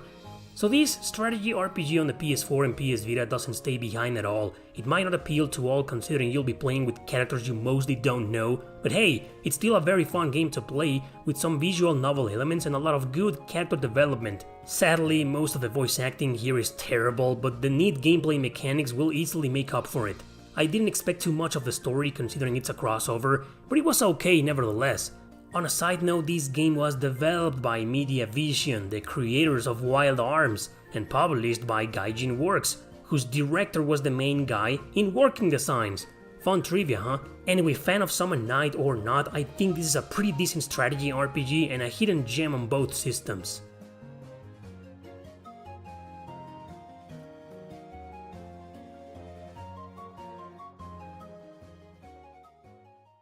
Number 7. Kingdom Hearts 2.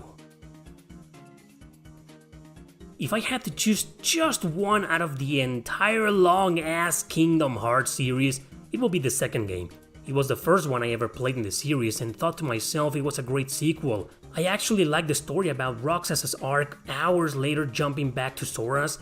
I always thought the idea of a crossover between Disney and Final Fantasy was kinda lame, but it obviously worked wonders for Square Enix. I grew up with some of these movies and with Final Fantasy 7 and 8, so I didn't mind it too much. Controls are better than in the original, difficulty is still quite challenging sometimes, but not as unbalanced as in the first one. Overall, it's an excellent game, among the best in the series in my opinion.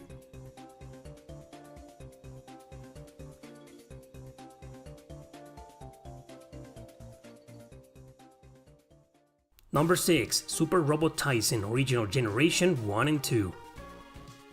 Don't be surprised to see a lot of strategy RPGs here, most of the crossovers seem to work better that way for some reason. These 2 Game Boy Advance games are their own game, but they include several characters from the entire Super Robot Tyson universe. They revolve around a huge war against an upcoming alien invasion, but human as they are, they end up fighting amongst themselves based on a strong difference of opinion. Second game is a direct sequel of the first one by the way, so it's like one game cut into 2 parts.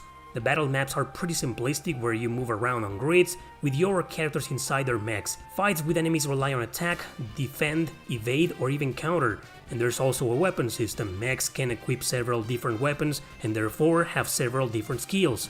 The games can be pretty brutal if you don't know what weapons or skills to train. I absolutely love these badass animations, but they can be skipped if you want to. Fantastic story here and great gameplay. Definitely give these two a chance.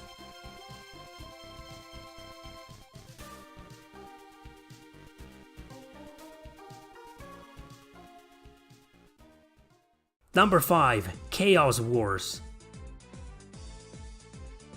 One of my favorite hidden gems on the PS2, a very addictive game to play. Also extremely infamous for having the absolute worst voice acting in English ever in a JRPG. Thankfully you can switch to Japanese audio. In any case, Chaos Wars is a fantastic strategy RPG that doesn't play on grids, but rather on limited movement areas. The whole point is to position your characters as best as you can to provide combo support. Beating the crap out of your enemies here will feel so satisfying. It also has a pretty good soundtrack and a story that's mostly a comedy but a pretty damn fun one. What games did it cross over with? Well, just a bunch. Grow Lancer, Shadow Hearts, Spectral Souls, and even Gongrave. This game is so freaking addictive that even if you're not a fan of any of those series, you might still enjoy it. Hell, when I first played it, I only knew Grow Lancer 5 on the PS2, so there you go.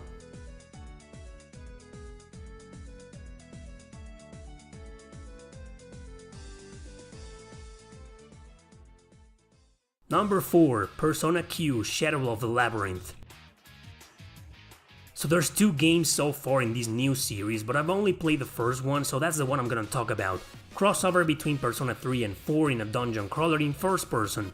So you choose which main character from the 2 popular Persona games you'll control, and then you'll be able to get into all sorts of missions. Basically, you'll traverse large dungeons and will have to draw your map with the stylus at the bottom of the screen, very similar to the Etrian Odyssey series. Of course, there are a lot of side quests, but the main quest was actually pretty darn fun. Story tried to be original and interesting, and it kinda succeeded in a way, but it does feel rather weak in some areas. What's cool, obviously, is that you're playing a turn-based RPG with characters from those 2 games, and yes, the entire cast from both games can join your party. Strongly recommended this Persona Q game. I haven't played the second one with characters from Persona 5, but my guess is it's just as good.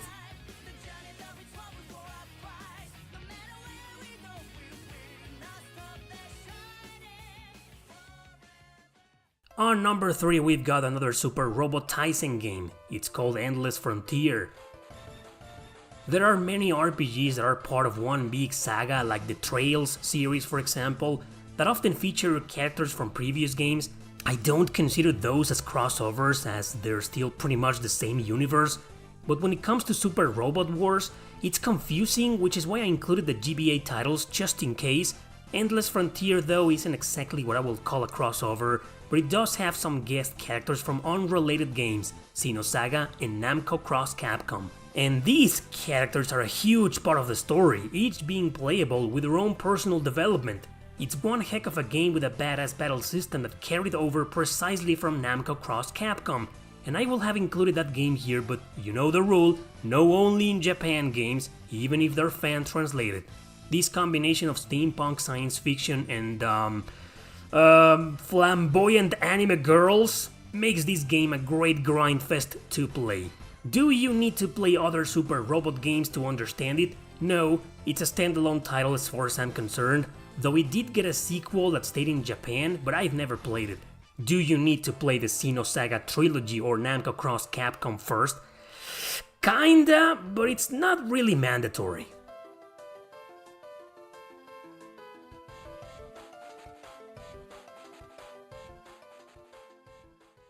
Number 2, Dragon Quest Heroes 1 and 2. Okay, wait, I get it, you're gonna say these aren't RPGs, but, you know, one of those many warrior-like games, a Musou through and through, but trust me when I say that it has way more RPG elements than Drakengard, or even The Legend of Zelda. My god, what awesome spin-offs. They're a crossover between the entire series with characters from most of them. except sadly from Dragon Quest XI because that one came afterwards. Anyway, if there's one kick-ass thing Omega Force the developers are known for, it's precisely the excellent hack and slash combat. Hidden collision detection here are superb, and it does feel awesome to destroy everything and everyone in your way. Story makes sense in a way for a crossover, but it's a Dragon Quest title, so it's charming.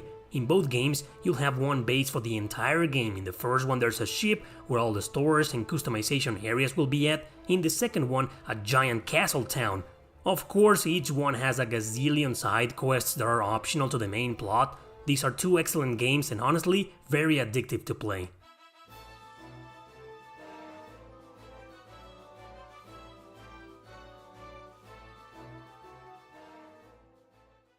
Number 1. Project Cross Zone 1 and 2. Obviously the two biggest crossover JRPGs ever made and the best of them all. And these ones include characters from a lot of series. Resident Evil, Street Fighter, Tales of Vesperia, Tekken, Darkstalkers, Dot Hack, Mega Man, Resonance of Fate, Devil May Cry. I could go on forever. The first one was called Namco Cross Capcom on the PS2, but we never got it. Though it's worth mentioning that it's fan-translated. Anyway, these two games have one of the most unique and addictive battle systems ever created. You walk around in grids like in most tactical games, but then you go into this crazy 2D battle mode. Time to make some combos and beat your enemies around. Just select one button plus a specific combo placed on the D-pad and there you go. You can also do specials and combination attacks with other characters with the triggers. I swear these games are overly addictive. Don't pay much attention to the story, there's way too much dialogue and fan service, and it doesn't make sense at all, but that's also why this game is so much fun. Anyways, here's for a third entry in this series someday, cause I'm definitely a big fan of it.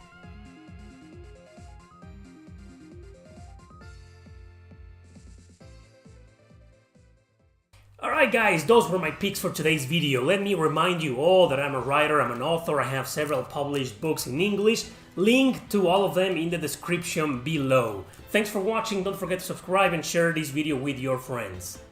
And maybe with Monolith Soft too, so they can develop Project Cross Zone 3. See you next time!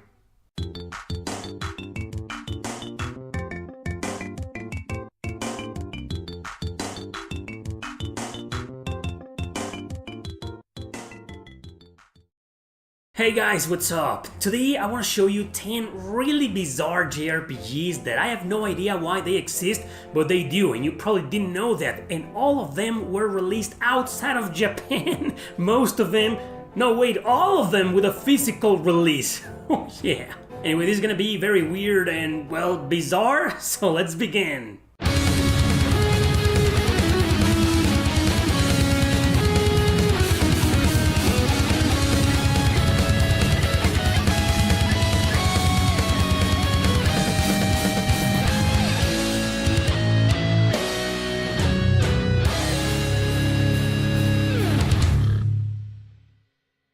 Number 10. The Twisted Tales of Spike McFang.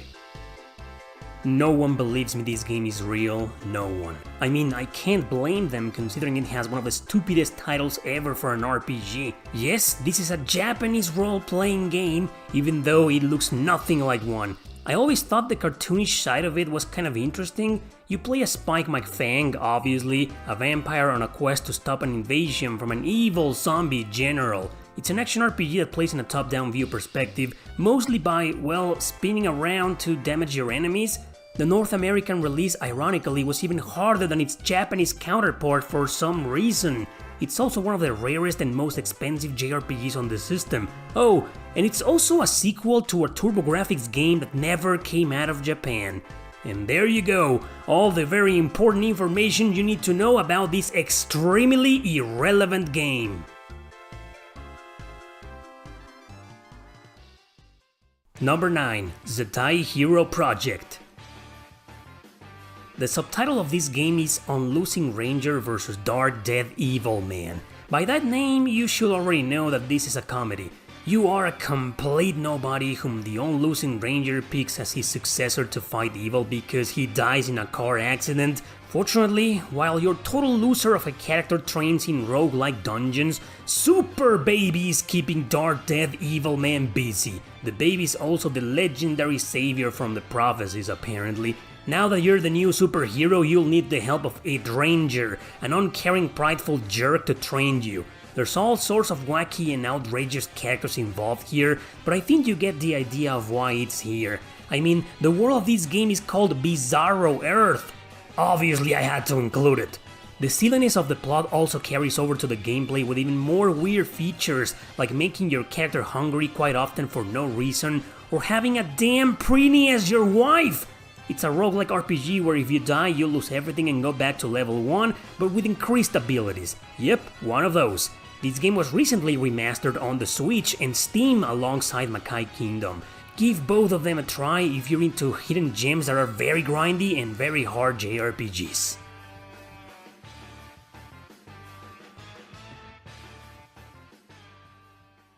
Number 8. Zone of the Enders, The Fist of Mars. You know that Hideo Kojima series about mechs called Zone of the Enders? There's 2 on the PS2, remastered together for the PS3 and the Xbox 360. Well, it's good to know that for some outrageous reason, they pulled this strategy RPG out of their asses. It was developed for the Game Boy Advance by a company called Winkysoft. I don't know about you, but I wouldn't trust a company with that name. Not even if they worked on some of the Super Robot Wars games. Anyway, obviously it's a side story to the original games on the PS2. The plot is kind of interesting considering it retains religious and science fiction elements like its predecessors did, but the gameplay is sort of generic and nothing pulls you in. It tried to be like the Super Robot Tyson games, but in a very mediocre sense. Well, maybe except the story, which is overly present with too much dialogue. Even if you're a fan of the series, I still wouldn't recommend this game. It's not bad by any means, but it's something that, after playing, you will forget for the rest of your life. Number 7. Trillion, God of Destruction. Developed by Idea Factory and Compile Hard with several guest members from the Disgaea team. Sounds interesting, right? In this game, you are the Demon King Diabolos, who has recently lost his powers in a battle against Trillion, the God of Destruction. That's his name because he has a trillion HP, literally. Diabolos then makes a pact with an evil witch in exchange for his soul to have 6 female overlords fighting against Trillion. The goal of the game is to train these 6 heroines in small mini-games to raise their stats in a time limit. You can only train one at a time and she will have to die in battle against Trillion to try and deplete his health. So obviously, save your favorite girl for last. Do not start with her, cause all the others will die no matter what. That's their purpose, to die! The gameplay is like in a roguelike RPG where the enemies move if you do and then battle in short turns. There are training areas to both gather items in randomized small dungeons or mock battles against a fake Trillion to test your progress. So your goal is to train one girl as much as you can in the time allowed, then damage Trillion, see her tragically die and move on to the next girl. Yeah, it's pretty heartbreaking, but it's a comedy, a really strange one, but good nonetheless. Because of its uniqueness, I do recommend this game.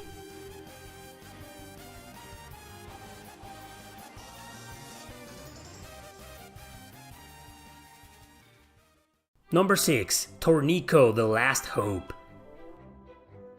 This is yet another game that's really hard to believe it exists. I mean, it's a spin-off starring one of the main characters of Dragon Quest IV. Tornico, or rather Talon as he was known in the North American release, is a roguelike RPG, another one. Very unbalanced, quite uninspiring and overly ridiculous to play. I can't believe it was designed by Yuji Horii himself, the creator of the series. I mean, who the hell would make an entire video game based on one character that no one cares about? Well, he did with the help of Matrix Software, the people behind the Alondra series. And you know what? It was a commercial success in Japan. Apparently they love this Tornico fella over there so much. Unlike in North America where the game failed miserably and critics trashed it. Is it bad? Well, not really, but it's far from being a good game that I would recommend.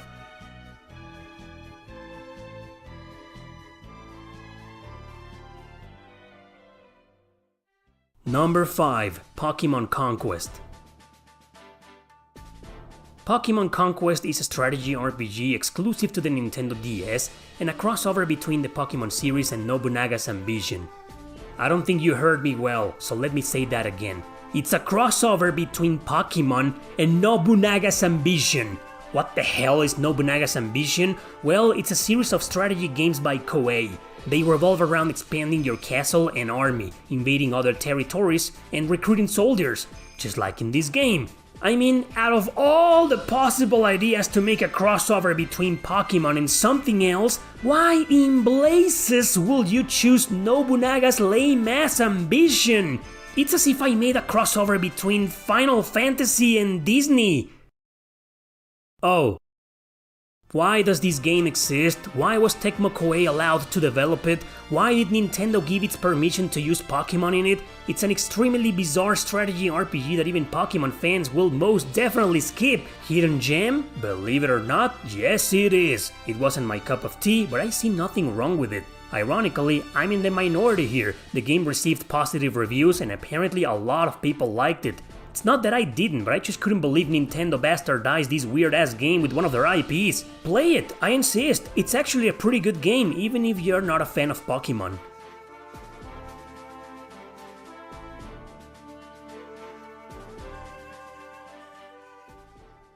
Number 4. Okage Shadow King. Don't be fooled by this game's looks, because it's pretty darn good. It's actually a hilarious game. You play as Ari, an unfortunate kid who is forced into a pact with an evil king called Stanley Hi-Hat Trinidad the 14th. Yeah. This happens because Ari's crazy-ass grandfather finds a magic bottle that can cure Ari's sister from an evil curse that a random ghost put on her. Obviously things go wrong and the evil king ends up trapped inside Aries' body and becomes his shadow because I have no idea at this point, man. Rest of the plot will be to hunt down fake evil king so Stan can recover his power and conquer the world. As you've been seeing so far, the character design is deformed and deranged, as if Tim Burton himself made it. Shigeru Goto, the actual designer, must be a pretty big fan of his. However, this is a very fun RPG that focuses a lot on NPCs. Often they have different things to say and the game makes you talk to them again and again, so naturally they end up being a big part of the story. It can get kinda cryptic sometimes, but nowadays with the internet, you'll know what to do or where to go if you get lost. Encounters are not invisible, but they're still kinda random. Sometimes you'll be able to avoid the enemies flying around in the form of ghosts. Sometimes they'll appear right in your face. These enemies also with a really bizarre design, fighting turns just like you, and combat is nothing special, but I love how it completely freezes no matter what to let you select your character's next turn. It's good. At first I thought this was a mediocre and forgettable RPG, but I was so wrong. It's so unique, original, and fun that I strongly recommend it. It's still kinda cheap on the PS2, but you can play its digital re-release on the PS4 with upscaled graphics.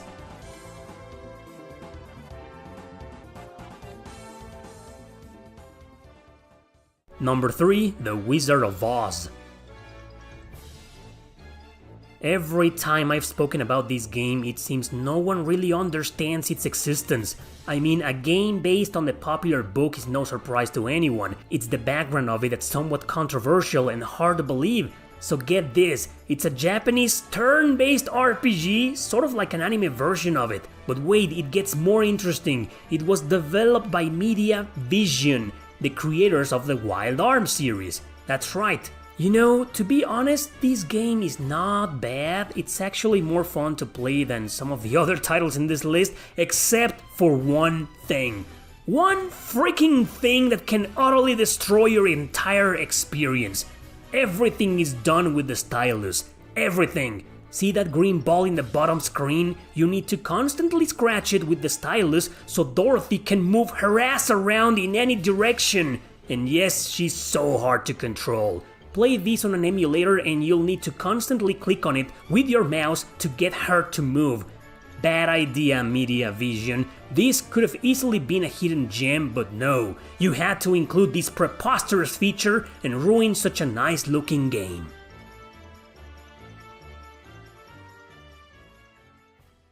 Number 2. Sakuna of Rise and Ruin. This game should have been number 10 because it's the least obscure and you probably already know it existed, but it's number 2 because it's the best JRPG in this list. Highly recommended.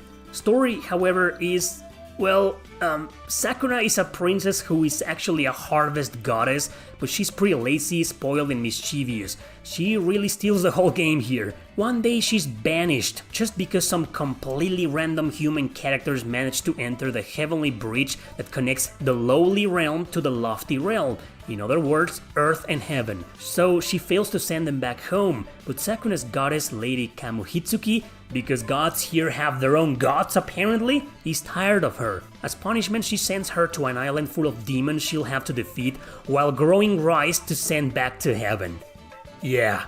Well, it isn't the most bizarre plot, I know, but it's still pretty unique, and I love it. It's a 2D action RPG on Switch, PS4 and Steam with beautiful visuals and great combat, but yet another bizarre stuff is controlling Sakuna herself. She's pretty chaotic and most of her moves, while cool, make no sense sometimes. It feels like you're trying to move an insane monkey around that can use this magic sash thing to climb walls and attach to enemies. Yeah. Badass and bizarre looking bosses also await you here, which is the highlight of the game. They are pretty challenging, by the way, but I don't remember if there's an easy mode. For some reason I never checked. As for growing rice, it's pretty simple and the game takes your hand the whole time. It's done through small mini games that can be quite fun and addicting. I'm not usually into farming stuff, but I gotta admit I really liked it here. However, and this is another really strange feature, the only way to level up here is precisely by growing rice. Once you've grown a whole batch of it, you send it home and level up. Anyway, everything's bizarre here, but in a good way, so definitely check it out if you can.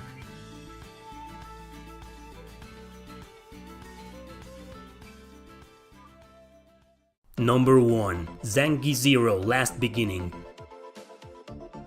I covered this game recently in my most heavily censored JRPGs video, but it had to be back here, and at number 1 no less, because it's the king of the bizarre by far.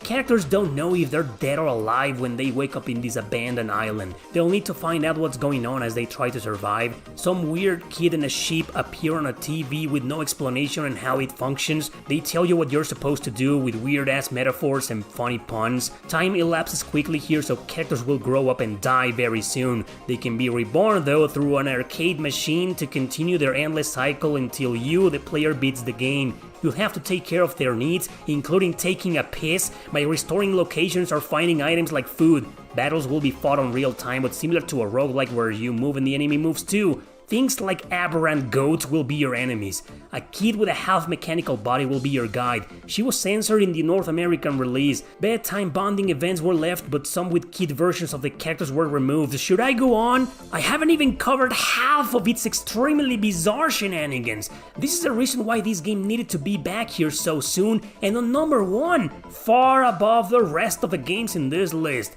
Is it any good? Yes, it definitely is, so check it out if you can.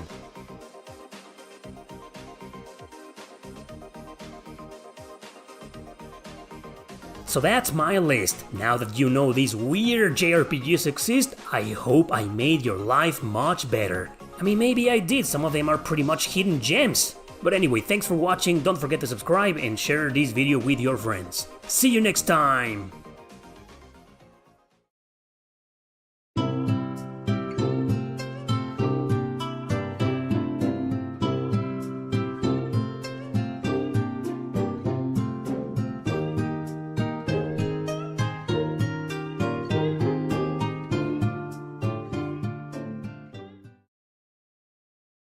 You probably already knew that Torna is a prequel to Xenoblade Chronicles 2. Suikoden 4 and 5 are the prequels to the original trilogy. And allegedly Dragon Quest XI is a prequel to the entire series. But the next 10 JRPGs you're about to see today are also prequels and you probably didn't know about.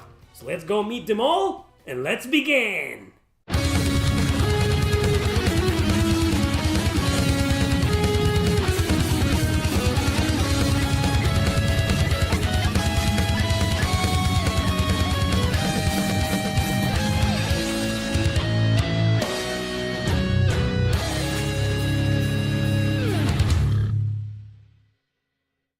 Number 10. Final Fantasy XII. You know the Evil's Alliance, right? Well, it's a huge world Yasumi Matsuno created for Square Enix after he left the Ogre series behind. Several games take place in this world, such as all the Final Fantasy Tactics games actually. So apparently, Matsuno decided to properly explain the initial conflicts and origins of this Evil's kingdom in Final Fantasy XII. However, stories in every single game aren't related whatsoever. Each game is a standalone plot taking place in several different locations that rarely coincide. It's all about the lore and the background of this universe where you'll find most of the connections. Though I'd like to point out that it became official in the Final Fantasy XII Ultimania Omega, a Square Enix book about the games and Ivalice itself. It confirms that the events of this game take place before the ones in Final Fantasy Tactics. But because they're barely connected in terms of story, characters and locations, I decided to leave it at number 10 as it isn't 100% a confirmed prequel.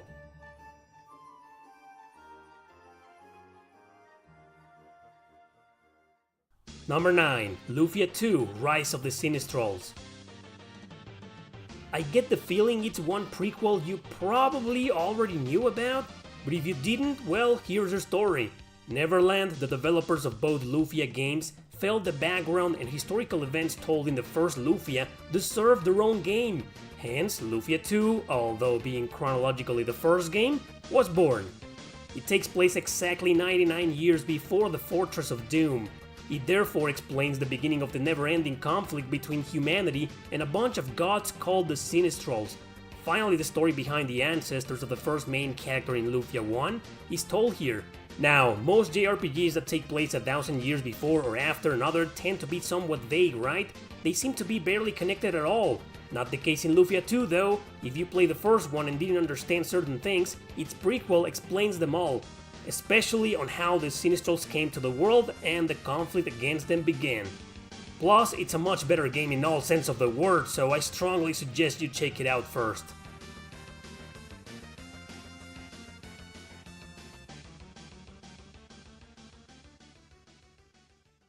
Number 8. Growlancer 3 The Dual Darkness. Most of the very few people who got their hands on Growlancer Generations were left confused at first.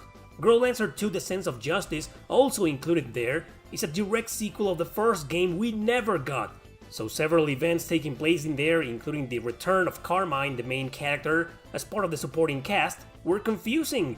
You don't necessarily need to play it to understand the Sense of Justice, and you can't anyway because it isn't even fan-translated yet. To make matters even worse, Growlancer Generations also included the prequel to them all, retitled as Growlancer 3. So it's not the third in chronological order, but the very first one in the series. It shows how a war between kingdoms is being fought over territories, and also, small spoiler alert, how the survivors migrated to another faraway place, which leads to the events of the first Growlancer. So now we can see why so many issues regarding the decaying land and the power of the sun fading. Upon playing this game, I'm pretty sure you'll understand a whole lot more than before. Too bad we still haven't gotten the game that ties the Sense of Justice and the Dual Darkness.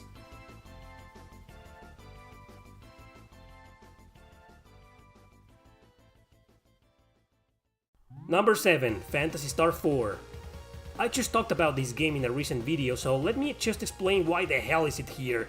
Yes, the first 4 Phantasy Star games are deeply connected and take place in the same universe, all divided between 1,000 years each. However, contrary to popular belief, Sega decided to put a 2,000-year gap between Phantasy Star 2 and 3. What the hell happened between those two games, and why are things so vastly different? Well, that's where Phantasy Star 4 comes along, taking place 1,000 years after 2 and before 3. How the malfunctional issues of Mother Brain and the sinister plot of some characters in the second game keep dragging on is what basically led to the events here. So in fact, it feels more connected to the first 2 games and acts as a direct sequel to them. But it's here as a prequel that you probably didn't know about of Phantasy Star 3. Therefore, while still a good game, Phantasy Star 3 is an alienation of the series I'll never understand why it happened.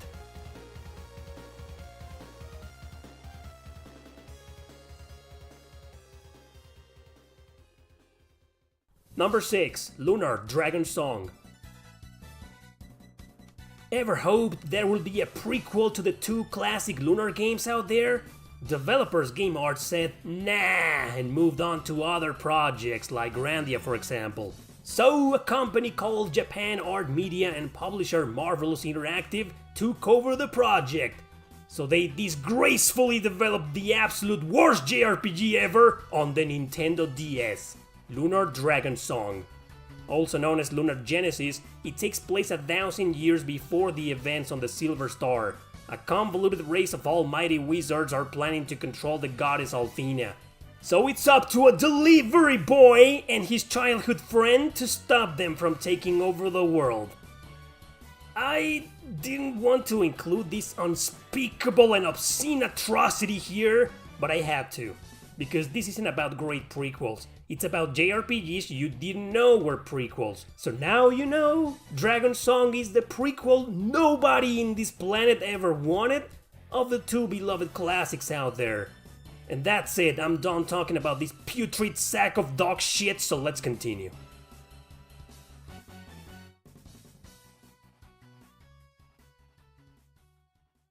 Number 5, Are No Search, Ode to an Unborn Star. Why did I decide to include an extremely obscure game in this list? Because I just felt you needed to know, that's all. Ever heard of those Art on Helico games? Kinky RPGs that formed the trilogy on the PS2 and 3? Well, after those, a visual novel life simulator was released on the PS Vita called Ciel No Search. And it coincidentally explains how the human race went to live in a space station after planet Raziela was destroyed by the sun. Ciel No Search was exclusive to Japan and it still is nowadays, sadly. But its very direct sequel, now a JRPG, Are No Search, was released afterwards worldwide. Humanity is still traveling through space and the station, or rather the ship, is going through a lack of resources. Nonetheless, the events of this game happen in a distant part of the universe until they make contact with the tower called RCL. In this other part of the universe, humans live in towers, huh? So if you ever played the Art on Helico games and wondered why humans live in those strange towers, well, if you play Are No Search, you'll know.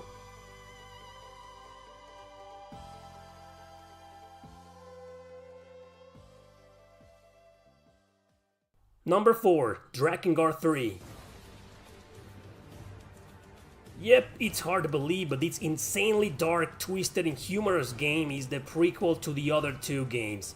Why was it called 3 and not Origins or something else? Beats me, marketing strategies probably. It occurs 100 years before the first Drakengard. The timeline, however, is confusing as hell and seems unrelated to it. But it all comes together thanks to the narrations of Accord, an android created by the old world that documents all timelines. It's a long-ass chronology and you can read it if you want to in a link I'll leave in the description below. It just goes on to how the events of one of the endings in Drakengard 3 leads to Drakengard 1 with a different ending that leads to Nier? Yeah. Look, this is Yoko Taro we're talking about. His way of storytelling and unifying timelines is bizarre at best, so try out the link I left and see for yourself, because obviously heavy spoilers are there that proves Drakengard 3 is indeed a prequel to the first game.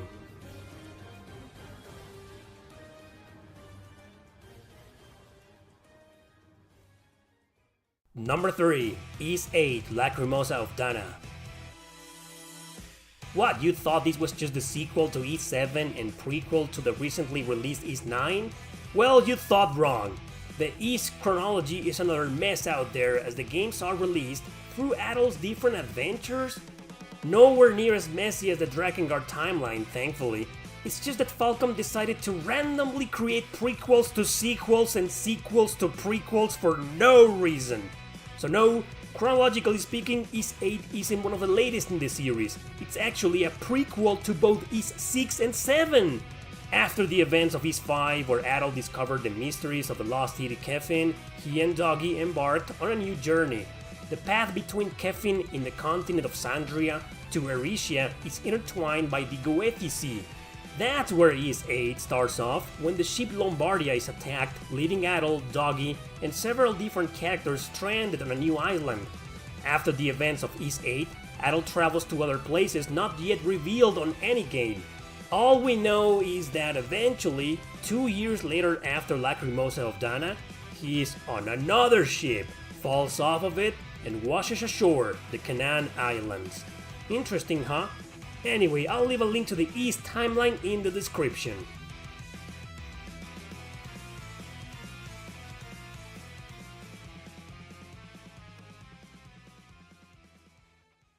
Number 2. Tales of Symphonia. You know how Tales of Berseria is a prequel to Zestiria, right? Taking place 1000 years earlier?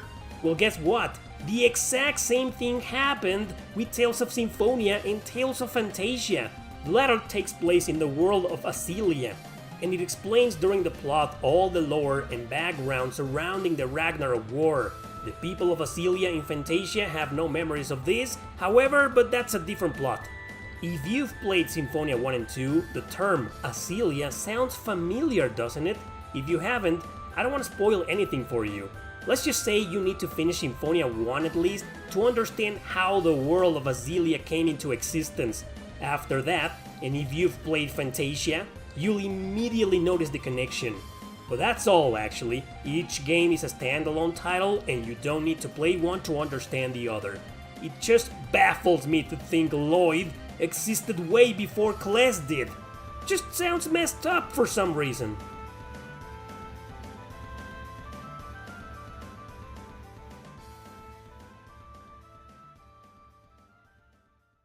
Number 1. Fire Emblem: The Blazing Sword. The very first Fire Emblem we ever got localized is a prequel to Fire Emblem: The Binding Blade, which came first but stayed in Japan. I put this game on the first place because it is the only one that's a direct prequel to its predecessor. You play with the previous generation of characters, most specifically Eliwood and Hector. These two are the fathers of the two protagonists of The Binding Blade, Roy and Lilina. While all the other games here were the classic 1000 or 100 years before, the Blazing Sword's not even 20, so a big part of the conflict that you see in The Binding Blade, if you ever played it of course, carries over from the one in this masterpiece. A very important scene and mission here is crucial to the overall plot in the other one actually. I'm flabbergasted to see that we got a prequel to a game we never got, but well, we also saw that with that Girl Lancer game before, huh? Why wasn't The Binding Blade localized first? I don't get it. But at least no one was confused because in the end, chronologically speaking, we got the first game in that duology.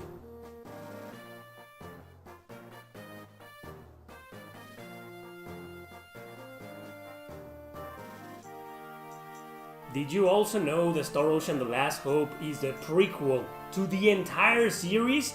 Yeah, you probably did.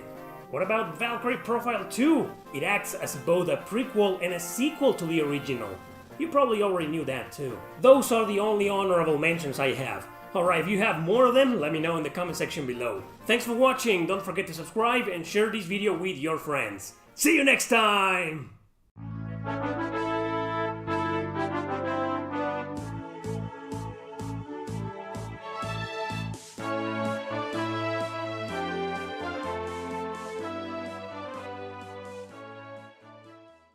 You probably already knew that Radiant Dawn is a direct sequel to Path of Radiance. The Trails of Cold Steel games are a sequel to all the other Trails games out there. And Nier is an indirect sequel to one of the endings of the first Drakengard. But the games you are about to see today are also sequels and you probably didn't know about because they just don't have a number or a number 2 in their titles. So let's go meet them all right now, and therefore, let's begin!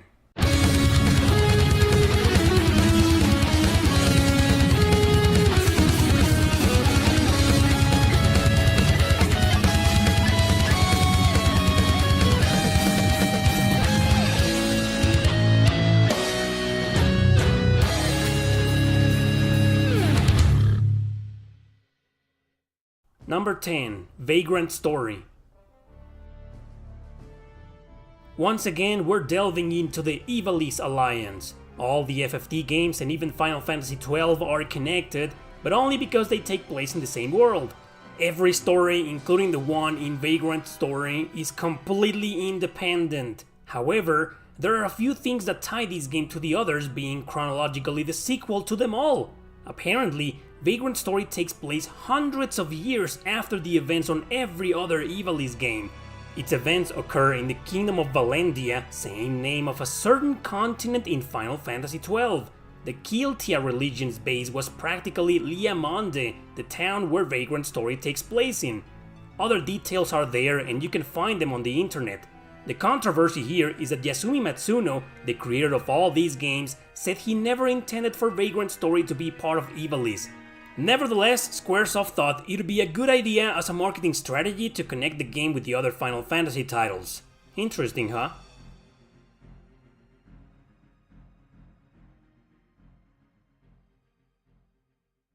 Number 9. Shadow Hearts. I put these two at number 9 because I think it's common knowledge that they're sequels, especially the fact that Covenant is a direct sequel to the first game with even the same main character. However, the first Shadow Hearts is also a sequel, but to what? Most people already know this, but some of them don't, so I'll explain. It's a sequel to a PS1 experimental RPG called Kudelka, which I've covered several times in the past. Hearts, however, is its own game with story and characters unrelated to it, except for one. But they take place in the same universe, with Kudelka occurring 15 years prior to Hearts. Connections can be seen thanks to the appearance of Roger Bacon, who's also an important character in the Shadow Hearts series, meaning they are a direct sequel to Kudelka.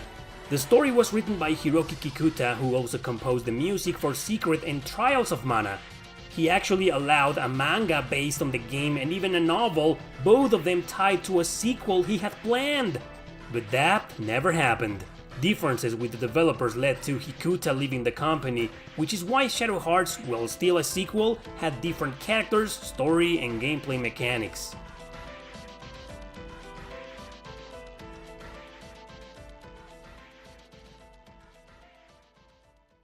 Number 8. Atelier Lulua. You know how most Atelier games usually come in trilogies? Each game on each trilogy being a direct sequel to the other, but with different characters? So where does Lulua fit in? Well, the subtitle of the game is The Scion of Arland, right? Arland is the world where the first trilogy on the PS3 and PS Vita took place in. Atelier Rorona, Totori, and Meruru are the main titles of it. Lulua is a sequel to these three games actually, taking place several years after their events. Not only that, Lulua, the main character, is actually the daughter of Rorona. Do you need to play the Arland trilogy to understand this one? Yeah, you kinda do, at the very least Atelier Rorona. Otherwise, you'll probably never understand all the references in the game, I think. The most interesting aspect of Lulua, though, is that her story seems to connect all the games, especially since its major focus is to find out the truth about the whole of Arland.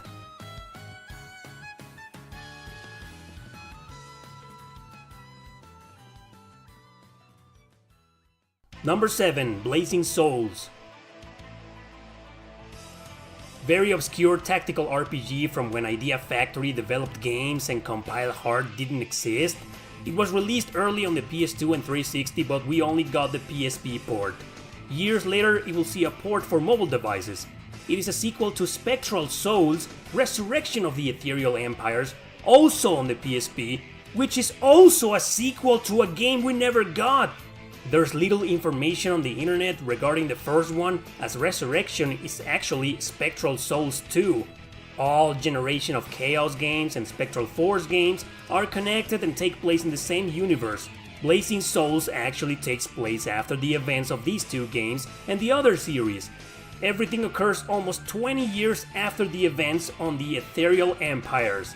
It technically tells a story of how the human genome is intended to become the new dominant race. So if you played Spectral Souls, you'll understand why some things that happen here are because of its gruesome events.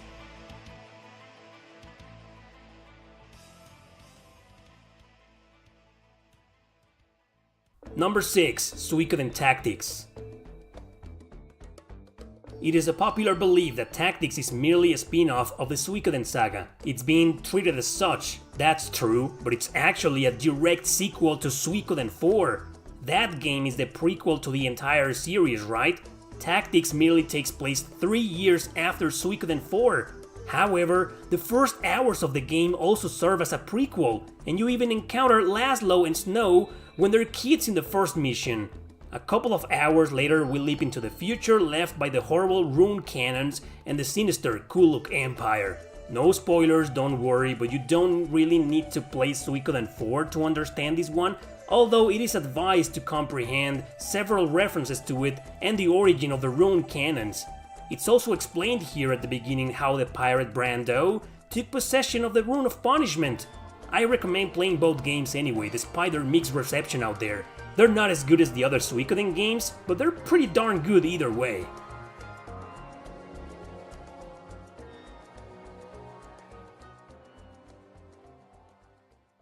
Number 5. Magna Carta: Tears of Blood. Also known as Crimson Stigmata, this is not a Japanese RPG and it probably shouldn't be here. It's from South Korea. But if I didn't include it, I would never find another way to tell you it's actually a sequel. Magna Carta: The Phantom of Avalanche was a Windows exclusive back in 2001, but it was never released outside Korea, not even in Japan. So it's an only in Korea RPG. I've never played this game, so I can't talk about it. All I know is that it isn't fan translated and the Tears of Blood is a direct sequel, and by direct I mean it. Callens is the main character in both games, and you can tell he has a dark past that's barely explained during the events of the second game. Well, now you know the reason behind all those plot holes, if you ever played Tears of Blood, that is. Especially the gap between his childhood and his adult life, where he's now the leader of a mercenary squad. We see glimpses of his kid life, but we never know what happened to him right afterwards. Well, in the Phantom of Avalanche, he was a royal guard and then a squad leader. I guess all the tumultuous political issues over there lead to the events of Tears of Blood?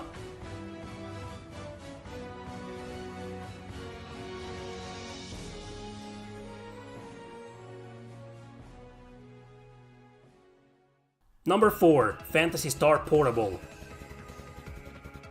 When this game came out, people knew it was going to have both an online multiplayer mode, but also an offline story mode. Then they played it and found out a lot of references and characters from other games, as if this was actually following the events of something else. Well, they named it Phantasy Star Portable for being exclusive to the PSP, but the truth is, this game is actually Phantasy Star Universe 3! That's right, it's a direct sequel to those other 2 games on the PS2 and Xbox 360. There's also a 4th game localized as Portable 2, which is a part of the exact same saga, being a direct sequel to this one. In fact, some of the characters from those previous games will actually join your party here. It's kinda weird how it was barely advertised as a sequel to the Universe games. People had to play the game to notice it was actually following and referencing their events? Hell, that's what happened to me at least.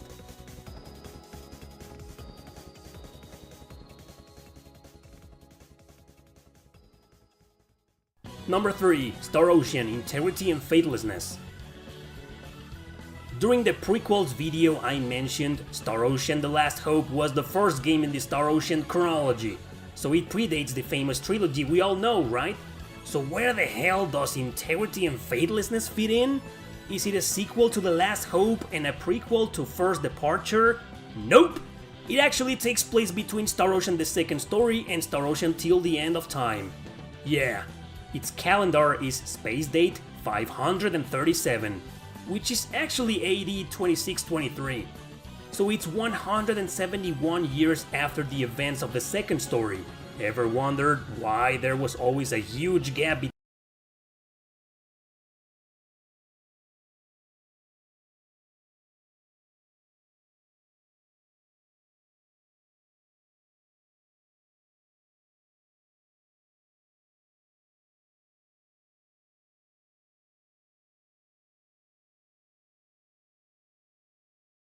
it and Star Ocean 3? Well, now you know! They were saving it for this game! Don't worry, every Star Ocean game is a standalone title and you don't need to play a specific one to understand another. Star Ocean 1 and 2 are the only ones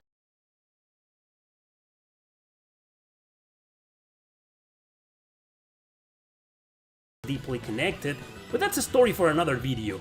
They just take place in the same immense universe, that's all.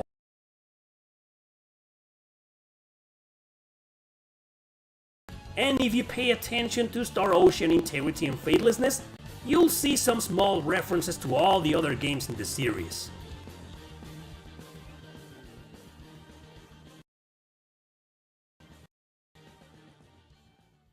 Number 2. Soul Hackers. Shin Megami Tensei Devil Summoner was originally released on the Sega Saturn and then ported to the PSP. Neither version made it outside Japan. Soul Hackers, an indirect sequel to it, was also released on the Sega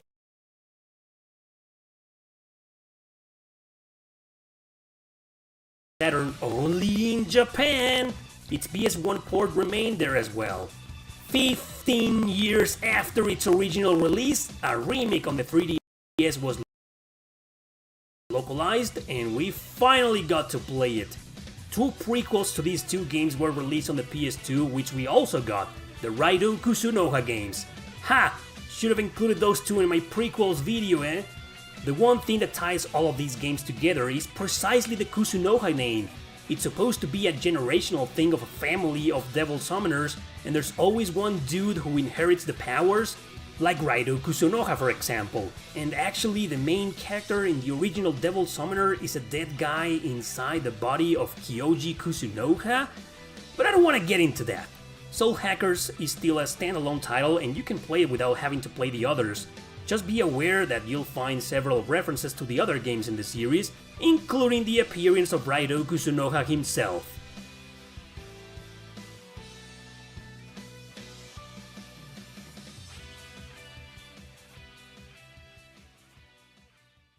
Number 1. Code Vein.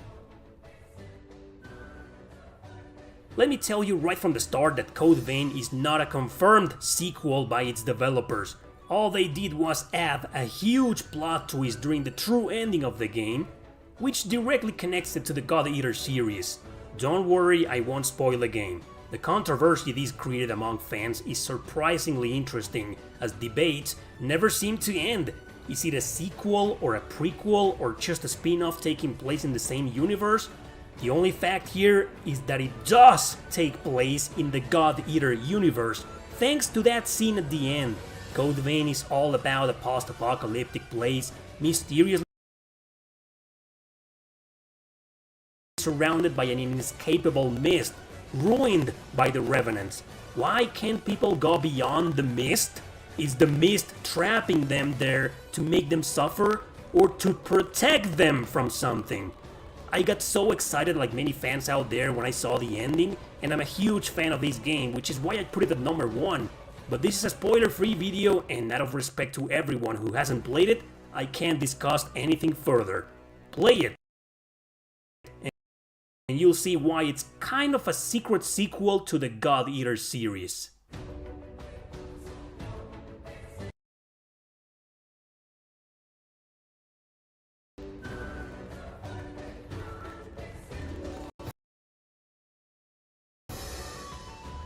You knew Shin Megami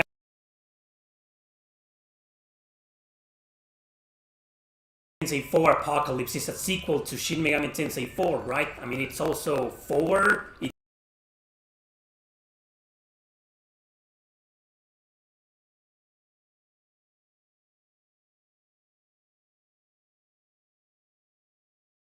The title? Yeah, obviously.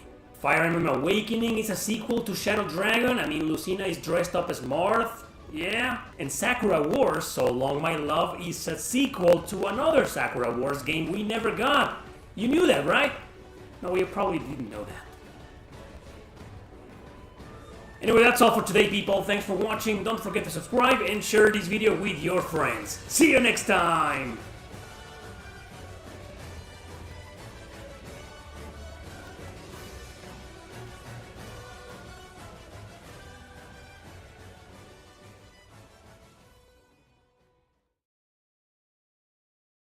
Hey guys, what's up? Today I'll be talking about 10 JRPGs that kill the franchise they belong to.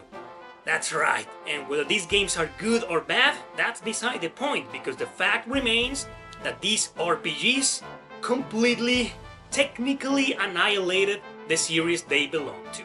Alright, let's begin!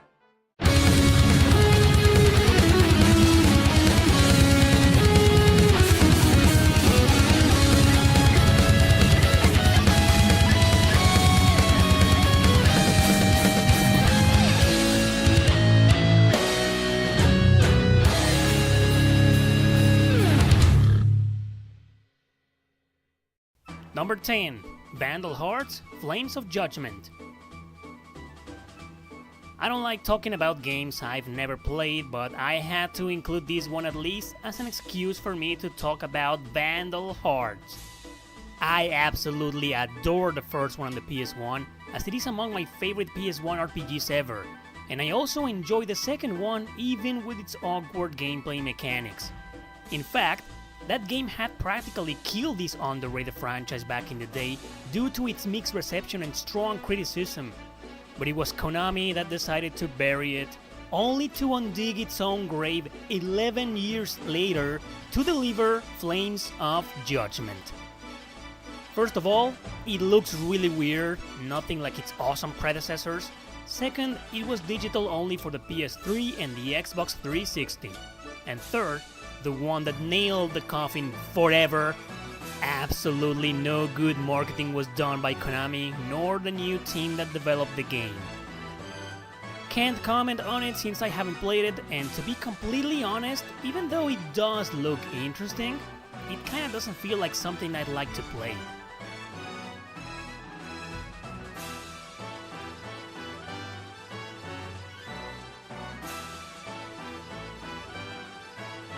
Number 9. Ark the Lad, End of Darkness. This game sucks! Ark the Lad Collection was an awesome localization by Working Designs back in 2002. It was the very first time we got to experience its 3 main titles, 2 of them great in my opinion, and a third one that was okay to be honest. The fourth one, Twilight of the Spirits on the PS2, blew my mind, and it's one of the best strategy RPGs I've played on the system. But the fifth and final game in the series, the one that absolutely crushed this underrated franchise, was garbage. It was now an action RPG, quest-driven, with a totally random dude as the new main character that no one gave 2 shits about. Not only that, the story was poorly written and uninteresting at its worst. Clunky controls and boring gameplay mechanics obviously contributed to its backlash. I say that because reception of this insulting junk was truly harsh, more so than my own words in this video. In the end, the game was total ass, and it killed the franchise for good. Well, at least Sony left us with 4 decent strategy RPGs that are still totally worth playing nowadays.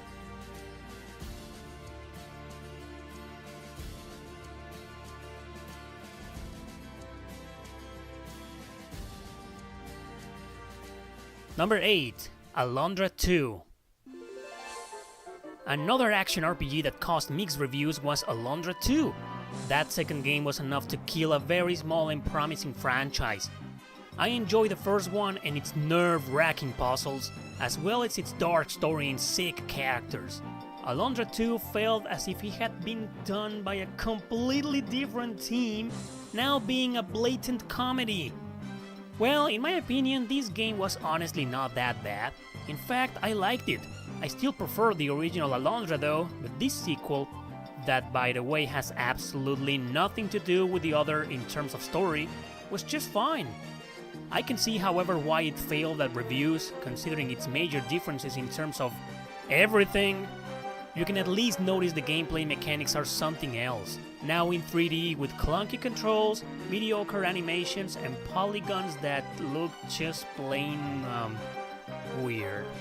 But you know what? I still like this game, and I believe it got more shit than it deserved. But sadly, the fact remains that it killed what could have been a more memorable franchise.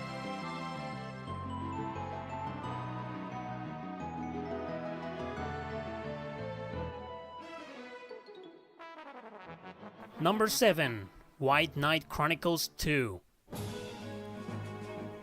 Another perfect example of a promising franchise dying off with the second game was White Knight Chronicles. The first one was a commercial success, but still didn't do well with the critics. They were saying both games were lackluster, with some technical problems and a lazy story. Oh, and that their single-player mode was way too short. You know, I agree on some points, but I still love them. I finally put some real hours into the direct sequel that immediately takes off after the events of its underrated predecessor. I gotta admit that the story felt even more lazy this time, but everything else was left intact.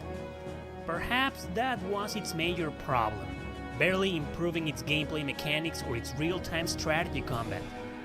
You know, I see it as a game cut in half, and you can actually play both parts in the second game released on the PS3.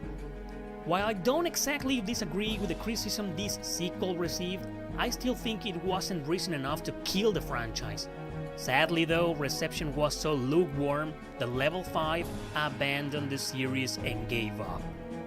A third and final game was called Origins as a prequel to both, also a fantastic game in my opinion, released almost everywhere except North America. Yeah, Sony didn't even bother anymore.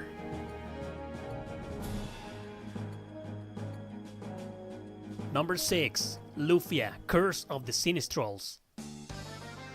What's the best way to kill a franchise? Turn it into action RPG.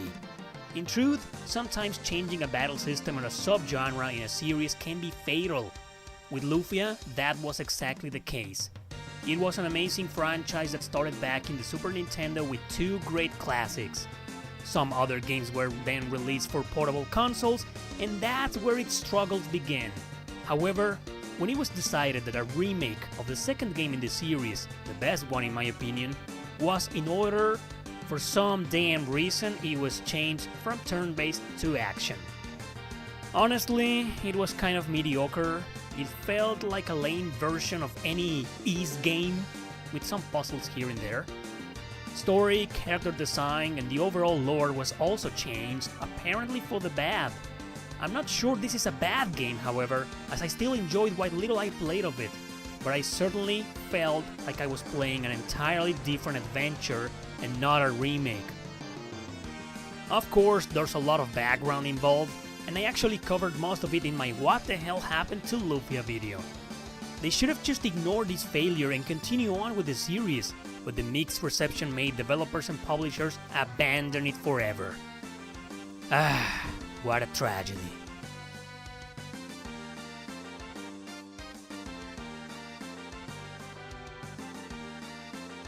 Number 5. Shadow Hearts from the New World. This game's far from being a bad game. Of course it can't compare with its 2 amazing predecessors, but it was still good enough. Nevertheless, the change of atmosphere hurt deeply. It just wasn't dark or gothic anymore. Also, the introduction of a new cast of characters and a story almost completely unrelated to the other games helped into the franchise's demise. To start with, it was never really that successful to begin with, as its games were more niche than anything. It also had an obnoxious beginning with Kudelka on the PS1, another obscure game with mixed criticism. Shadow Hearts from the New World, I think it was made that way in order to take the risk. Yes, the risk of approaching the series to a broader audience. Sadly, even though it was kinda well received, it failed on sales. The development company, Psygnoth, later known as Nautilus, died off and stopped making video games. I think this is a good, solid game, and actually the first Shadow Hearts I ever played. But after having played and loved the previous 2 afterwards, I can see why the blame was put into this one.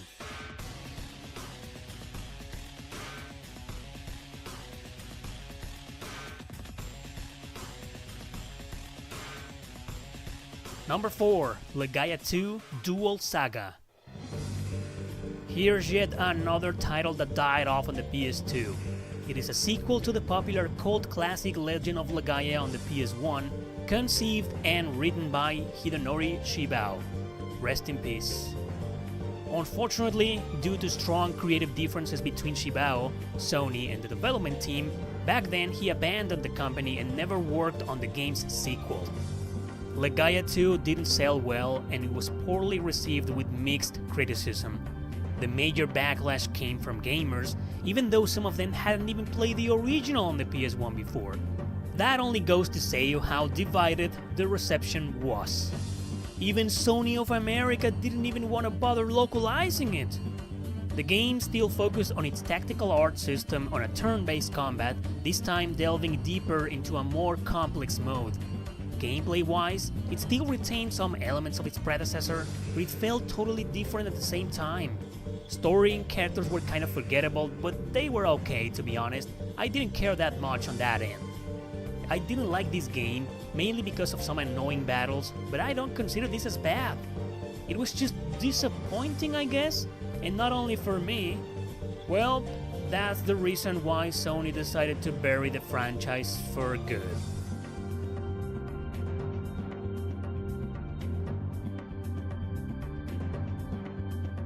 Number 3. Lunar Dragon Song.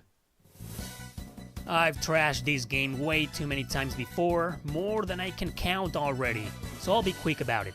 Needs no introduction as it is universally considered as one of the worst RPGs ever made. It wasn't developed by Game Arts, the original creators of the series, so it's no wonder why it doesn't even feel like a Lunar game.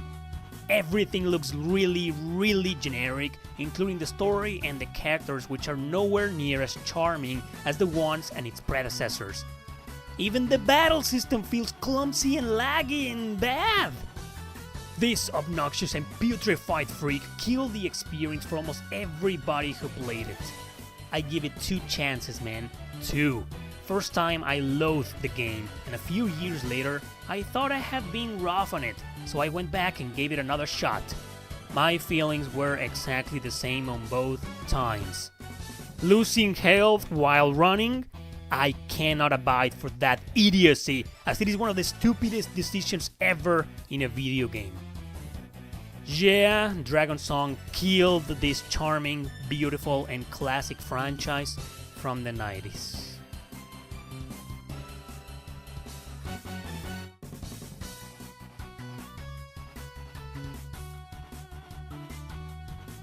Number 2. Golden Sun, Dark Dawn. Well, it seems Nintendo DS and PS2 titles were overly present in this list. What a shame. But it's true though, as these games really did kill the franchises.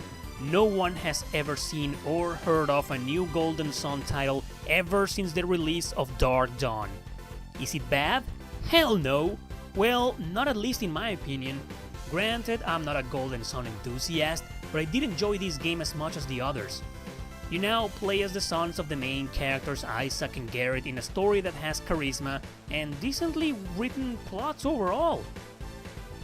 I fail to see why some people hate this game with a passion, but I guess I can understand its enormous criticism. Outdated graphics and mechanics, too much fillers of dialogue, watered down difficulty. Hey, I thought it was okay for newcomers, but whatever. Golden Sun Dark Dawn didn't fail miserably as many of the titles in this list. It actually did good, but Nintendo noticed its lack of sales compared to the other two and didn't give a damn if people liked it or not. They just up and killed the franchise for good. Well, that's Nintendo for you.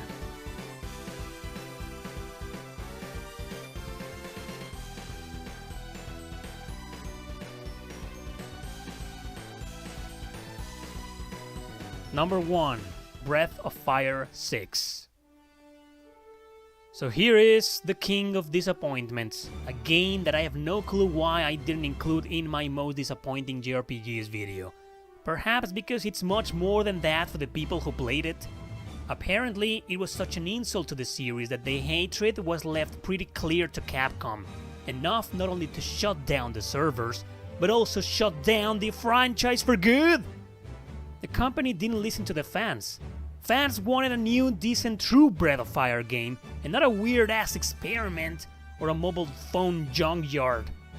It was a free-to-play RPG for Windows, Android, and iOS that didn't even leave Japan. Well, I guess we should be grateful then. Its servers only lasted for a little bit more than a year. We've seen before how changing a turn-based franchise to an action one often leads to damnation, and here it was no exception. The game was just beyond abominable apparently. I mean, this doesn't look like something I want to play. In fact, it doesn't even look like a Breath of Fire game at all! Well, it brought so much shame and disgrace to the franchise that it tragically dragged it to its grave. Breath of Fire is officially dead.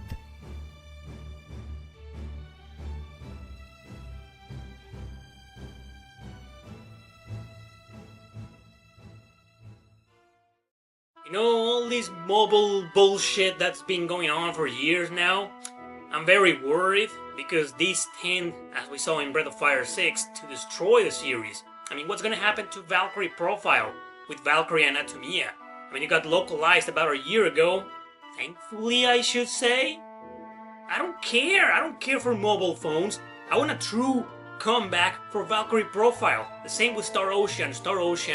A couple of weeks ago, the servers for this mobile bullshit just died. They were shut down. Does that mean Star Ocean is dead too? It's over?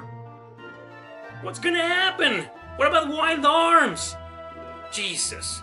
I don't want to make another video of this. I hope not. Because some of the franchise you saw today were freaking amazing. Anyway guys, that's it. Thanks for watching. Don't forget to subscribe and share this video with your friends. See you next time.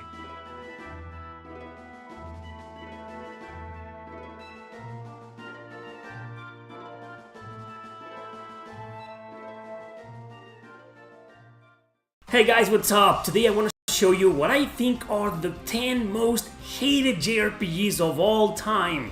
Of course, I'll explain why a lot of people seem to hate these games with a passion, even though most of them are actually pretty good. Now, for this video, I'll be compiling a top 5 that I did last year with another top 5 that it's pretty much brand new. So let's begin!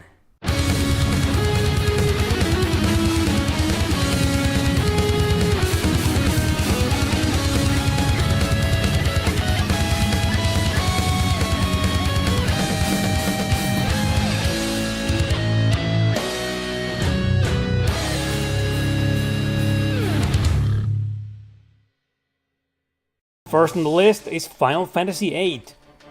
When this game was first released over 21 years ago, I remember it was a huge deal. Everybody was playing it and everybody was loving it. Sure, back then some folks were already making a point against the battle system and the story, but 90% of the opinions were positive. Time went on, other titles in the series were released, and the hatred for this game truly began. Final Fantasy VIII has a big focus on the romance, and it's probably the most romantic of them all.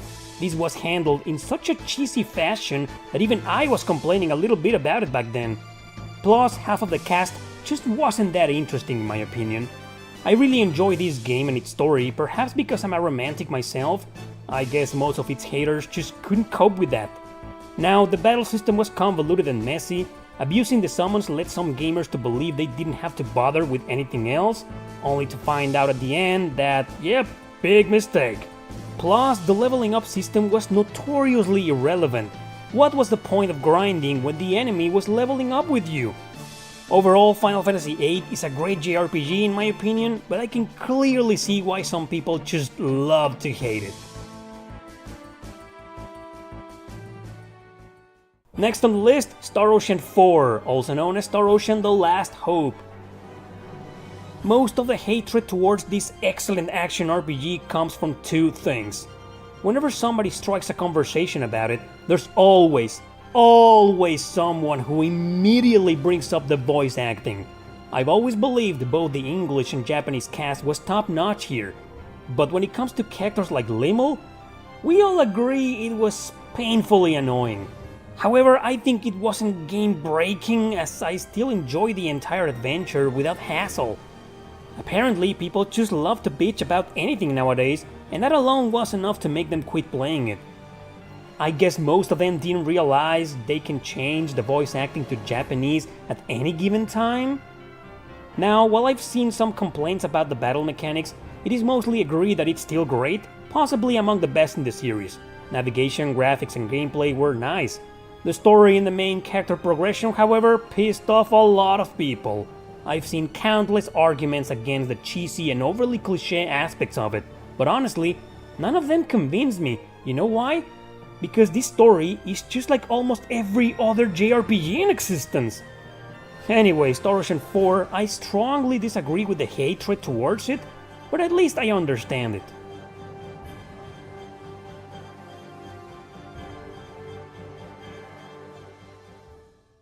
Next is Kingdom Hearts 3.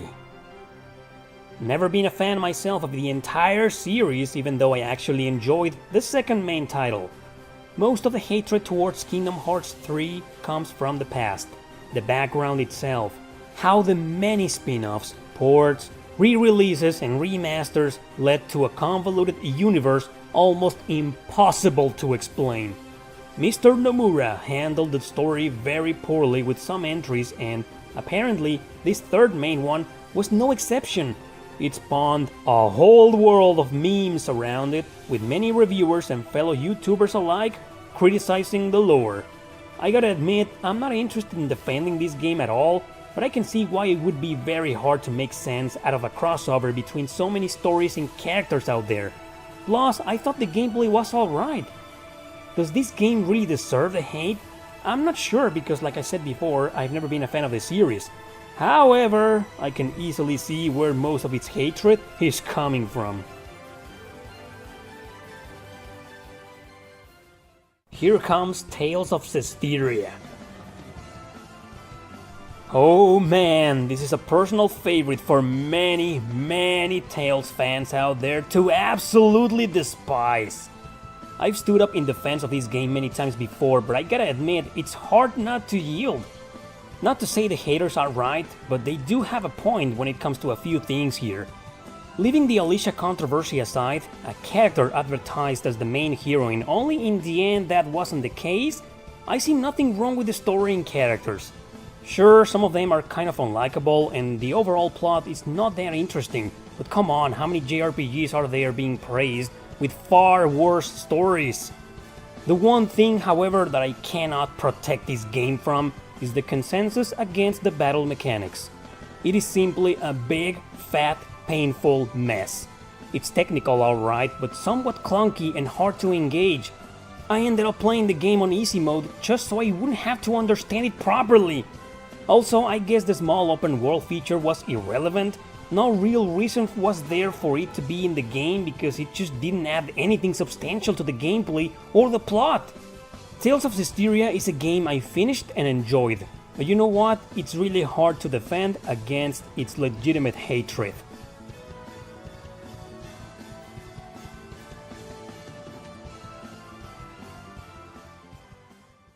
And for the first place here, I chose the Hyperdimension Neptunia series.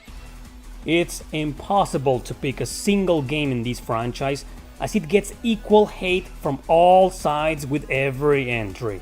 Some people say today's JRPG market is garbage, mainly thanks to the incredible amount of lowly games, cutesy characters and cheesy stories. Every Neptunia title is a repetition of itself in terms of almost everything, so spamming the market with them is a clear abuse of the liberties Compile Hard takes. But hey, just like with all the previously discussed games here, they're popular. People just keep buying them, so the company keeps making them. Milking this overly idiotic franchise is what pisses off most of its haters. There's just too many of them and not a single one stands out for being great. I personally don't hate them, as I've enjoyed some other JRPGs with very similar characteristics. Nonetheless, I gotta admit I've never enjoyed a single one of them and I often try to stay away. My apologies, but I see no acceptable arguments from my behalf to advocate in favor of Hyperdimension Neptunia. This is a series people just love to hate for reasons that I believe are quite legit. In conclusion, they're all trash. Are they good or bad trash? Well, I guess that's for you to decide.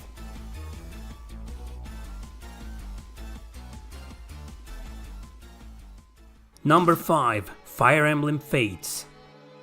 Another game that's not really that hated. probably because a lot of gamers jumped in with this one into the series. It's the veterans that absolutely despise it for reasons that are very simple: story and characters. The premise was interesting, having your customized Corin, the main hero or heroine, and having you decide which nation you will fight for. The idea was so appealing that the game ended up divided into 3 separate releases called Birthright, Conquest, and Revelation. Although the latter was digital and its only physical release was on the expensive and rare special edition of Fates. Gameplay was fine too, carrying over elements from the commercially successful Awakening, also on the 3DS. That game had already started a small rift between fans, by the way, but it was Fates that created a continuous hatred that still stands today. Characters were extremely stereotyped, extremely generic, with conversations going beyond ridiculous, childish, proning only to generate more senseless fan service. The series was known for having simple but deep political stories, serious plots that revolved around war drama, and its relentless tragedy. Imagine the cheesiest version you can of those two terms, and you've got Fates as a result. I don't hate this game because I actually enjoyed my playthrough with all routes, but the characters and their dialogue prompt me to never play any of them ever again. I stood up before it a long time ago in another video, but I don't think I can do that anymore. Number 4. Lunar Dragon Song. This one buried the Lunar series 6 feet underground. Make that 12 cause it just feels like it keeps going down. This atrocity was released exclusively on the Nintendo DS, also called Lunar Genesis in Europe. It was a commercial fiasco, panned by critics worldwide, merely just for a couple of game-breaking mechanics it had. You had to walk everywhere, including towns, cause otherwise your characters will lose HP. Yeah, merely by running. During battle you couldn't choose which enemy to attack, so the game will do it for you. Developers Game Arts explained this was done so battles will be done faster. Bad decision. There was also a combat and virtue mode. In combat mode you gained 0 experience but gained items instead. Virtue mode offered the exact opposite. Story and characters didn't even try to save it from absolute doom. They were just a mediocre attempt to resemble the simplicity of its classic predecessors. I can barely say anything positive from this sad attempt at continuing the Lunar series. It killed the franchise for good, and we still haven't heard anything besides a remake of the first game on the PSP back in 2009! Hate this game, I command you, it definitely deserves it! Number 3. The Highlight series. It's time to go back really far into the past. In 1984, one of the godfathers of action RPGs was created, Highlight. Released for several computer systems to a commercial and also influential success, it was also one of the first open world games ever made. It was a pretty simple game from a top-down view, focused on exploring, killing enemies and leveling up. The series' first biggest mistake was thanks to its NES localization. It didn't reach North America until 1989. Years after action-adventure games and action RPGs were very well established, nothing changed besides creating a horrible loop music that resembled the Indiana Jones theme. It was just outdated, mediocre, far from innovative, and really boring to play. A sequel was released only in Japan and no one cared for it. A third game came into existence for the MSX and the Famicom. We got its port on the Sega Genesis called Super Highlight in 1990. It wasn't terrible, with some mixed reviews. Gamers and critics praised the morality system which carried over from the previous game, but it was just too slow-paced, convoluted, hard, cryptic and once again quite boring. Last but oh boy, definitely not least, as if to put the final nail in the coffin, Virtual Highlight was released on the Sega Saturn. A full remake of the original game. I don't even have to explain why this is one of the worst RPGs of all time, just look at it. The first Highlight, I believe it unworthy of its hatred considering its huge influence on the genre, but it's a computer game, and every translation to home consoles was ruined, outdated and terribly designed. Number 2. Breath of Fire 6. If this game was popular and had it been released in the West, It would have been number 1 in this video, but thankfully it stayed in Japan. I feel really sorry for anyone who played this horror show over there, cause it's abominable. It was Capcom's attempt to continue the series but in the mobile market. But it also came out for Microsoft Windows, and the stupidity doesn't end there. Honestly, it felt more like a bad indie game than a Capcom title. It was released on February of 2016. A year and a half later, its servers were shut down for obvious reasons. Capcom's biggest mistake, however, was to call it and treat it as a main Breath of Fire game. It was advertised as 6 instead of a spin-off or any other format. Yes, this RPG deserves all the hate it can get, but what's the point? It's not like Capcom cares about the series anymore.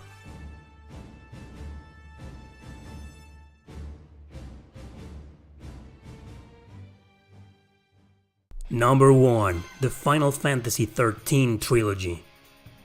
It's not hard to understand the huge amount of hatred these games receive. Most of it comes from fans of the creator of the series, Hironobu Sakaguchi. He left Square Enix right after the Final Fantasy X games were released, and even in those games you could already see his style was pretty much gone. So by the time Final Fantasy XII came about, 80% of it created pretty much by Yasumi Matsuno, director of Final Fantasy Tactics, the rift was already starting to show among fans. It didn't go full power though until this game was released, and to piss everybody else even more, the game sold millions of copies and will go on to have 2 direct sequels. So while a commercial success, the trilogy was a critical controversy, with half of its players completely hating it. Besides not feeling like a Final Fantasy game at all anymore, multiple extra reasons were there. I mean, forget for a moment it's a mainline Final Fantasy. Imagine it is its own game with a different name. Even still, a lot of people will hate it just for its convoluted story, shitty characters, and weird gameplay mechanics. Apart from adding some quick-time events for no reason, the dungeon design and the battle mechanics were an obnoxious experiment. Sure, a lot of people still loved it and praise it today as a great trilogy, but the reality is that a lot of other people still despise it. Me, I don't really hate the trilogy, but I definitely do not like it.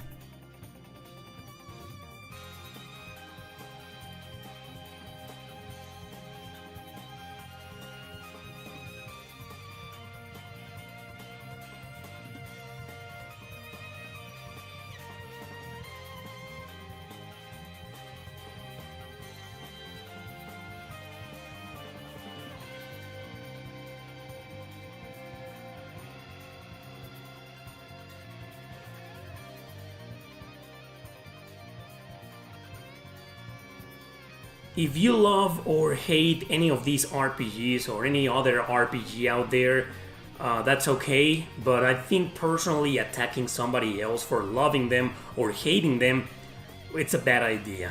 In my opinion, you should just let people love or hate whatever they want, and that shouldn't stop you from loving or hating whatever the hell you want. But anyway, that's only my personal opinion. Now, before you click away, a quick reminder that my books are available on Amazon, link in the description below. Thanks for watching, don't forget to subscribe and share this video with your friends. See you next time!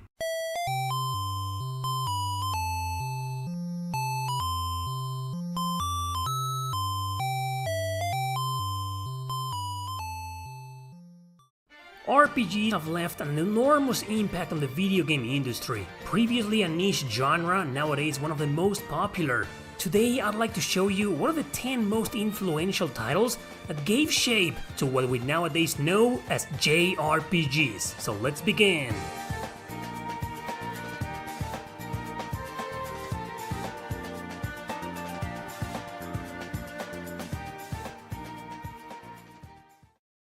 Number 10. Secret of Mana. It's safe to say that a lot of the early action RPGs were influenced by popular adventure game The Legend of Zelda. By implementing strong RPG elements in them, they established the genre, alongside other popular titles like the Mana series, for example, which was basically created precisely to compete against Zelda. So technically speaking, this number 10 spot should actually belong to either Zelda or Mana, but since I personally don't consider the Zelda games as RPGs, Mana should be then. Adventures of Mana, localized in 1991 as Final Fantasy Adventure, was, however, too much like The Legend of Zelda. 2 years later, Secret of Mana was released on the Super Nintendo, and the formula was way different this time. You had a group of 3 characters in an adventure to save a truly magical world depending on mana to function. Controls weren't anymore locked in 4 directions, but rather implemented in a free combat with restrictions. Characters had to wait for a bar to fill to make their attacks more efficient. Secret of Mana also included a multiplayer feature for up to 3 players controlling each character. It may sound like nothing special, but back then, it made a huge impact on the industry, establishing itself as a pioneer in action RPGs with party members. Its influence started slowly though, but it will eventually show in the competition with Namco's Tales of Phantasia. While different and with combat in 2D, it followed the traditional style of turn-based RPGs instead, but with real-time battles with party members. So let's leave Tales of Phantasia, the first Tales ever made, as a huge honorable mention in this video.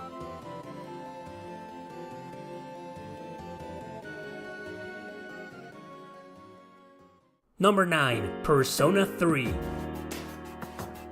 Because this game is barely 15 years old, most people still have a hard time understanding its influence. But the truth is, this game popularized RPGs with life simulation. It wasn't the first game doing it though. I could cite a dozen RPGs that used similar formulas, most of them exclusive to Japan. Some random examples will be Sakura Wars on Sega Saturn or Princess Maker for computer systems, but those games were only in Japan. The Sims also played a role behind the influence of Persona 3, which obviously took elements from previous games in the series. Shin Megami Tensei If and Revelations Persona revolved around students in high school, so combining all the aforementioned influences and ideas led to the birth of Persona 3. And it was after the enormous commercial success of this game that other series slowly began adopting sim elements for their own releases. It wasn't until the massive success of Persona 4 though that romance and dating sim elements exploded into mainstream influence. So while games like Sakura Wars and Princess Maker popularized the idea in Japan, it was Persona 3 that made it popular worldwide.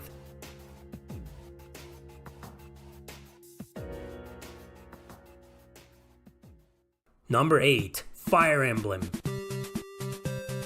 Fire Emblem Shadow Dragon and the Blade of Light was created by Shozo Kaga and Intelligent Systems. Kaga took influence from Famicom Wars, a strategy simulator game, and First Queen, an action RPG with tons of characters which combined both action and real-time strategy. While those 2 games were influential in Japan, they were only to some extent and remained there forever. Fire Emblem and most of its subsequent titles also retained their Japanese exclusivity up until 2003 with the release of the Blazing Sword on the Game Boy Advance. By the time, the genre had already been popularized in the West by several other strategy RPGs. Back in 1990, when Fire Emblem was released, there was barely anything similar to compete against it. Crystal Warriors on the Game Gear was a decent attempt, but its severe lack of marketing completely obscured it. Fire Emblem will soon after influence 2 more very historically important juggernauts for the genre, Shining Force and Langrisser. Developers of those games have recognized their goal was to compete against Fire Emblem, offering a different perspective for tactical RPGs. The latter, however, remained as a true staple in the genre, deploying its influence across the world despite remaining exclusive to Japan for so long. Number 7. Final Fantasy IV. I believe many would have picked Final Fantasy VI instead, which in my opinion is the better game, but back then Japan had 3 Final Fantasy games with barely any focus on their story and technically 0 character development. Squaresoft saw no point in localizing 2 and 3, so instead they waited until the innovative Final Fantasy IV to release it overseas as 2. Despite the confusion, the game was highly welcomed, and it made for an impactful release thanks to its new features. This was back in 1991, with barely any JRPGs with a strong focus on their stories and characters. This game not only made that work in favor of the fans, but also popularized the idea for future titles in the genre. Quickly, other JRPGs compromised to the same formula, showing more and more effort to plot-driven scripts. Later, Squaresoft would once again spearhead the industry with other titles like Final Fantasy V and VI, and let's not forget its PlayStation revolution with the legendary Final Fantasy VII. Overall, I think Final Fantasy has a bunch of titles that could easily be considered as the most influential, but the truth is Final Fantasy IV was the first one of its kind in the series to bring popular and commercial success to the West.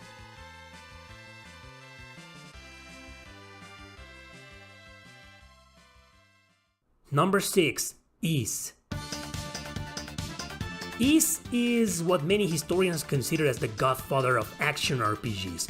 While many games were being influenced by The Legend of Zelda, released on February of 1986, Ys began taking form with influence by arcade games Highlight and Tower of Druaga. Both games often use a top-down view with only one hero following a short adventure with a very basic plot. Ys was different and had more story focus than those games. Nihon Falcom, however, took more elements from yet another action RPG they themselves had created before, Dragon Slayer. But because the game and most of its sequels were released only in Japan, their influence pretty much stayed over there.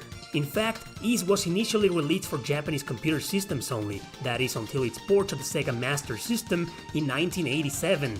So while Dragon Slayer could be considered as the progenitor of the genre, it was Ys that devised its popularity overseas. With several ports and remakes in subsequent consoles, Ys managed to offer a different perspective on adventure games with RPG elements.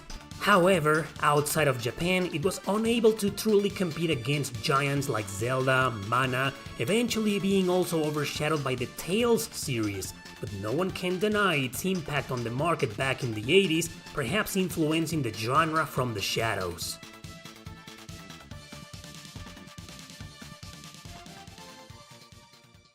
Number 5. Final Fantasy Tactics. While Fire Emblem initially sold poorly in Japan, its influence and sequels helped its colossal position in the genre. Shining Force and Langrisser will go on to expand the influence on their own as well, especially Shining Force outside of Japan. But there was yet another strategy giant over there that also placed its symbol in the industry. Tactics Ogre. Developed mainly by genius Yasumi Matsuno, it was released in 1995. 2 years after the release of Ogre Battle, a game that combined real-time strategy maps with AI turn-based battles. While the influence of Ogre Battle didn't reach much success worldwide, Tactics Ogre, however, gave a new shot for tactical RPGs in Japan. Nonetheless, it was released exclusively on the Super Famicom and North America wouldn't get it until its port on the PS1 in 1998. Matsuno had already quit Quest Corporation back then, developers of the Ogre Saga, and joined the most powerful JRPG enterprise in the world, Squaresoft. Because he couldn't develop a sequel with the same name, Squaresoft offered the Final Fantasy staple to him, to create what will initially be a crossover, but Squaresoft was looking more into adopting Matsuno's creativity exclusively for Final Fantasy trends, and therefore, the most influential tactical RPG of all time was born, Final Fantasy Tactics.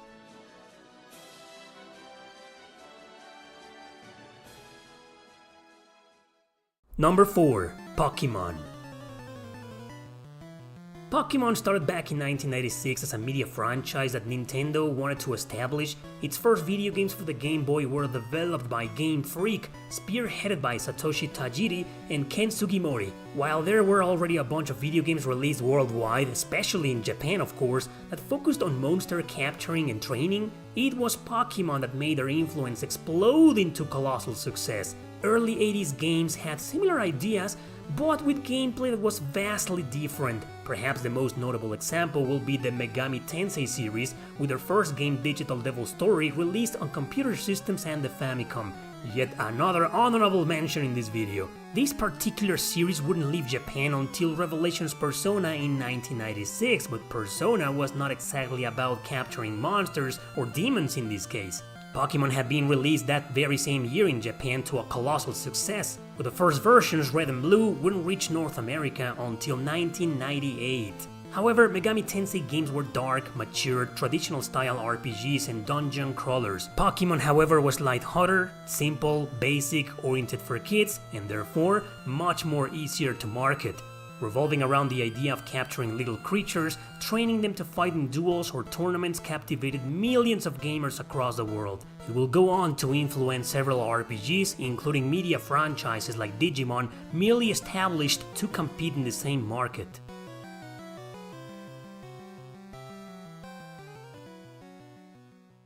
Number 3. Dark Souls. From Software, a company established in 1986, wouldn't release their first video game until December of 1994. It was called Kingsfield, developed exclusively for the PlayStation. Because it was slow, technical, in first person, and very difficult, it was never meant to compete against any of the popular action RPGs of their time. When its sequel was released overseas in 1996, action RPGs still retained their completely different standards. Barely anyone was making games like Kingsfield in Japan, and their influence clearly proceeded from a style more prominent from the West. The company continued to develop action RPGs, trying to focus more on Japanese and anime styles, most of them to commercial failure or obscurity, such as Evergrace and Lost Kingdoms. It wasn't until director Hidetaka Miyazaki created Demon Souls for the PlayStation 3 in 2009 as a spiritual successor of Kingsfield, and that was when the company found substantial success. However, its demo got a negative reception overseas, which led Sony to refuse publishing the game outside Japan. Atlus and Namco took over for that and published it in North America and Europe respectively. Little to no marketing was done, but the game's sequel, Dark Souls, was now fully supported by Namco worldwide. It had perfected the gameplay ideas from Demon Souls and coveted its own unique style. To everyone's surprise, not only was Dark Souls a massive success worldwide, but it also made a huge impact in the industry. Tons of clones, rip-offs, and action games were highly influenced by its technical approach to difficulty, challenge, and battle mechanics. The franchise will become such an important staple that it established itself as its own genre, Souls-like. That's how hugely influential is Dark Souls and why it's so high in this list.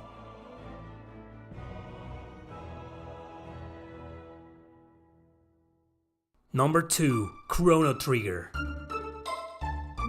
Chrono Trigger was the most ambitious project ever in the mid-90s. Creator of Final Fantasy, Hironobu Sakaguchi, worked together with his biggest competitor, Yuji Horii, creator of Dragon Quest. So this dream team included character designer Akira Toriyama. How Chrono Trigger ended up being so influential is because it took simple ideas from many other JRPGs and introduced its own, a rich story with memorable characters traveling through time to fix a broken world, a battle system played in turns combined with Final Fantasy's attack waiting bar, including multiple combination and magic attacks, a soundtrack that still resonates deeply within people's minds nowadays. Nothing was 100% innovative, but it just seemed like it had taken everything previous JRPGs had done right to create the epitome of them.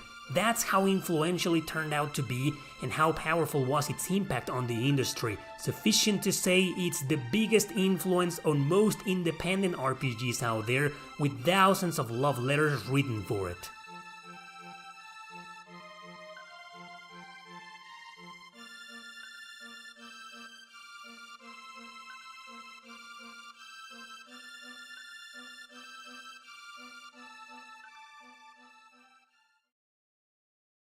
Number 1. Dragon Quest. Actually, this spot should belong to what I like to call the Big Three, which includes the first Final Fantasy and the first Phantasy Star. However, those two highly influential RPGs were pretty much developed and released precisely to compete against the father of JRPGs, Dragon Quest, known as Dragon Warrior overseas. These three games shared many similarities in gameplay mechanics, although executed very differently. Dragon Quest followed the simple adventure of a warrior that is tasked with saving the princess from an evil dragon. While still a short game, it did focus on storytelling, unlike other adventure games from its time. Its gameplay mechanics took a basic overworld where players would encounter enemies across it. Fighting was done in turns from a first-person perspective, so it's also really important to say that Dragon Quest was actually influenced by Western staple RPGs such as Ultima and Wizardry, but in Japan there was truly nothing like it, and it even spawned 3 more games, all of them released on the NES in most major territories. I wanted to mention Final Fantasy and Phantasy Star because they were localized first, so they may have influenced the market overseas before Dragon Quest even made it in 1989. But don't forget, Dragon Quest was there since 1986 in Japan, and that probably those other two wouldn't exist had it not succeeded first. Every turn-based JRPG in existence comes from an influence of the influence of Dragon Quest. Thanks for watching, don't forget to subscribe and share this video with your friends. See you next time!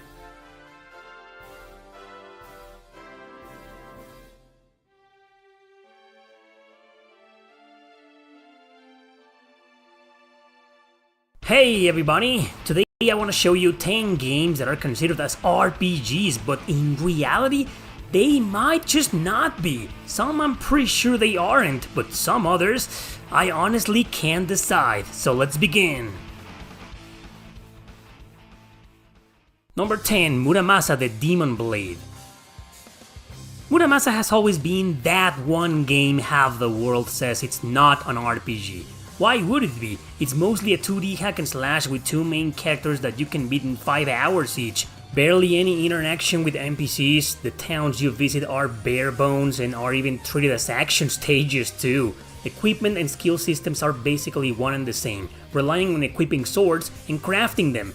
So there's a heck of a lot of action games or hack and slash games with the same features that everyone knows aren't RPGs. However, I'm sure you've seen me including this game in a lot of JRPG related videos, right? Well, Muramasa has strong character development, even if it's a short story. The leveling system includes grinding, as this is a very challenging game, so you can go around different areas to fight enemies for levels. Even though NPC and town interactions are small, the fact remains that they're still there. And the skill tree, while attached to the different swords, it just resembles a lot the one seen in many JRPGs. But we still have the problem that it's 90% action, 10% dialogue, that it's not a retro game and 5 hours it's just too short for an RPG, and that its RPG elements, while strong, do not stand out that much. So it's debatable. It does feel like an action RPG to me, but I wouldn't argue if somebody told me it's just not.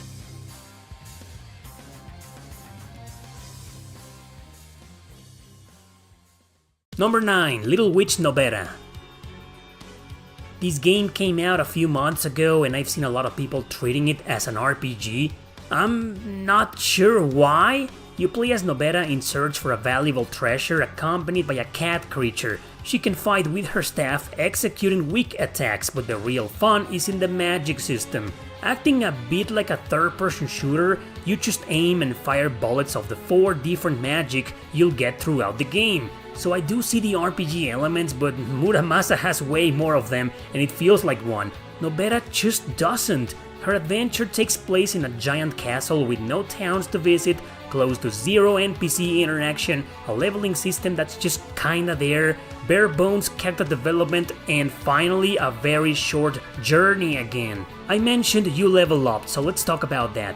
In these statues, you can increase her stats if you want to, but also increase the magic power. You've got 4 different magic spells like I mentioned, and can actually utilize them as skills to solve puzzles or to get to inaccessible areas.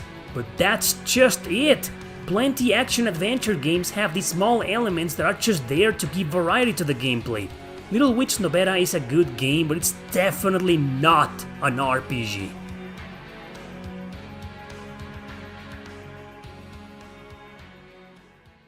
Number 8, Fragile Dreams. This Wii exclusive has been responsible for many divisive arguments in the past. Developed by Tree Crescendo, mainly by Kentaro Kawashima, it's an adventure game with horror elements. Oh, and RPG elements too, of course. You play as Seto in a world where most of humanity has vanished. However, ghosts are wandering around the different ruined buildings and other locations. To fight them, Seto uses any weapon he can find, but also a flashlight to prevent them from attacking or to stun them temporarily. So you'll mostly traverse dark areas and ruined places to find items, including memory items. You can save your game at bonfires and check out these memory items to see the memories of the dead. So I get it. In terms of exploration, you've got your items, your save points, your puzzles, your constant dialogue with your AI companion, and even a merchant you can buy stuff from. But those are elements found in a lot of non-RPG games out there. However, you do level up here and you can grind if you want to get stronger. That right there is the crucial factor that makes people call it an RPG, but it just doesn't feel like one to me. Most of what you do is explore, fight, solve puzzles and watch cutscenes. Plus, both the level and character progression are almost insignificant. It's a story-driven game, linear, with no real role-playing whatsoever. And while you do get character development, like I said, the story isn't just that long, and therefore the development is barely sufficient. In conclusion, I just don't see it as an RPG, but I can understand why some people call it as such.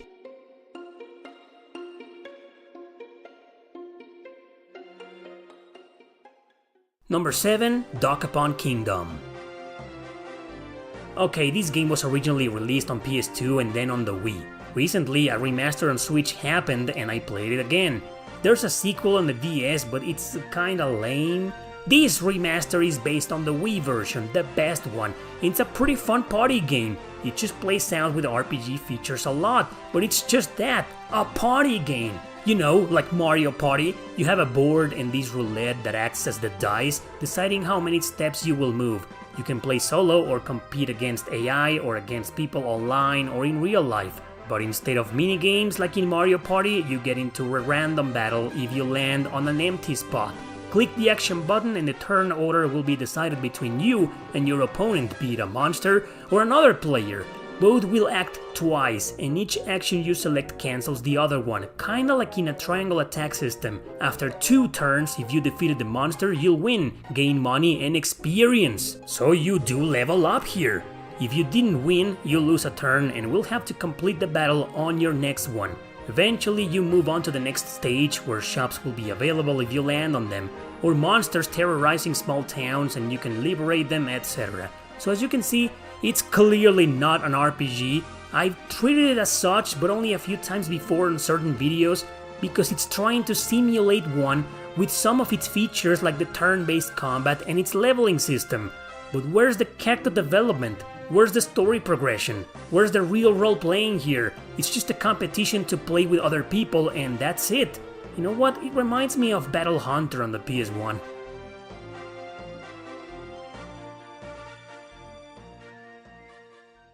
Number 6, Code of Princess.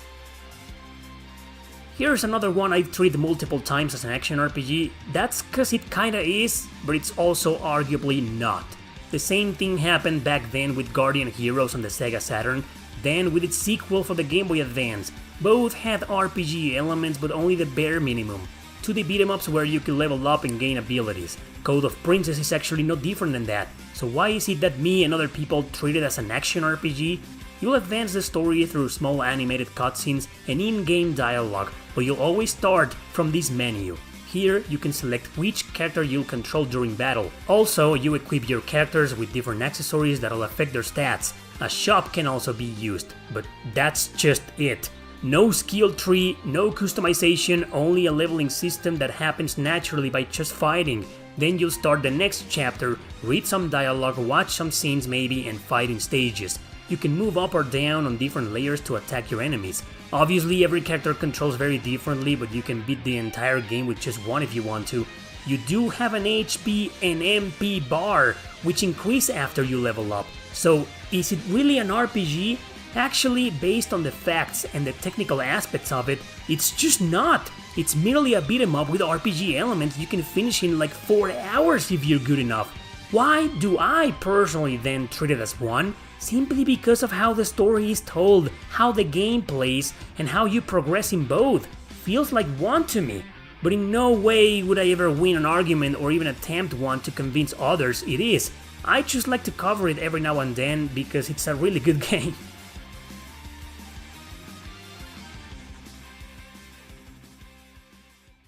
Number 5, Parasite Eve: The Third Birthday. Here's the black sheep in the Parasite Eve trilogy. In fact, I could also throw here the second one, but I haven't touched it in such a long time. I'd need to go back to it and decide if it's really an RPG or not. The Third Birthday, however, will definitely not give you the impression of being one.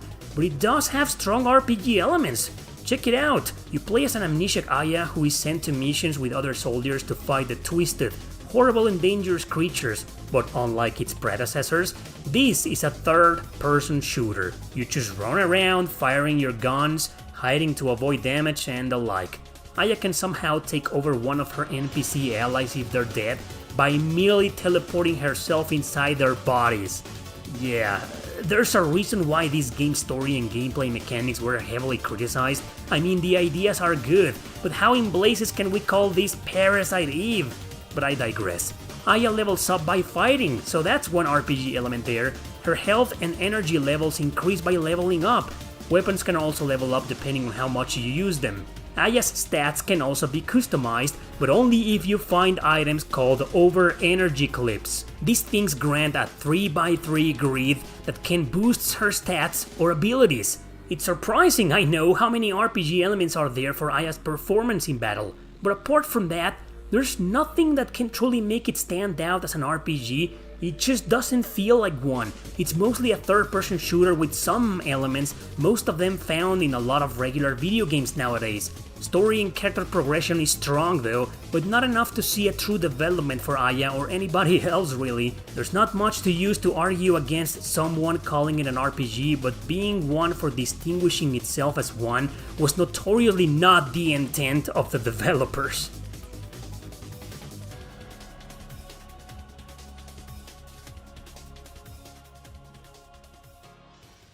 Number 4. Advance Wars.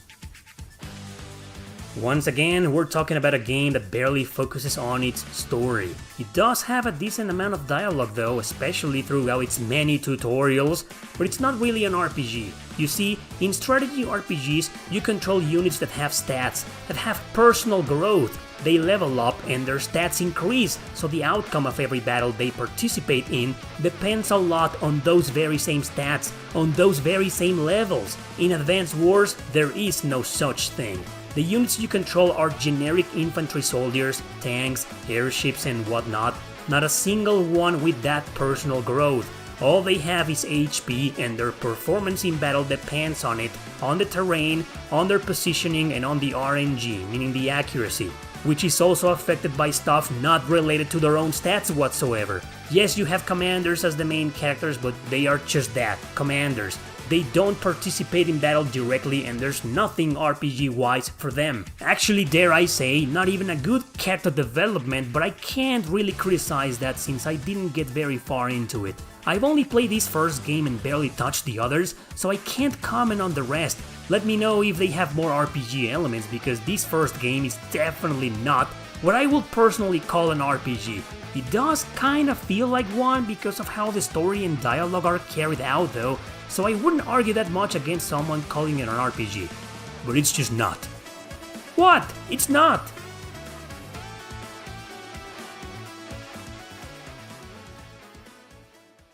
Number 3. Harvest Moon. For years I've wondered why some people see this series as RPGs. I can only speak for a couple of them though, the original Super Nintendo release and one on the PS2 whose name I can't even remember. I'm not a fan of this series. Why? Because they're not RPGs! There isn't a traditional leveling system, there isn't a character progression story-wise, there's not even fighting at all! I don't know if you can fight in the Story of Seasons series, but in the Harvest Moon games I played, there was zero fighting. The only role-playing aspect I saw in the titles I engaged with was the simulation itself. You farm and that's it. You gotta plan your tasks for the next day, take care of your fields, get the required items, plant them, farm them, the end. Well, I guess you can talk to other people and engage in some kind of story. I've heard you can even marry in some of these games. Apart from that, there's just no RPG elements like in other games we've seen here. I have no idea why some people treat them as such. No idea whatsoever. It's almost infuriating to see them considered like ones when they're clearly a completely different genre.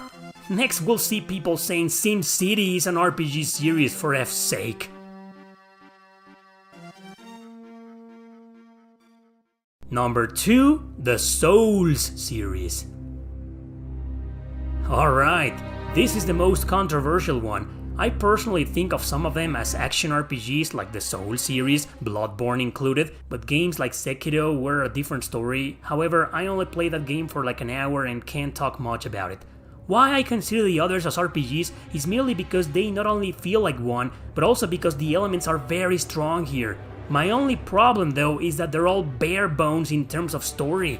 They have rich lore and several character interactions, but it's mostly with NPCs. You don't really explore around to interact with people, you don't even have character development at all in any of these games. But gameplay-wise, you make progress almost like in a role-playing game. You go around and fight enemies, explore ruins and areas, find items, equip stuff, customize stuff, learn abilities, use different weapons, level up, etc. But wait, doesn't that sound like what most action-adventure games do nowadays? See the problem now? This is why a lot of people refuse to even acknowledge any of them as RPGs.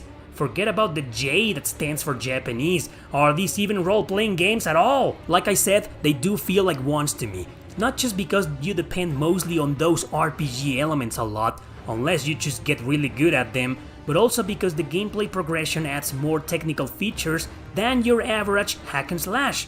That's just me though. Without the traditional storytelling and character development of RPGs, it's hard to argue if these games belong in the genre or not. What do you think?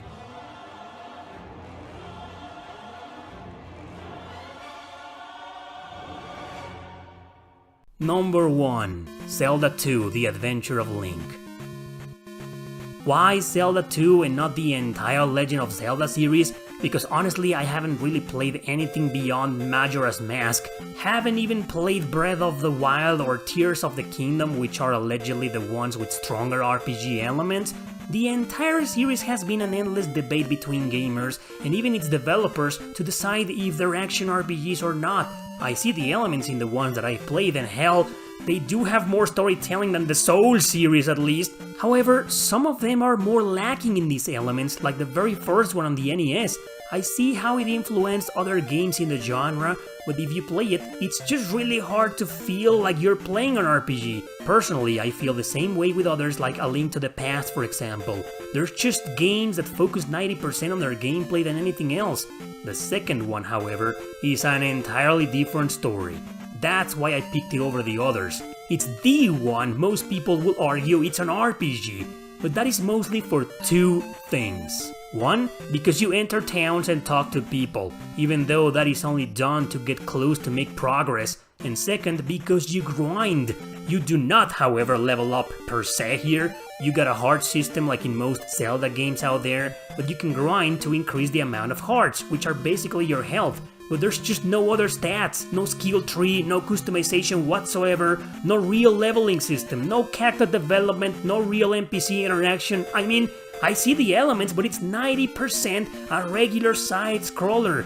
Just because you have an overworld where you get into random battles doesn't mean you're role-playing like in Dragon Quest or Final Fantasy. Like I mentioned, it's one controversial bastard in the topic itself. It's hard to convince people it's not an RPG, but hell, I see more RPG elements in the 64 titles, but I also understand this game is from the 80s, and most RPGs from this era were bare bones in their elements, and we're only just laying the basis for more exact definitions in the future. So, is Zelda 2 an action RPG? Not in my opinion, but it isn't hard to see why other people think otherwise.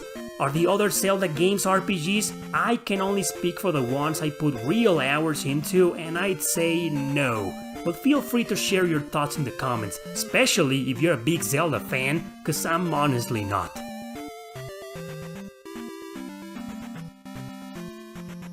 And that is my list. Any games out there that everyone says they're RPGs but you think are not? Leave them in the comments. Thanks for watching, don't forget to subscribe and share this video with your friends. See you next time!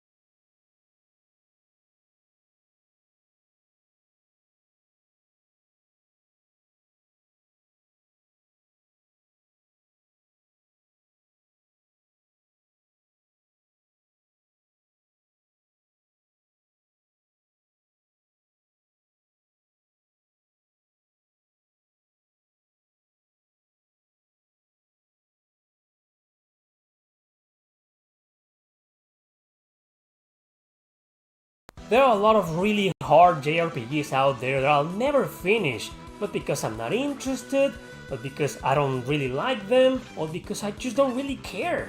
But the ones that you're about to see today, oh boy, I did care, I love them, I think they're great games, but I'll never beat them. That's right, I have completely given up on these JRPGs.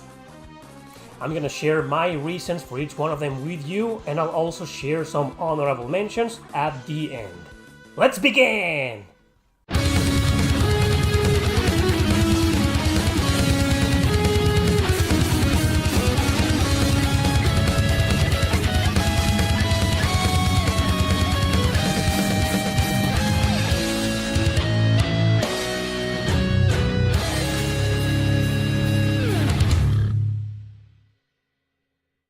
Number 10, Tales of Destiny. Okay, well, this game isn't that hard to be honest. It's just a clunky battle system with hard to control characters, but eventually you get used to it. Let me tell you where the real difficulty comes from in this action RPG. Just like a lot of Tales of games, some areas involve atrociously annoying puzzles, the type that make you go back and forth between the same areas. Like to get this key in room 3, to unlock the door in room 5, to get another key that unlocks room 3, so you can find the key that will unlock door 4, you get the idea. One good example is Moreau Castle, making you go to the same places a million times. This one also includes one of those sound puzzles where you have to memorize the noises you hear to activate these boxes in the right order. Tarazzi Castle is another severe headache, and don't get me started on the pirate ship. You wanna know what makes all these dungeons and puzzles even all the more horrid? Random encounters. You get a lot of them wherever you go, no matter the location. Making you traverse the same areas over and over again, full of random encounters, is not fun! It's like that goddamn cathedral in Code Vein! I can't believe they haven't learned their lesson in all these years! And that's why I gave up forever on Tales of Destiny, cause it was never my destiny to beat it.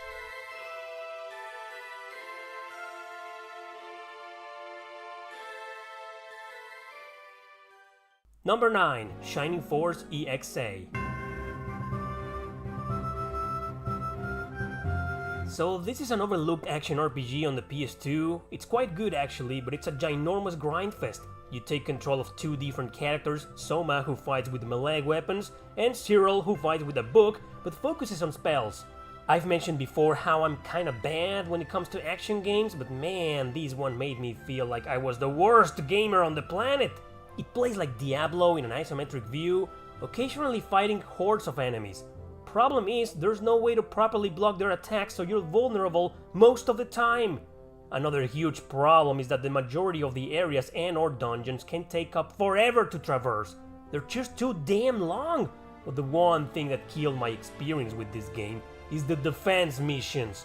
You see, every now and then, no matter what you're doing, one of your main characters needs to stay behind. Why? Because your base will get attacked and you'll need to defend it. And Jesus, these missions, man, are the absolute worst. They were way too hard for me. So yes, you need to grind as much as you can in this game, but it's way too tiresome, way too tedious, and it just wasn't worth my time anymore, so I gave up.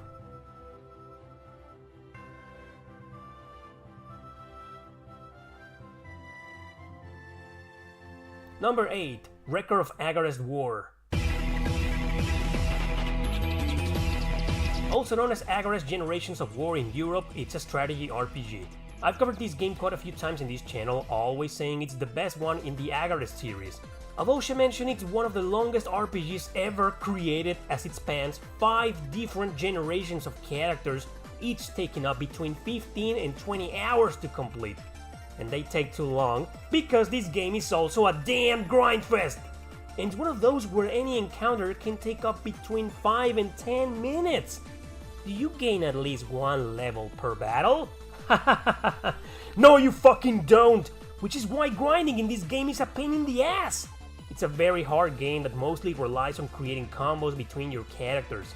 This is horrible because some bosses seem to be immune to certain attacks or types of magics or skills. Yes, the bosses are not a big ass problem with this game. They have way too much HP, like the ones in Octopath Traveler. Only way to beat them is to tank them somehow, which is why you need to level up constantly here. Dude, I really enjoyed this game, but it became too much for me during the 4th generation, so I quit.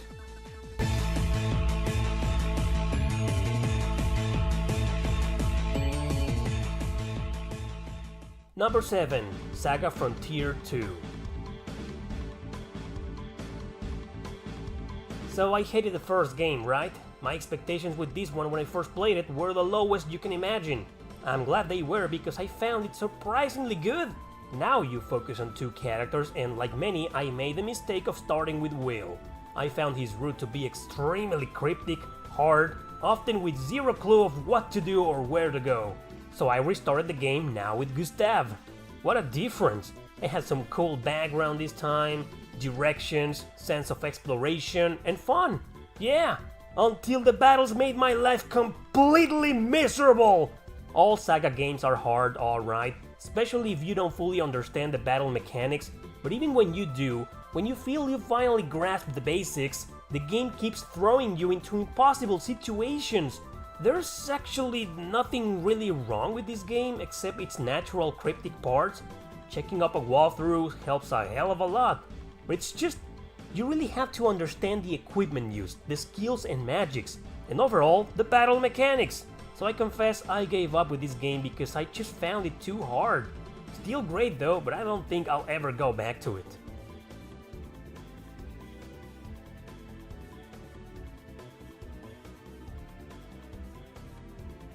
Number 6. Phantasy Star 2.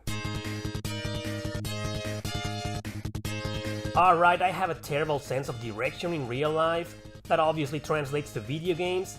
Phantasy Star 2 is very infamous because of its stupid ass dungeons.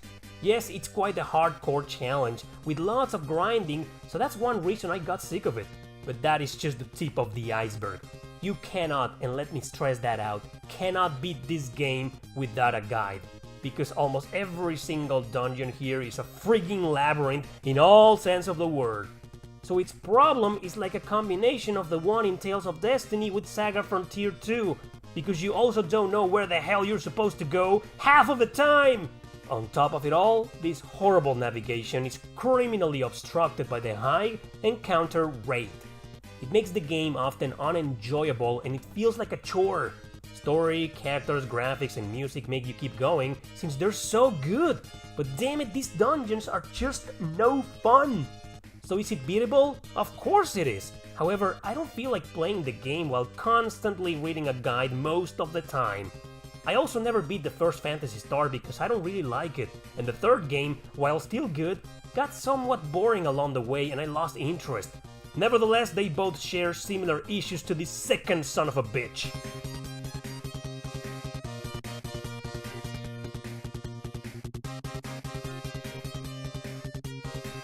Number 5. Xenosaga Episode 2.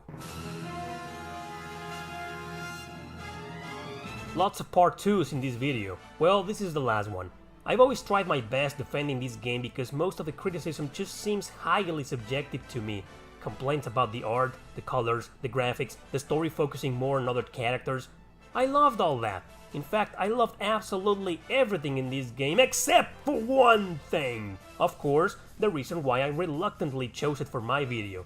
The battle system. It isn't bad, let me tell you that from the start. But it made the game way harder than the other episodes. I never, and I mean never understood how to properly boost my attacks and take advantage of that. But the enemy did all the time and beat the shit out of me constantly. Even so, to my surprise, I made it quite far. Sadly, I eventually hit a roadblock like I predicted I would. Maybe it's not really that I didn't understand the mechanics 100%, but more like I never actually liked them. Was this boost feature really necessary? I mean, the battle system in episodes 1 and 3 were fine with it and didn't exactly impose it on the player. So I got tired of grinding because that didn't seem to help my situation at all. I got stuck in a boss that I can't remember because I gave up with this game a long time ago.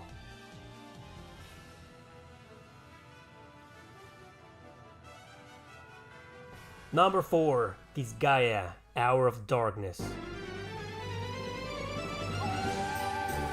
Well, I'm not the biggest Disgaea fan. I like the series and I have a couple of personal favorites, but I don't really love Disgaea as a whole, which might have influenced the reason why I truly gave up on this first game. We can all agree it's extremely hard, just like we can all agree you can break it. Hell, I know people who went solo with 1 or 2 characters and destroyed everything. I admit my Laharl was over-leveled, way more powerful than any other character by the time I quit. He's the reason I was able to beat the map I was stuck in. I just couldn't believe the next one kicked my ass even after training him and my whole party for so many hours. I know you can abuse the item world to get very good equipment, but I confess I really don't like the map design there. I also tried the PSP version, which includes an alternative story by playing with Edna without Laharl, but anyway, I didn't get very far into that one either because I sensed I was going in the same direction as in the original. The first Disgaea is a great game, but I just wasn't willing to put up with it after all of my grinding felt like a complete waste of my time.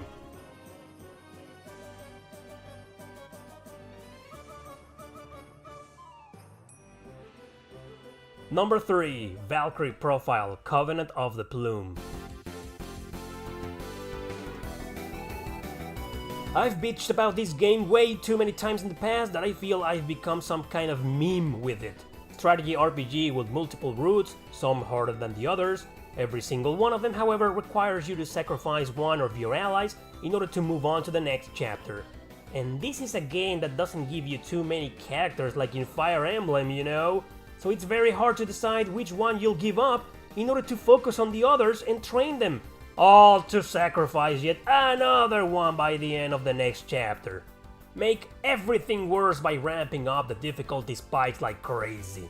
Oh, and the godforsaken RNG being an asshole half of the time. If you're gonna make me kill one of my awesome party members, why in the holy mother of fuck will you make the game brutally hard? Isn't the point to make Wilfred, the main character, more powerful with these sacrifices? Well, it barely shows sometimes. I pulled through all the way till the end, but when I realized I had to beat 4 maps in a row in order to beat it, I rage quit on it. But I secretly love this RPG, cause maybe deep inside I'm a damn masochist when it comes to certain games. Might be due to the fact that the story is so goddamn good here.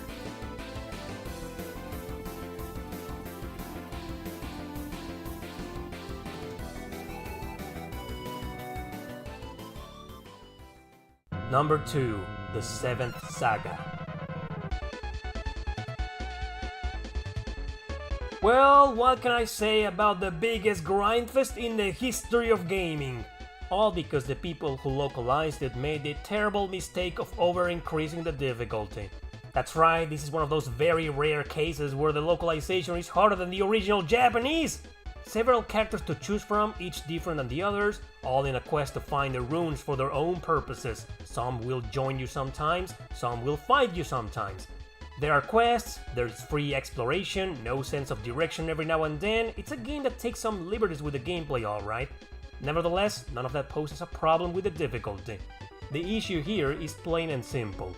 It's way too hard! With enemies and bosses being able to one-shot kill you even if you come trained enough from the previous area. Thanks for messing up this excellent game, Enix, giving the enemies much bigger stats and reducing the players. You did a very good fucking job with it. The game became hidden gem and hidden trash at the same time. I think it's a hidden gem despite its brutal difficulty, by the way.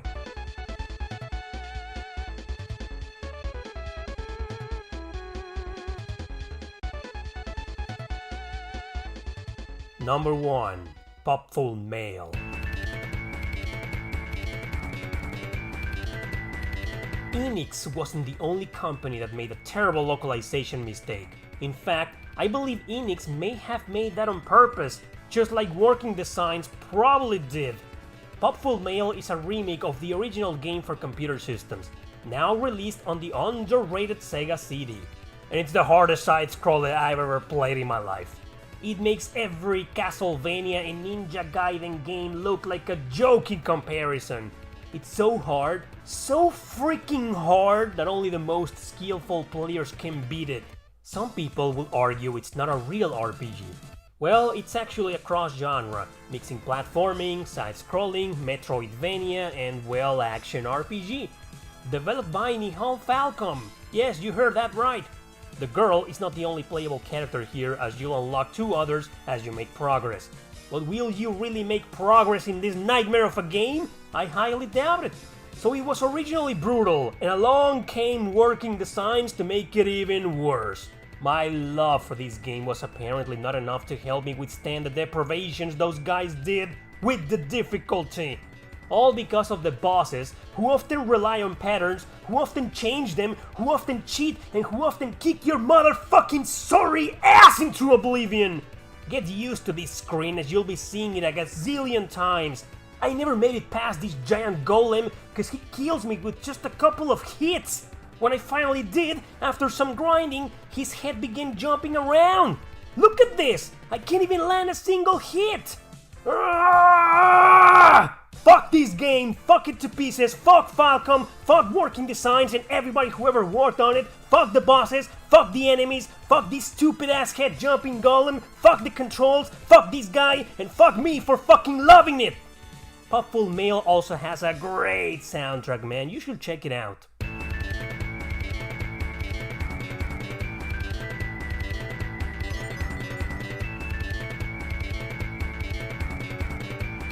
Instead of some honorable mentions, I'm gonna tell you one of the ones that I haven't given up. Bloodborne, of course. Final Fantasy Tactics, someday. Bats and Kaito's Origins, I know one of these days I'll go back and beat that stupid bird. Breath of Fire 2, I know someday. Rondo of Swords on the DS, whew, I received a tip, so I'll probably use that tip and beat the game one day. Yggdra Union, someday man, someday. And last but not least, this asshole! I know for a fact that if I put my mind and soul into it, I'll go back to it one day and finish it for good. Yeah! That's it for this video. Thank you very much for watching. Don't forget to subscribe and share this video with your friends. See you next time!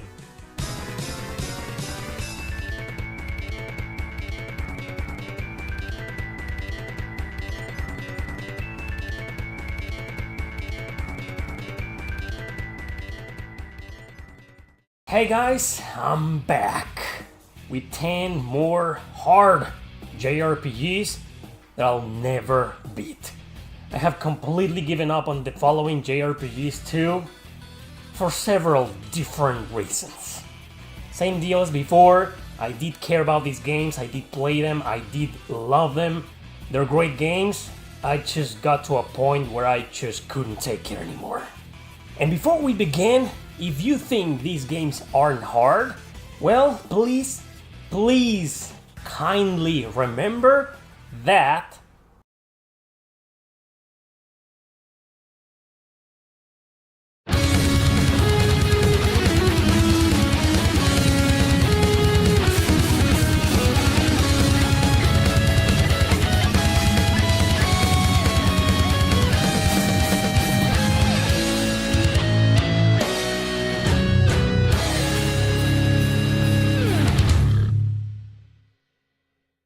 Number 10, Pandora's Tower. Okay, this game isn't that hard, it's just very tedious. There are several problems that make it quite challenging but not impossibly hard or anything. There's a time limit. You gotta go back and feed your girlfriend the Guardian's hearts, otherwise she will turn into a monster and it'll be game over. You can give her demon hearts to reduce the timer so your grinding sessions will be fine. But once you decide to go all the way against the boss, with no checkpoints or save points on the way, you'll be stressed out all the time. Controls are somewhat clunky here, but that's made on purpose to prompt the player to use the Wiimote on the screen. So you see some issues here and there make the game a little bit tough. Its real difficulty comes from the goddamn bosses. They have a lot of HP, and the only way to damage them is to use the motion controls. You'll need to point it at the screen all the time to maneuver with it to take some health out of them while they keep making this impossible. This is so frustrating because if you're not good at this, your experience will turn into a nightmare. So like I said, it's not exactly a hard game per se, it was just exhausting for me to point the frigging controller at the screen for what felt like hours sometimes.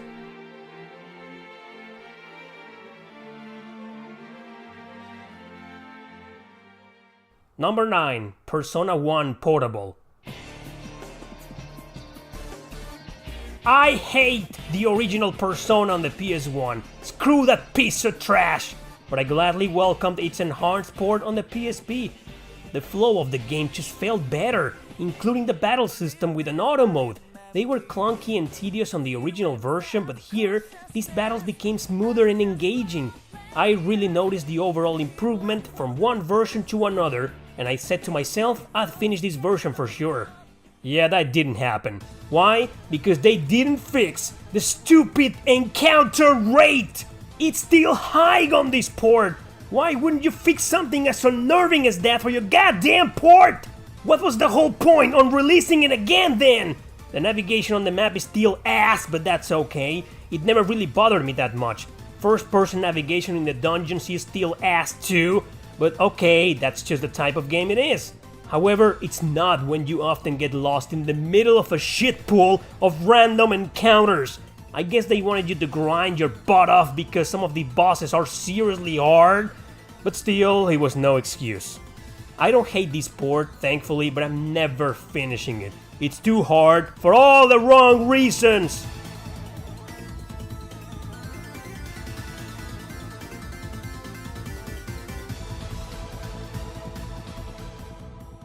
Number 8. Drakengard 2.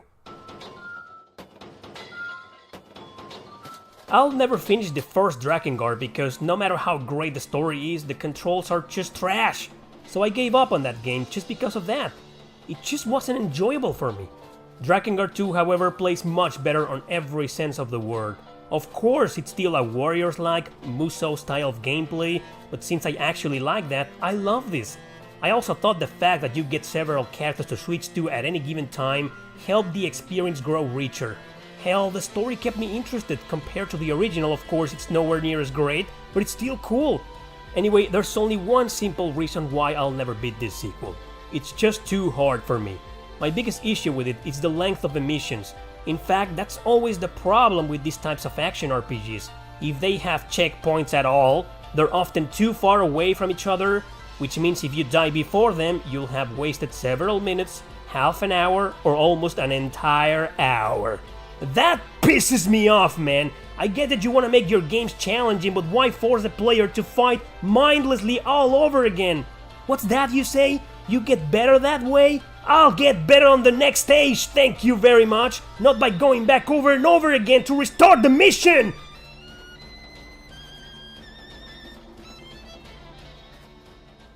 Number 7. Grandia Extreme. I'm a Grandia fan like many of you, not the absolute biggest, but I am. I really like the battle system in these games, turn-based RPGs with a little twist of real-time, where your actions can affect the flow of battle and alter the order. The enemy can do that too, which makes some of them quite challenging sometimes. Grandia Extreme, as its name notoriously implies, was an attempt to give the fans what they wanted, a hardcore Grandia game. They succeeded alright because it turned out to be so fucking hard, I gave up halfway through. I made it far though, and I enjoyed what I played, because unlike most people out there, I knew what I was getting into. An RPG that will heavily focus on the dungeon crawling and the combat. However, I was expecting more of a balanced exploration with challenging boss battles. Instead, what I got was hours of getting lost in the dungeons, surrounded by dozens of monsters and a million unnecessary battles. So I got to a point where I just couldn't do it anymore. This game, man, it's just, well, too extreme.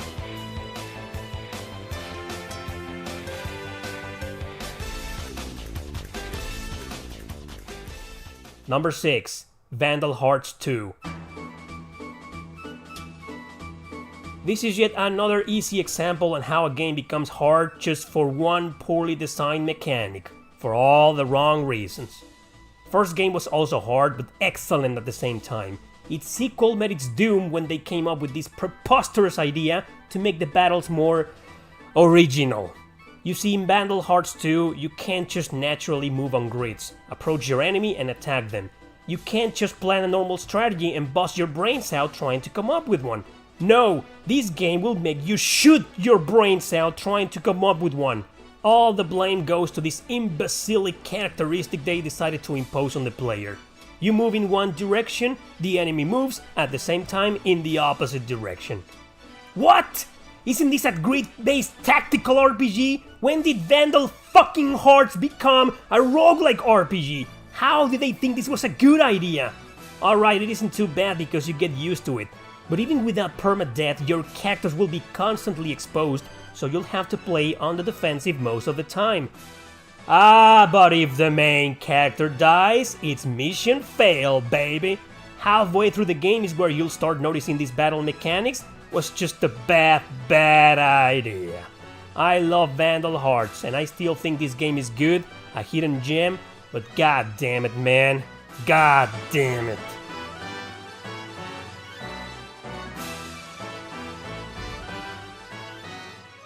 Number 5, Lord of Arcana.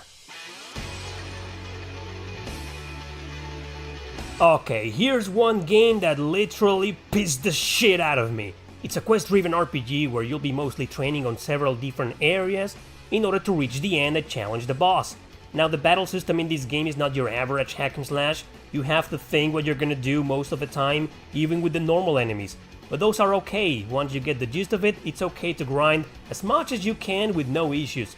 The motherfucking bosses are what make this RPG so brutal.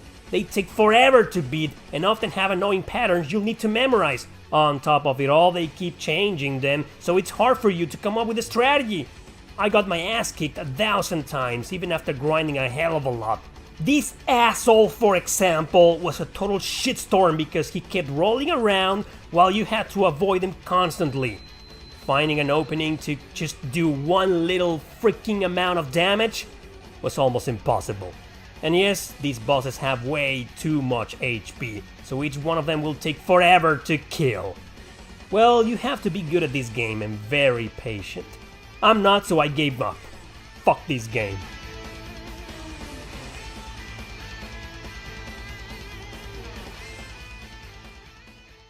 Number 4, Brigandine, The Legend of Forsena.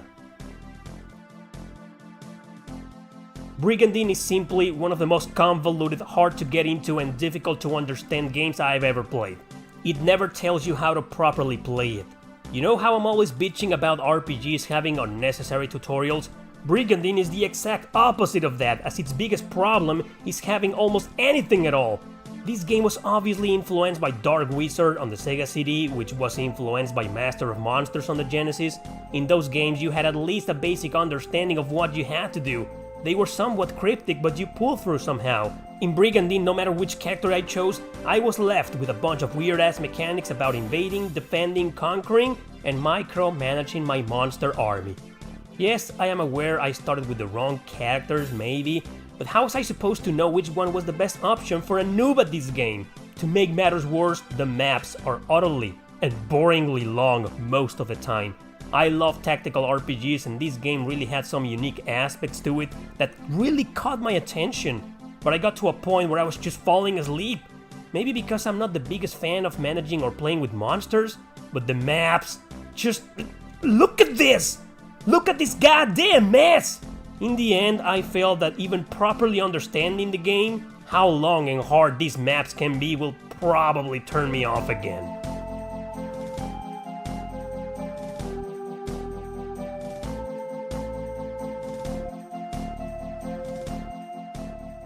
Number 3, Vagrant Story. This is yet another great example on how the story can be so interesting, so dark, political and whatnot, while the gameplay just isn't that fun. At least not for me. I understand how it can be amazing and exciting for a lot of people. Man, I honestly can't understand that on Drakengard, but here I get it. Once you get the fact in your head that there are no towns, that you're stuck in a long-ass dungeon with a strange battle system, quite hard to get used to, you'll probably love it. Well, I'm sorry, but I didn't. In Vagrant Story, you have to bring up the menu during the real-time battles to select where you want to hit your enemies. You need to choose their head, their arms, body, shoulders, etc. So at first I didn't really know what I was doing. It actually isn't that hard to tell where some enemies' weaknesses are, it just gets boring after a while. I never made it that far because I just lost interest on how this battle system worked. Trust me, I see how fun it can be to some gamers. I just didn't find it appealing, that's all. Oh, but I didn't give up only because of that, you know. I quit because even understanding this feature didn't reduce its godforsaken difficulty. Haha, these Japanese developers, they sure love to create convoluted gameplay mechanics and on top of it all, make their games fucking hardcore, man. Fucking hardcore.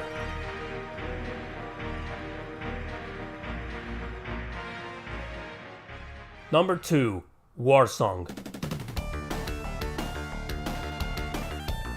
I love this little strategy RPG on the Genesis. One of the earliest grid-based tactical JRPGs that influenced the genre under the shadows of Fire Emblem and Shining Force. And it was hard. Very hard. You're thrown on these battlefields with no knowledge whatsoever on how to play the game.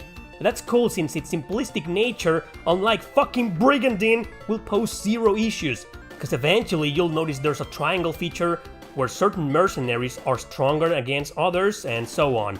Either way, most of them will be completely useless against the enemy commanders. But not yours though, no sir. Enemy mercenaries will always hurt them way more than normal. Maps will often be swarming with enemies and sometimes they will appear out of nowhere to ambush you. Worst thing of it all, they will disrespect the rock, paper, scissors absolute order whenever they fucking please. Often I had the right guys against the right enemies and they still got annihilated easily. What? I need to grind? Sorry, there's no way to do that unless you make everybody fight in these maps. And with the enemy breaking these simple rules, you'll often die instead of gaining one motherfucking level. You wanna know why I'll never beat this nasty son of a bitch? Because we got its beautiful remake on modern systems this very same year. And that's the version I finished and loved.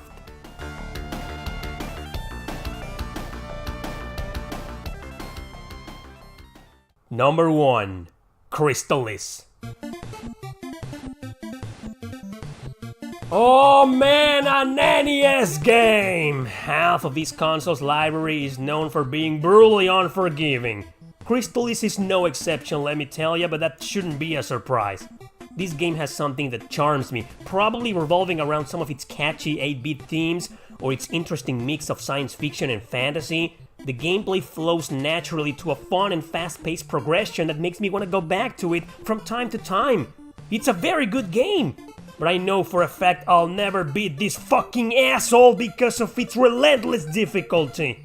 It'll break your stinking balls into tiny little fucking pieces. Let's start with the awkward controls before you learn the jump ability. Or shall we start with the lame-ass sword attack that only works when you're real close to the enemy? Charge up your sword with one button and unleash a powerful attack that does fucking nothing sometimes. Or maybe we should start with the nerve-wracking variety of status effects they cast on you. Poison obviously being the goddamn worst of them all. It is atrociously cryptic, and yes, it's one of those games that make you go back and forth between the same fucking areas a million times.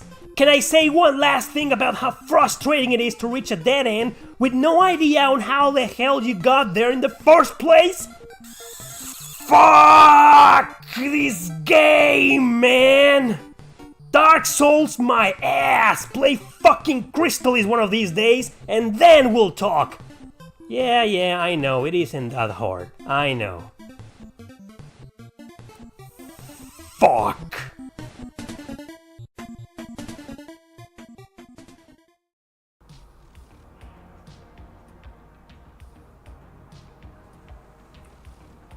No honorable mentions this time, because I am committed to finishing every single JRPG that I consider hard one of these days. Including these two. Oh yeah. Anyway people, don't take these videos seriously, have a good laugh, enjoy them while you can. If you can enjoy them, that's your problem. Thanks for watching, don't forget to subscribe and share this video with your friends. See you next time!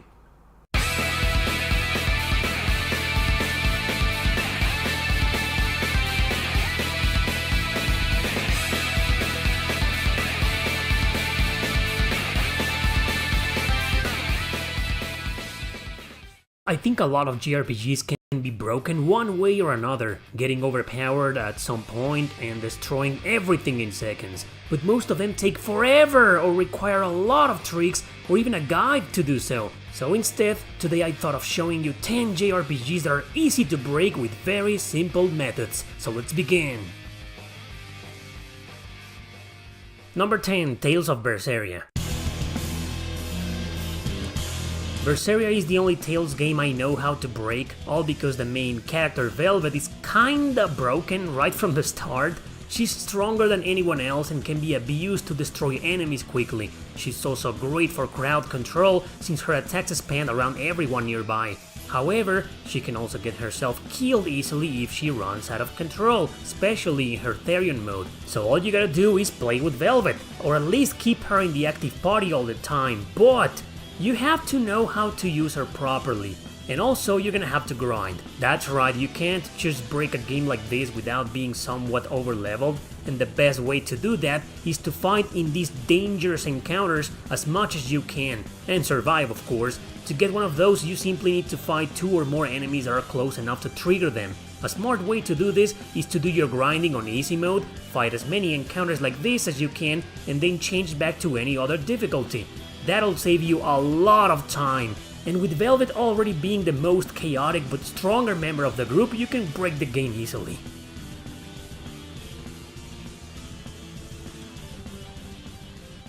Number 9. Trails from Zero and Azure. In reality, there is no easy way to break this JRPG cut into 2 volumes, much less in the original versions on PSP. But the recent remasters added one little feature that makes grinding ridiculously easy and short. It's something a lot of modern video games use nowadays, the fast forward option, and boy is it stupid fast in this game. All you gotta do is kill absolutely everything you see a few times and you'll be over leveled in no time. You may have to change areas or enter towns to make the enemies respawn faster though, but still, you're gonna save hours, and I mean hours, by using this method.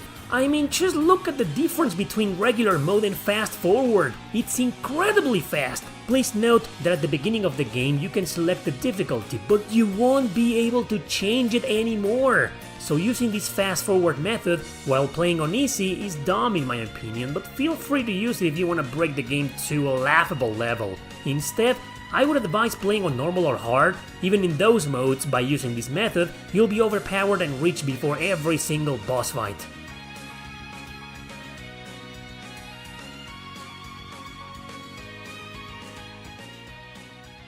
Number 8. Monochrome Mobius. This one has a fantastic way to break it easily. I reviewed this game recently, a video I'll leave at the end, so I'll be quick. Basically, you can revisit any area you want and kill almost every single enemy you see around in one hit. You'll get no difference in experience, money, and materials than if you were fighting them in regular turn-based combat. All you gotta do is go around, hitting them with any character you want, and that's it. That can be your whole grinding. But there's a catch, of course. You need to be a few levels above those enemies, otherwise you'll get into a normal battle if you hit them. How to know when you're above their level? Easy, if they spot you and run away, and that's it. I cannot stress out anymore how cool this is for grinding. Often gamers feel like fighting everything to level up is a waste of time. Well, developer Aqua Plus thought that this method will respect the player's time, especially since the game is pretty damn hard with no easy mode available. Definitely use this method to grind. It's fun and it saves a lot of time, and you can be overpowered in just a few hours, never having to fight any regular enemies again. And I wish every JRPG in existence had this feature.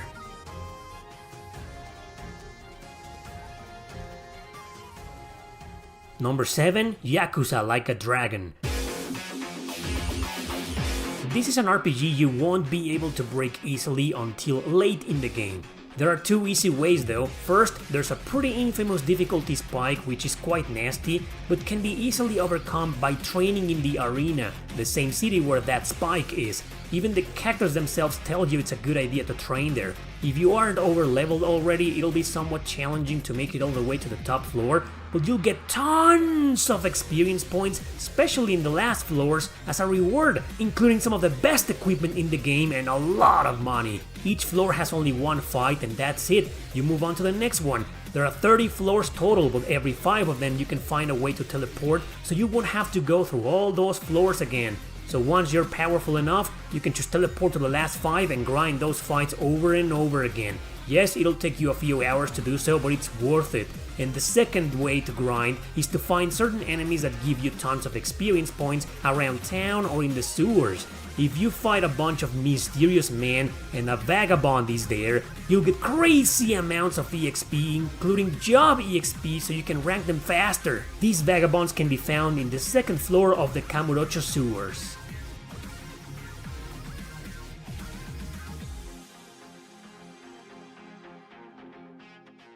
Number 6. Half-Minute Hero. Since this is a game where every mission has a time limit, grinding will always be incredibly fast. In towns there's often a goddess statue you can pay to heal you, so all you gotta do is go out, fight as many enemies as you can in less than 30 seconds, enter town and heal. You'll get a lot of experience but also money to pay that greedy goddess. But my point is, you'll destroy everyone, including the bosses, in seconds with this method. Imagine every JRPG being like this, where battles take 3 seconds, you come back, heal, rinse and repeat. Alright, I confess, I only included this game here in this video as a joke. You can use this method for nearly every JRPG in existence, right? But it'll take you hours, days even on easy mode, to break them. In Half-Minute Hero, it only takes you a few minutes, oh yeah. Yeah, it's a joke, I'm sorry. Let's move on.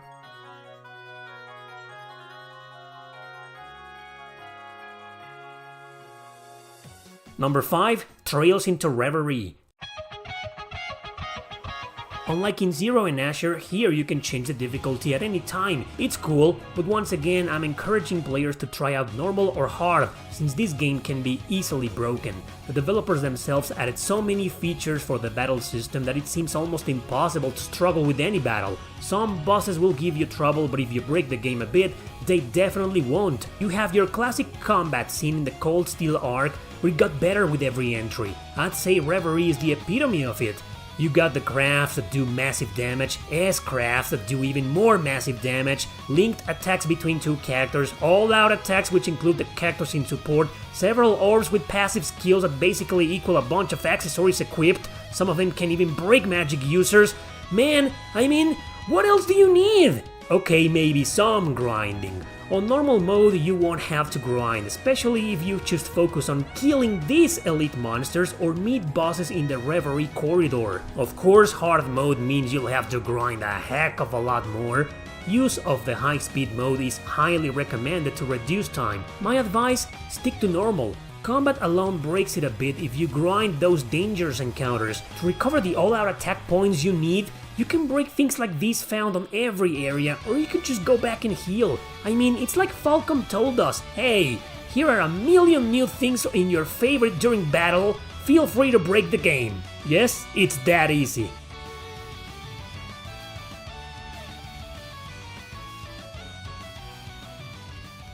Number 4. Fire Emblem Radiant Dawn. Actually, the older Fire Emblem games aren't about breaking them, it's more about breaking some units. There are several ways to train specific characters and make them stupidly overpowered. You do kinda depend a little on the status growth factor, which is random when you level up, controlled by the evil RNG. But even so, grinding them more than others means you can eventually kill everything with them alone, sending them against hordes of enemies by themselves. But I picked Radiant Dawn for a reason. It's one of the hardest in the series. There is no easy mode. The localization team in Nintendo messed up and accidentally renamed the normal mode as easy and the hard mode as normal. So keep in mind that if you choose normal, you're actually playing on hard. I can't help you there. But in normal, or rather easy, There are a bunch of characters that are automatically broken when they join. Usually there's an overpowered character in the series that can carry you during the first several missions. Eventually though, they become kinda useless since their growth is lame and other characters just get way more powerful. In Radiant Dawn, despite its brutal difficulty, you get several of these overpowered characters throughout the game. T-Barn and Nyla are very good examples. Abusing those two equals death to every enemy in the field. When Ike and his mercenaries join you, they're way more powerful than nearly any other character you trained before. So naturally, using and focusing on them also helps break the game easily. That's all you gotta do, really. But if I'm being honest, it's way more fun to train regular units until you break them yourself instead of